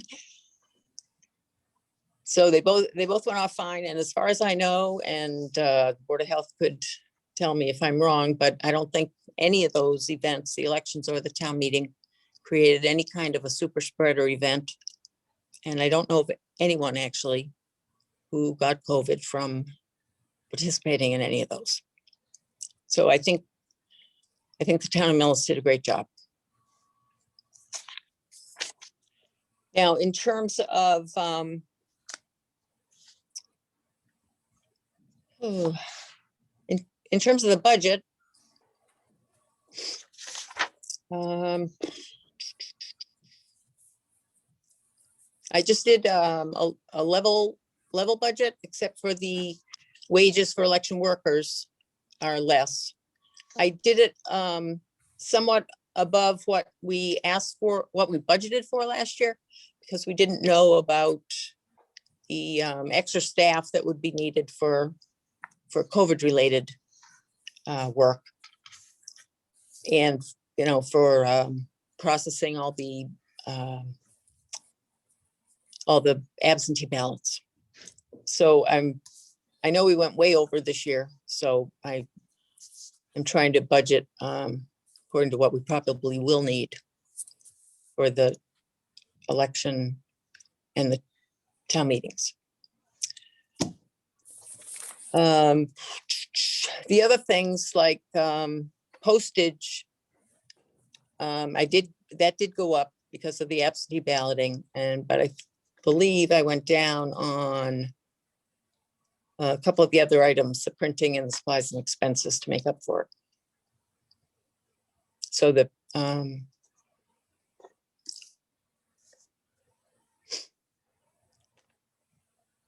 total budget for the elections was a little less. It was than I requested this year. It was 13,000 basically less. But I think the fiscal year 21 actual is going to be a lot higher than what's showing here for what the town meeting adopted, mostly because of the wages. Can I just clarify on the expenses for wages? Was any of this, Mr. Gazinski or Finance Director, was any of this covered by the CARES Act? Because a lot of this stuff was clearly driven by COVID. Our need to do, I don't necessarily mean the early voting, but the town meeting, that kind of thing. Was the CARES Act eligible for this? CARES, Mr. Chairman, if I may, the CARES Act will cover anything that goes beyond the cost of the normal function. So as a result of steps the town had to take because of the COVID-19 pandemic. So I use, for example, the police details for the outdoor town meeting. If we usually had one police detail, but because of the fact that we had to hold an outdoor town meeting, we used 3. The other 2 police details would be covered. Similarly, this would be true that any extra staff needed that goes beyond what was originally budgeted for either elections or town clerk, that was needed for to adapt to the COVID pandemic situation. certainly could be covered by the CARES Act. So we are looking at all of that. You know, the base salaries and so forth would not be covered, but if there's overtime on wage employees, or if we had to bring in temporary employees to assist, where we usually wouldn't because of the COVID situation, that would be, in my view, eligible, and we would apply for that. We also received additional funding for elections that is as a separate grant. Okay. So as the town clerk indicates, we spent much more than we budgeted, but hopefully some or all of that was covered by federal and or other grants to cover this cost. Is that fair to say? That would, It's fair, that would yes. be fair. Okay, thank you.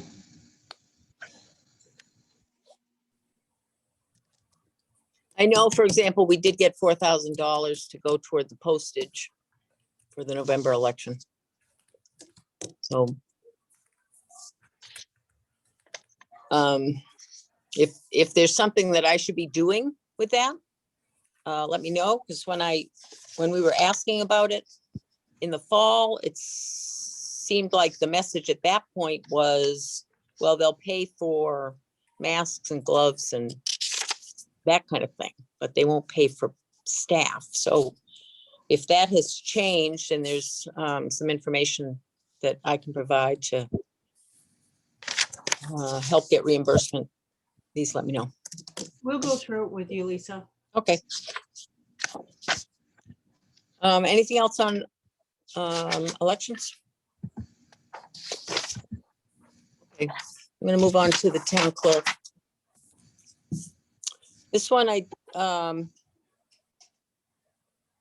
expenses, I just did a level. And the clerical went up based on the union contract. So there's an increase of $5,290 for the 2 staff. And maybe before I get into this, I should address anybody else who might be listening, what the town clerk's office does.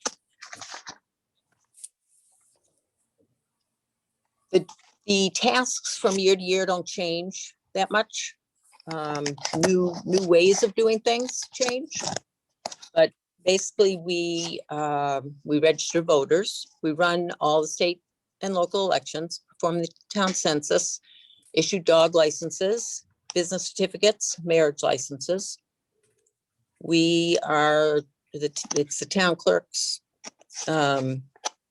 job to preserve vital records and other historical town records, anything that some other department isn't already preserving. Take and preserve minutes of town meetings and minutes of other boards' meetings, provide certified copies of vital records and zoning board and planning board decisions to the public, provide information to the general public, residents and other communities, and we communicate with the Attorney General's office and the Secretary of State. The programs are basically what I've listed. The state licenses dogs mainly to make sure that they all get a rabies shot. So it's not really a money-making proposition. It's more just to protect the health of the residents and the dogs. We issue business certificates, and we have a list of business owners who take out those, and that is people who are not otherwise registered with the state because they're in some kind of a corporation. So if somebody's running a business under something other than their own name, they take out a business certificate saying we're doing business as, Ryan's Amusements or something. Something that doesn't, you couldn't tell from the name who the person is that owns it. And that way, if somebody has an issue or wants to get more information about the business, they come to us and we can tell them who the people are behind that name. My office is the one that, sends out the town census, and then we update all our records based on the forms that we get back. And we not only preserve vital records, but we register births that occur in the town of MIllis. There are home births here. And the other births are from surrounding hospitals. And marriages, when people want to get married in the town, or they have some connection to MIllis, they take out a license application here. We have death records, and we have many other historical town records. When a couple wants to get married, they come to the town clerk's office, and we did this last year, all year. In spite of COVID, or if I wasn't available, one of my staff would go out in the parking lot to the couple's car and have them fill out the paperwork and swear it was all true. And we would make sure we had their IDs, so that we could then issue them the marriage license that they would give to the person who was performing the ceremony. And then that comes back to us, and we process that, and then they can get a certified copy. And it's usually the wife who's changing her name, or somebody's being added to somebody's health insurance, so they want a certified copy of that. We run all the elections, state and local, and town meetings out of our office. And we have selectmen's stormwater management information available. And we have information about the zoning board and the planning board. And we file their decisions and plans. And when there's a new subdivision, well, in the past, townspeople could come and actually look at the plans. That's now, I guess they look at them on the planning board site. And we provide information about the town to new residents and other communities.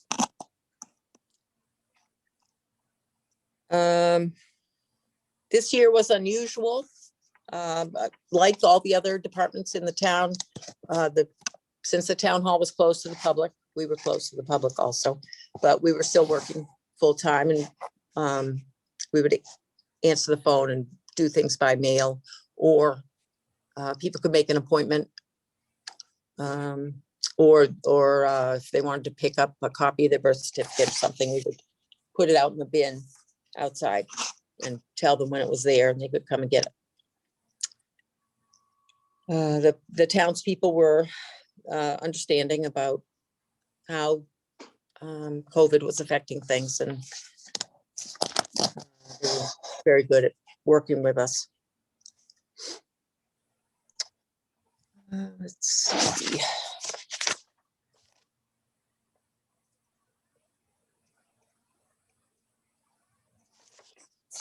The other, the major change that I have here on the town clerk is something that I've been talking about for, I don't know, at least the last 5 years. I really think that it's important that the town, that this office have a full-time department head.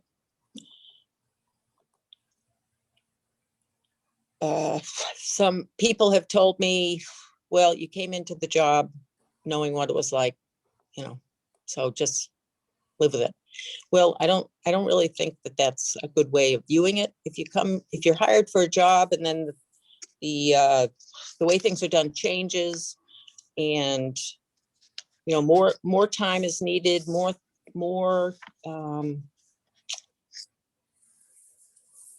things are done in different ways, and you need more time to address them and to think of how to plan for new ways of doing things. I don't think it is useful to the town or to just say, well, just keep doing it the same old way you've always been doing it. And all the other town departments have moved up to full-time department heads. I just think it's really important. And I think this budget year might be a good time.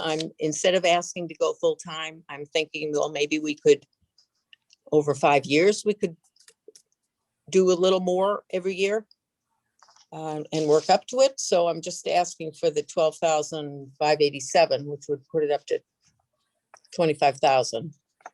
And with that, I would be able to keep the office open all the time that it should be open. Right now, with the staffing we have, we're sometimes closed at lunch, or if somebody's sick or on vacation, or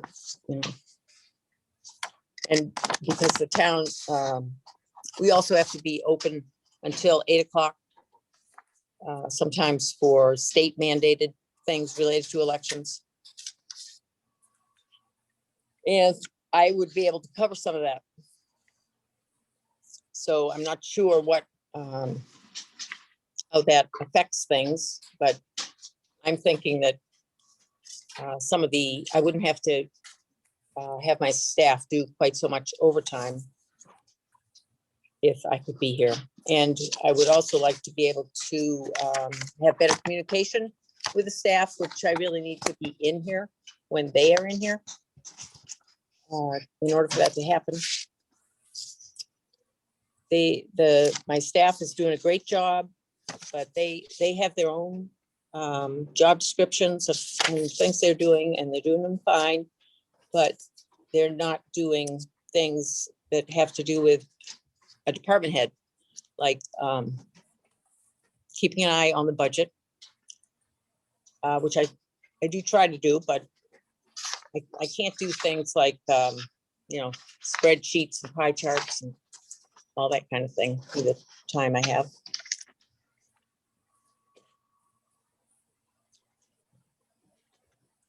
And future planning is always necessary. I would like to be able to preserve some more of our records, which I was able to do early on because of the workload wasn't quite as heavy as it is now. And I was able to apply to the Community Preservation Committee for some historic preservation funds, which we did, I think, 2 years. We really need to do that again. And if I was here more, and the COVID situation gets under control so that I could occasionally have a volunteer or two working in room 130, there's a lot of entering of data that I'd like to do to make all our records more accessible to the public. It's actually pretty interesting to look back at, for example, vital records and see what people were dying of in the past, like how many people died of influenza in 1918 and 19. And an additional thing would be to get all the town reports online. I believe the library has some of them online, but I would like to be able to push for all of them to be online, and a lot of the other records also. Anyway, just a further note on the hours that I put in. I was raising the alarm about what was going to happen last year in terms of how many hours I was going to need to be here, and it turned out to be even more than I had anticipated. But for about 6 months, I was here 6 days a week, 8 to 10 hours a day. And, taking home $450 a month for that many hours can get very frustrating when nobody seems to be listening. So it happened, it's gone by. yes, I chose to do that, but it was very important to me. And, you know, I work for the citizens of the town and I wanted them to have safe elections, and I accomplished that. But I think that the leadership of the town should really think about getting this department into the 21st century at some point. So I'm keeping pushing it because it hasn't gone away. I don't want people to think, oh, well, she doesn't care anymore. I do care. And I'm kind of negotiating against myself by just putting in for a little bit, but maybe that's something that you can consider this year. And the other request that I asked for, or that I put in information for this year, was the program for the dog licensing. But I'm not going to, I want to keep that in there going forward, just because it is something that we will need to address pretty soon. But you know, because people want to do stuff online, and right now, personally, I think it's kind of an expensive proposition, this particular one, but it's the one that Medway uses, and we share an animal control person with Medway, so that's why I was putting in that one. But seems kind of expensive, particularly if the other thing is we need to, if we're going to have these seniors getting $1,500 for working, we need to have things that they can actually do. And this is something that they can do, helping us with dog licenses. So that's, you know, another reason. We're already paying other people that could be doing it. So I'm not going to push for that this year. So in terms of the total budget, I think the adding them all up is about $17,000 more than last year, but $5,000 of that is the union contract, and the other one is the $12,000 for a little additional time for me.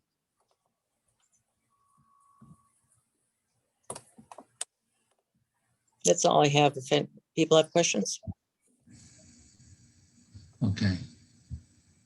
Questions from the board, comments, questions that we'd like to additional information on? Mr. Chairman, Jermaine? the one I have a question on, we've talked with Lisa about her budget request for the clerk before. I'm more interested in this next pet. What does that bring to us that your present program, whatever it is, doesn't include? Well, we don't currently have any program. We do it, people send in their information, they tear off the strip at the bottom of the census and send in the information check and a self-addressed stamped envelope. And we enter the updated information in our spreadsheet and fill out a license for them and mail them back the license, and the license, the piece of paper license, and also the little tag. Now, we would still, what this does is they can enter the information in the computer, and then we'd get it in a email or some form like that. And we would still have to fill out a license for them and mail it back with the little tag. But they could fill it out, print it out, and mail it to us with a check. Or there is a way that they could pay online. And I haven't discussed with Jen Fennell or the town administrator if the system that they are proposing would work for us. It's with something called Stripe. because I wasn't really pushing for it this year, I haven't had a chance to look at it, to ask around to see, but there is an additional cost of about $250 per dog, which we could pass on to the resident or absorb the cost ourselves. And then there's an additional cost of the actual thing. It's about $2,000 to initially set it up, and then $1,800 a year. But I think there's some additional costs that they didn't include this year. So I have to, if you are interested in that, I think there's an additional cost of something like 15 cents a dog.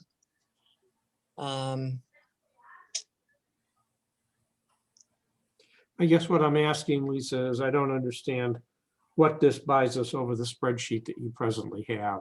And the costs are certainly significant. I mean, we're talking probably more than $2,000 a year if we implement a system like this. I just don't know quite why. At any rate, something we ought to talk offline. But well, I don't the main understand thing is because residents want to do, everybody wants to pay online now. It would be it would be an increase in cost to the town. It wouldn't be anything where we would be saving money. It would be a cost to us to do this, and it would be in order to make it more convenient for the residents. Okay, thank you. But as long as we keep having seniors able to work for us, they can do the work, and we're already paying them. Chairman McCaffrey?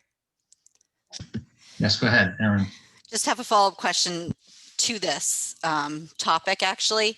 Well, my questions are, so I think the ACO was talking about this as well, and it made it sound like it was something that she was in favor of. So, it's certainly worth a separate discussion another time to get more information. I'd be interested to see revenue-wise, if you get more people doing it because there is this way to do it. Like, will the town get more license renewals because people can just do it online? But then there's if you can't just, and I guess I'd want to hear a little bit more from Medway, because I don't know how necessary. I mean, I have a dog, but my dogs usually try to eat their little tags, so I don't typically put them on. But I don't know how important the tag part is. But if somebody does a renewal through this and it could just get a printed license emailed back to them, then that would exclude the office from having to generate all of these and mail all of them out on top of paying for a system. Do you know what I'm saying? Like, I'm curious if Medway uses it in a different fashion. I can respond to the comment about the tags. The purpose of having the tag, so if somebody finds a stray dog, or the animal control is called and they have the stray dog, they have a list with all the numbers on it, and they can look up and see who owns this dog. Okay. The tags that the vet gives just have a number that has no, you can't call the vet and say, well, I have this tag with, number 15413 on it. Can you tell me who that belongs to? And they can't tell you. So it's a way, it helps the animal control, or a neighbor can call us and say, I found a dog with number 850, and turns out it belongs 2 doors down. So they don't even have to call the animal control.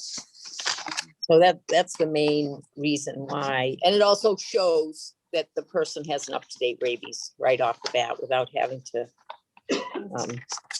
think it's some kind of a stray. Mm-hmm. Mm-hmm. Okay. So I don't think you're going to get rid of the little tags. Even I know people don't use them. I had a little dog who just went out in the backyard, and I didn't put it on my dog either, but I did put it on the big dog. Thanks. Any other questions? Okay, well, thank you, Lisa. We appreciate the present. Thank you. We'll move on to the next one. This is the 2 o'clock meeting. Right? Yes, the 2 o'clock meeting. Just because we were assured by the town administrator and the operations manager, we'd have plenty of time when we got to this point. We will be taking a break here. So if you're not done, you're going to have to wait till the end. I don't mean right this minute, but. So Mr. Gazinski, you're going to talk to us about the executive office. Thank you, Mr. Chairman. And I will be here till the end, no matter what. That's true. That is true. So will Karen. So will Karen. Bitter end. Why is this? Sorry. So, Mr. Chairman, I'm going to start with through the executive office with the selectman, town administrator, and then Karen's going to talk a little bit about town buildings, and then actually I'm going to talk briefly about our legal budget as well. So to start with the select board, town administrator office, if the board will indulge me for just a couple minutes, really more for the benefit of the viewing public, as I know the board is aware of most of this information, but just as a little background, the executive office of the town is made up of the select board and the town administrator, as well as the operations support manager, the economic development director and planner, and clerical staff. To talk a little bit about the some of the programs and sub-programs that this office handles, just as a sampling. We handle the collective bargaining and labor relations, workers' compensation, and police and fire injured on duties claims management, insurance administration. We manage and update the personnel plan and maintain the personnel files of all employees, oversee the procurement and provide assistance to departments on procurement issues, promote economic development, direct and coordinate all town operations, provide citizen assistance and information, work with our legislators for the legislative advocacy for the town, provide support to the select board, provide the alcohol licensing, common victualler licensing, and all of the licensing as required, coordinate with the board and committee appointments, handle the overall operating budget development and implementation, and capital improvement program development and implementation, work with strategic planning and fiscal policy development, prepare the town meeting warrants and the annual town report, administrative oversight of the municipal law department, and administrative oversight of the building maintenance in the community, to name a few. So there's a high level view of most of the major tasks handled, and there's a lot of other minor tasks that come up that need to be addressed as well. Just a little background for the past 12 months, just a list of accomplishments of the department. The change of the name of the town's executive board from Board of Selectmen to Select Board. He conducted a comprehensive study of the operations of the Department of Public Works. Participated in a number of tri-board meetings of the Select Board, the School Committee, and Finance Committee to discuss townwide operational and budgetary issues. Adopted a Select Board Policies and Procedures Manual. Adopted a new social media policy. Established the new town Facebook site. Established an enterprise committee to look at the enterprise fund related issues of the town. Negotiated and executed a cable license agreement with Verizon Fios. Applied for and received a grant through the CARES Act for $729,000 to address COVID-19 related costs for the community. The board voted to adopt sections 10 and 11 of Chapter 53 of the Acts of 2020, providing for the extension of the due dates for the fourth quarter real estate bills for fiscal year 20.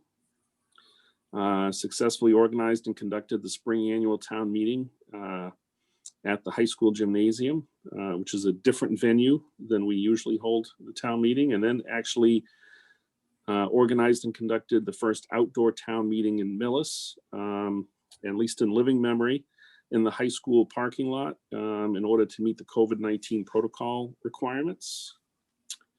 Worked with all town boards and committees to establish remote meeting systems through the Zoom platform during the state of emergency. Special thank you to Karen for that. Approved outdoor restaurant service and liquor sales policy application to assist local businesses during the COVID-19 pandemic.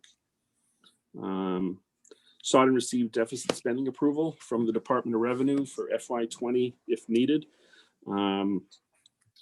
Carol did a great job working on that. Luckily, we did not have to exercise that, but it was there in case it was needed. Negotiated and executed collective bargaining agreement with the DPW union. Negotiated and executed a agreement, contract agreements with the town administrator, the fire chief, and the library director.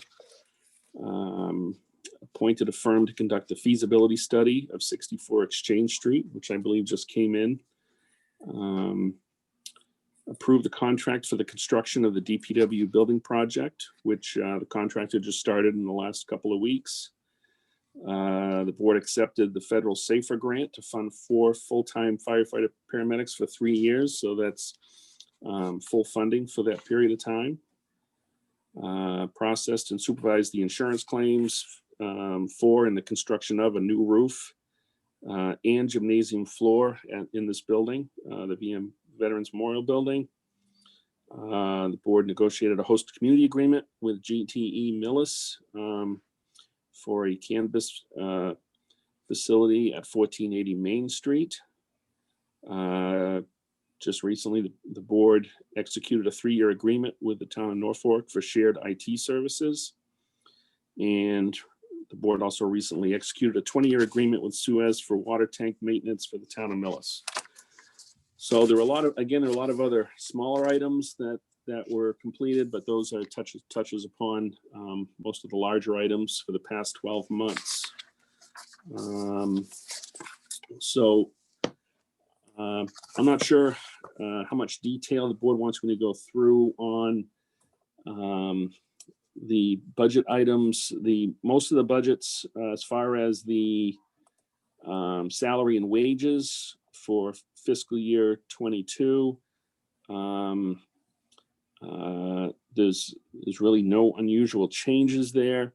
I will note that it does appear to be a higher change simply because the first 5 months of the current year, the budget was reduced for the positions listed. So, but otherwise, it's just contractual increases. Just a couple notes on that. I just wanted to remind the board, and I probably should have mentioned this morning when we started, but in many of the budgets, the wages and salaries are not the final, will not be the final wages and salaries, simply because there are several union agreements that will be in the works for FY22 and beyond, such as the SEIU, the fire union, and there are some contract employees with the town that are still whose contract expires either at the beginning or during the next fiscal year. So those final numbers are yet to be determined. And also the board will need to take a vote at some time in the near future to determine a COLA for non-contract, non-union employees. So that'll probably come up on one of your agendas in the near future. So the actual final proposed requests still will have some tweaking over the next couple of months. With that, are there any questions on the wage and salary line items listed? I'll take a breath there and see if anyone has any questions on that end of it. Mr. Kaczynski, Yes. Where do we find the energy managers? Yes, the energy manager will be in town buildings Okay, because that's considered a facilities, town buildings and facilities position. okay. So that will be coming up in the next budget. Okay, all right. So make sure. A percentage of Mr. Weiss's salary is located here under economic development and planner, and the other piece will be under the town buildings. Next question I have is, since we have, I think it's important for us to make note of the grants that has been received. You talk about the CARES Act grant. Where are we going to find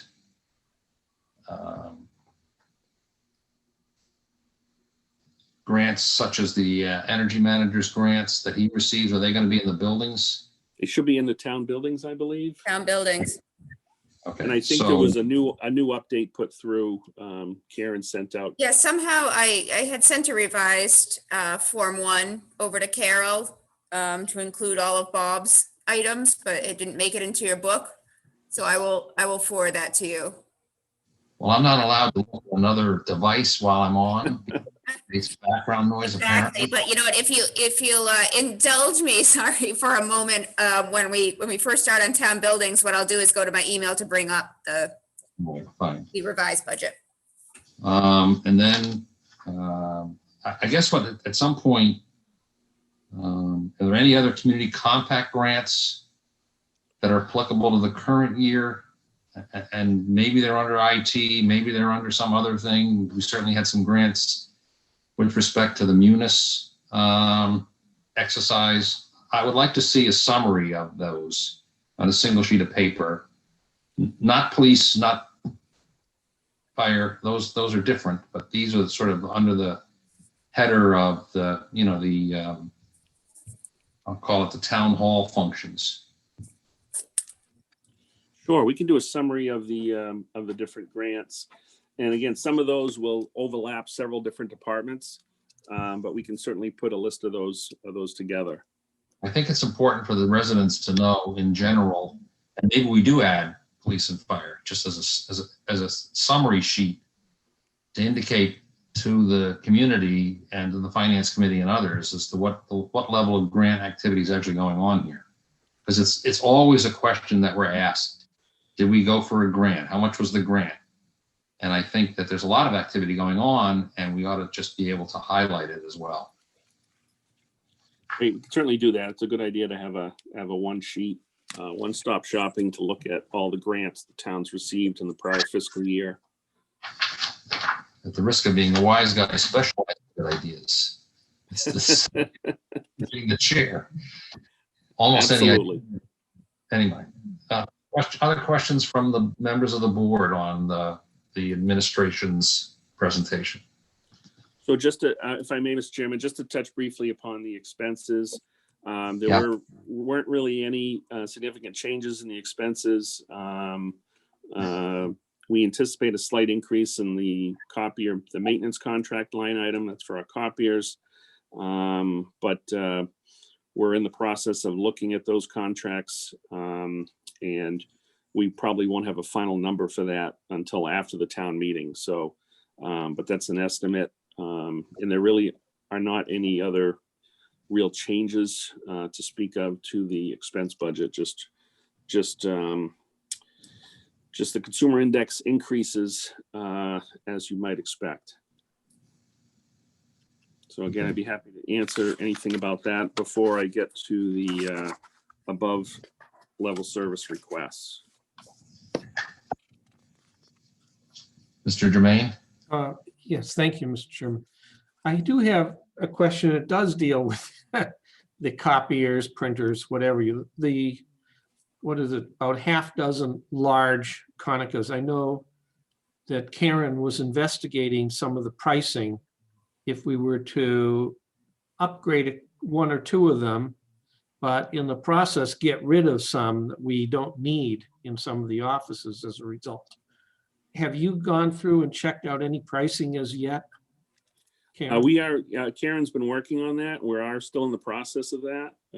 But we've gathered some information.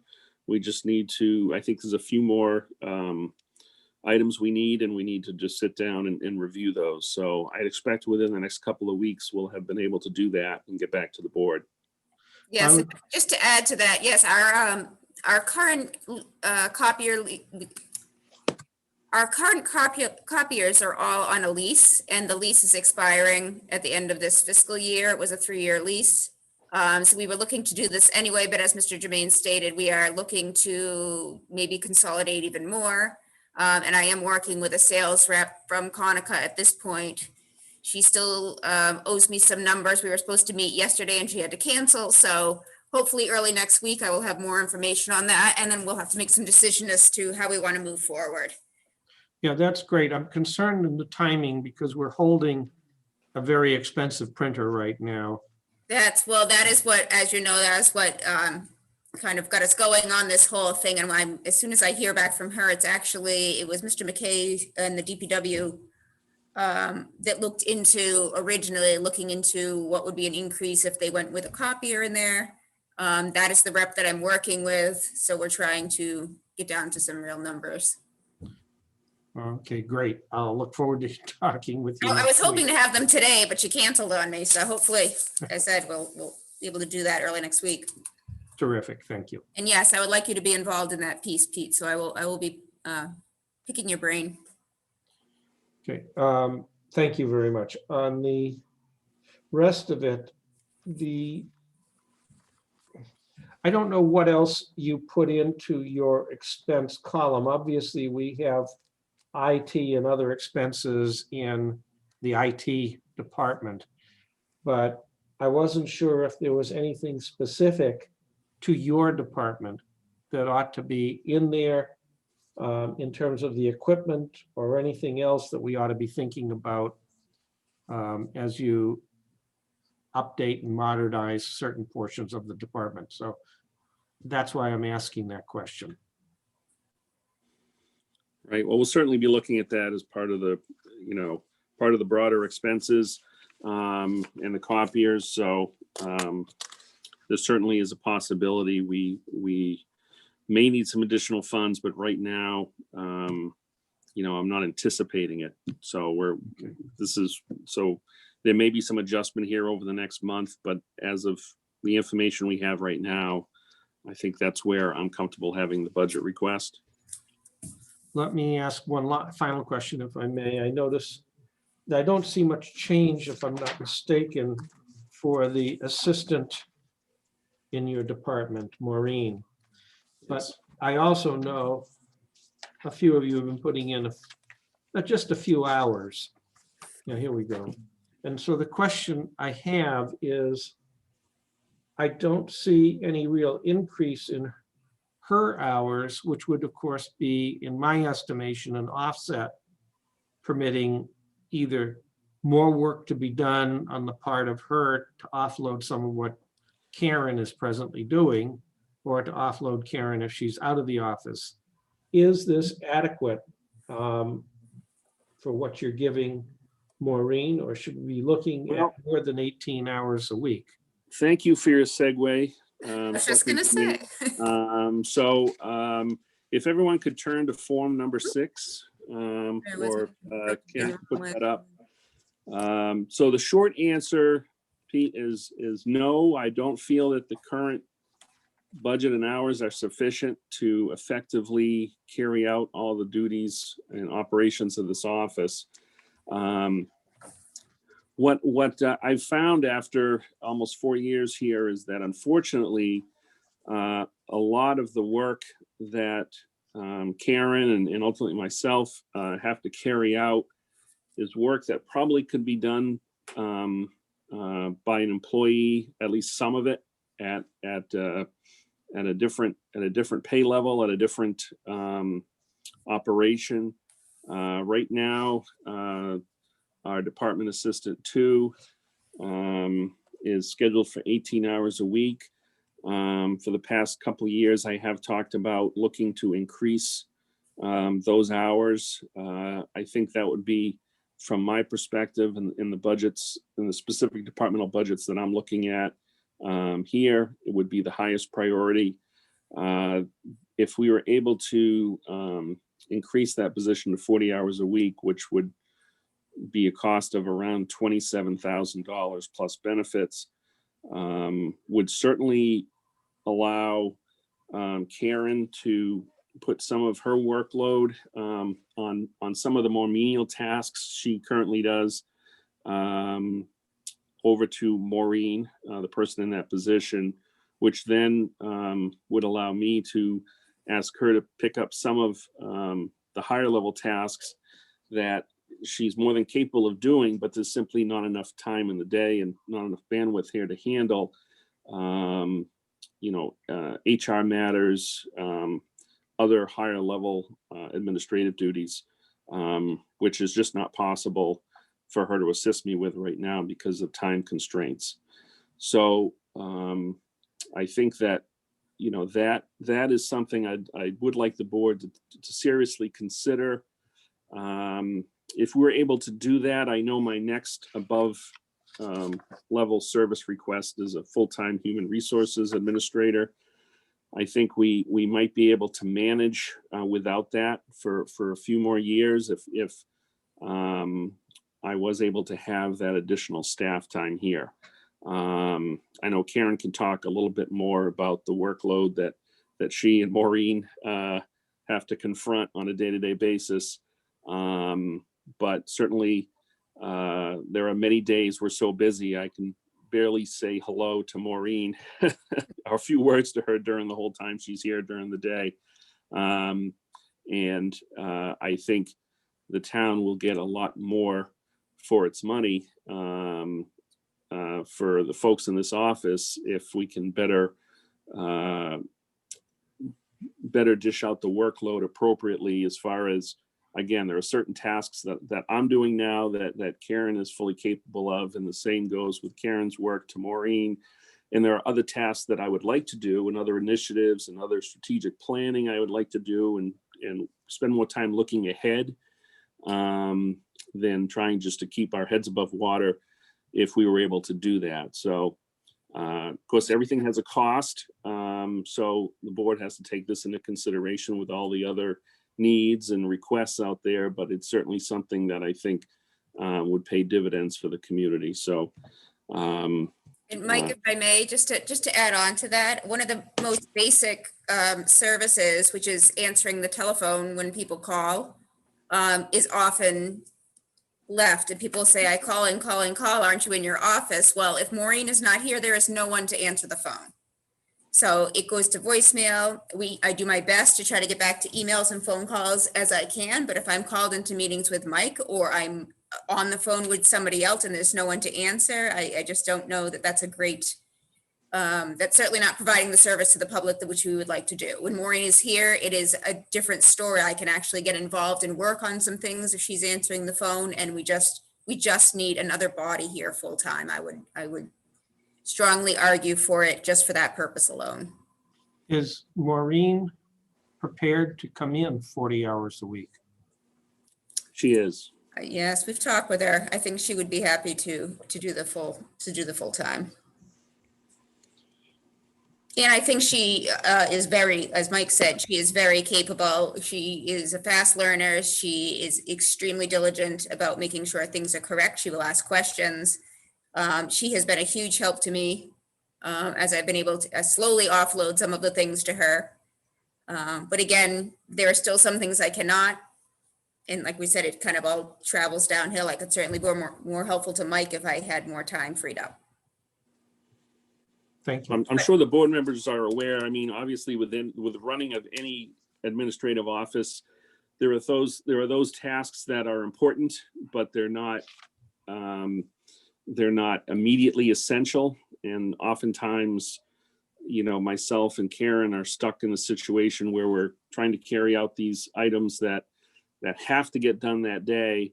But again, because of that, some of the other work that would be beneficial is just, it's not brought forward in timely fashion as I'd like.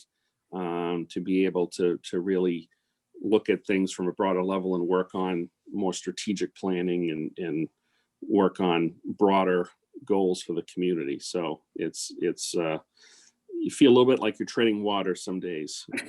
I'd also so- like to note that, and even in the time that I've been in this particular position, and I've been with the town since 2008, I started off in the accounting office and then moved over to this office. In the time I've been here, the town and the structure of the town has changed enormously. We have so much growth going on, new developments, all of that type of thing. Our needs are different. I think the office, you used to be able to do it kind of with a one and a half kind of administrative staff in the office. I just don't think we can maintain that for long. I think it's easy to see for fire and police where you say, yeah, direct services, people need to go and help people. And I think we see the need there. I think it's harder to see when it's just kind of behind the scenes administrative stuff. But I know things usually roll downhill. A lot of things roll uphill to our office and kind of land here just because there isn't another place. Like I said, development alone, the 61As, all of the residential things that are going on, that alone takes a ton of time that I was never doing before. So it's just bandwidth. It's not that it can't be handled, it's just bandwidth. We just need more hours. That's what it comes down to. That's my plea.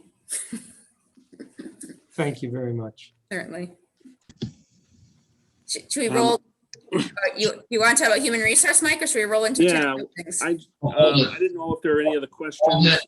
Hold it. Yes. Have at it. The detailed cost impact. $27,617 plus benefits.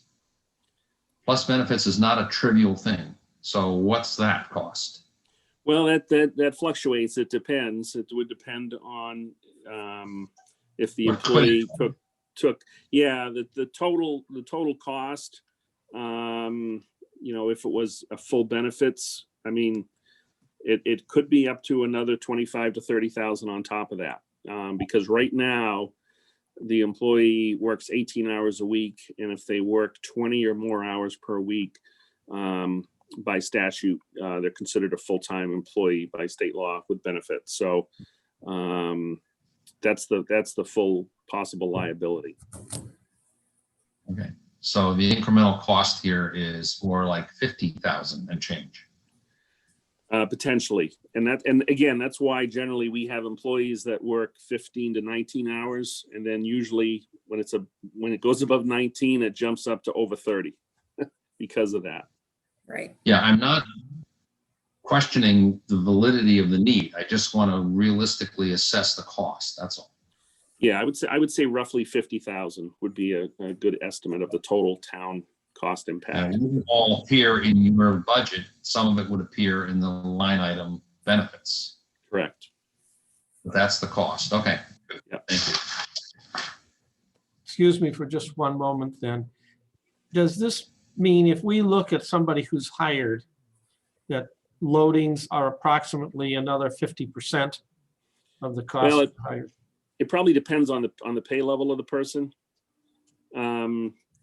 I think the benefits would range. The biggest one is the health insurance. That's probably 70 to 80% of it, and that's standard across the board. And then the rest of it would be probably dependent on the pay level. So I'd say the higher the salary someone has, the lower the percentage that benefits impacts the overall cost. But in this case, it would be close to 50%. Yes. Thank you. Any other questions on that above level service request in the packet? The only other one I have. Oops, sorry. I'm sorry. Go ahead. Talk about the HR request. Yes. The only other one I have on the Form 6B is a full-time human resources administrator. We've talked about this the last couple of years. We've talked about possibility of having a full-time shared position with the school department. Again, this would be this would be a position to handle all the human resource functions, you know, of the town. There's really a lot to this. A lot of times people don't realize how much human resources encompasses, whether it be from recruitment and selection, training, evaluations, compensation and benefit analysis, policies, handling disciplinary actions, union contracts and negotiations, risk management. So there's a lot of pieces there. And like I said, this one may be a bigger reach for this year, and I appreciate that. But I think it's important to point out that it is a need, and most of the area towns around here have a full-time human resource director.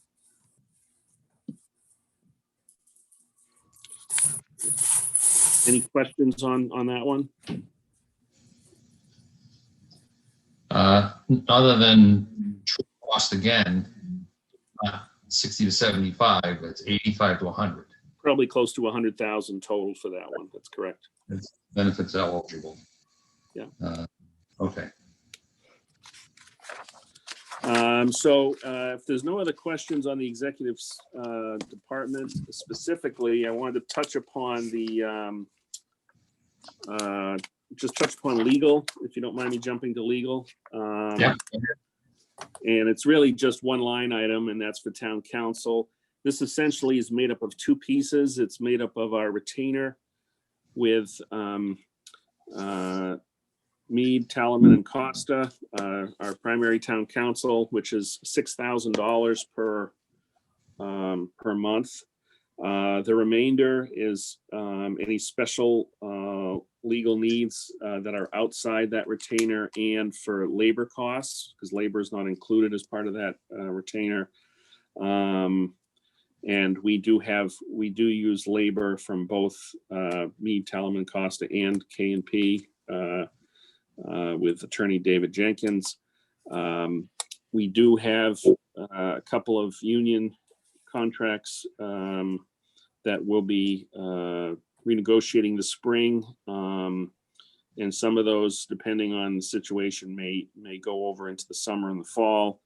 If the board remembers, this department was reduced by 10% back last year when we were trying to anticipate any possible revenue hits from the COVID pandemic. And as a result of those possible costs with union negotiations, I'm recommending and requesting that item be brought back up to $95,000 for next year. I don't know if there are any questions about the, I think we do a pretty good job here at keeping our legal costs under control. I do talk to a lot of my colleagues in other communities, and a lot of communities of this size spend, well over $100,000 on legal costs every year. And I think we, through the assistance of our town council and through smart use of that assistance, we do try to keep that cost contained. I'd just like to ask the question, not that I'm trying to suggest that we appropriate, but we did sign an agreement, a town council agreement with Mead Talaman with a fixed fee. Yes. But that doesn't necessarily mean that the fixed fee is forever. That's correct. I don't recall, did we have a multi-year duration on that thing, or is it just year to year? I think it's year to year, right? I think the first 2 years it was fixed, and after that it's year to year. I think the only reason it hasn't gone up to this point is because of the pandemic and the issues surrounding that. I have not heard anything from town council to indicate an increase in that for next fiscal year, but I'll certainly check in on that before the budget process. Not necessary. Don't poke the bear. I'll take your advice on that. Mom's the word. But that's a $75,000 fee that we pay annually, and we're looking for an extra $20,000, which is out of scope for Mead, Talaman, and Labor Council, right? That's correct. Just a question on the FY 2020 actual, which is fairly precise number, $101,033. Does that reflects what we actually spent, right? That's correct. In the prior fiscal year, that's what we ultimately spent. So I don't have what we actually spend in 2021 yet. Right. Yeah, I do. Right. I don't have it in front of me, but I do keep a spreadsheet. I think there is some likelihood we may need a small infusion into that account before the end of the fiscal year. But I mean, it's not going to be a giant amount, but it will be some funds needed. And We're not far off, Mike. Yeah, we're not that far off, but I don't want to say that we're going to be fine. We will need probably some transfer into that account before the end of June. Okay, thank you. Thanks. Karen, did you want to, any other questions on the legal before we move to the town buildings? I have just a quick one, if I may. And have you heard anything from me, Tellerman, that indicates we in fact have been using more hours than anticipated and they feel that they have to raise the rates? No, I don't believe so. No, I haven't heard that. And I think, again, we're being judicious with that and so to not over push that retainer to force the issue. So I think we've been using them at a reasonable level.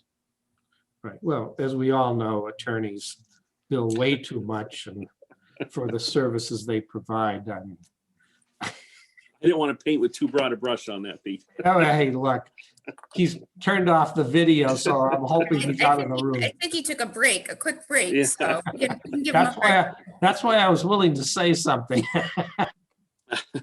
Uh-oh. You've been caught. I heard it. Well, on that note, I will share my screen. IT consultants, they'll just bleed you. Oh my goodness. So Karen, I you've got have about some 17 sort of minutes. I don't know what's going on in my background. It keeps changing photos. You got 17 minutes so the board can have their 3-minute break before the 4 o'clock Fair enough. appointment. I can be as succinct as you like. So this is town buildings. Town buildings is also one of the hats we wear in the executive office. The department itself consists of our senior building maintenance worker, Paul, as well as Bob Weiss, our fabulous energy manager, who was unable to join us today because he has injured his back, the poor guy. But in any event, this covers maintenance of the buildings in general, library, police station, fire station, as well as the town hall / Veterans Memorial Building. As you know, with COVID, a lot has gone on to change the look of the building here. We've done work installing plexiglass.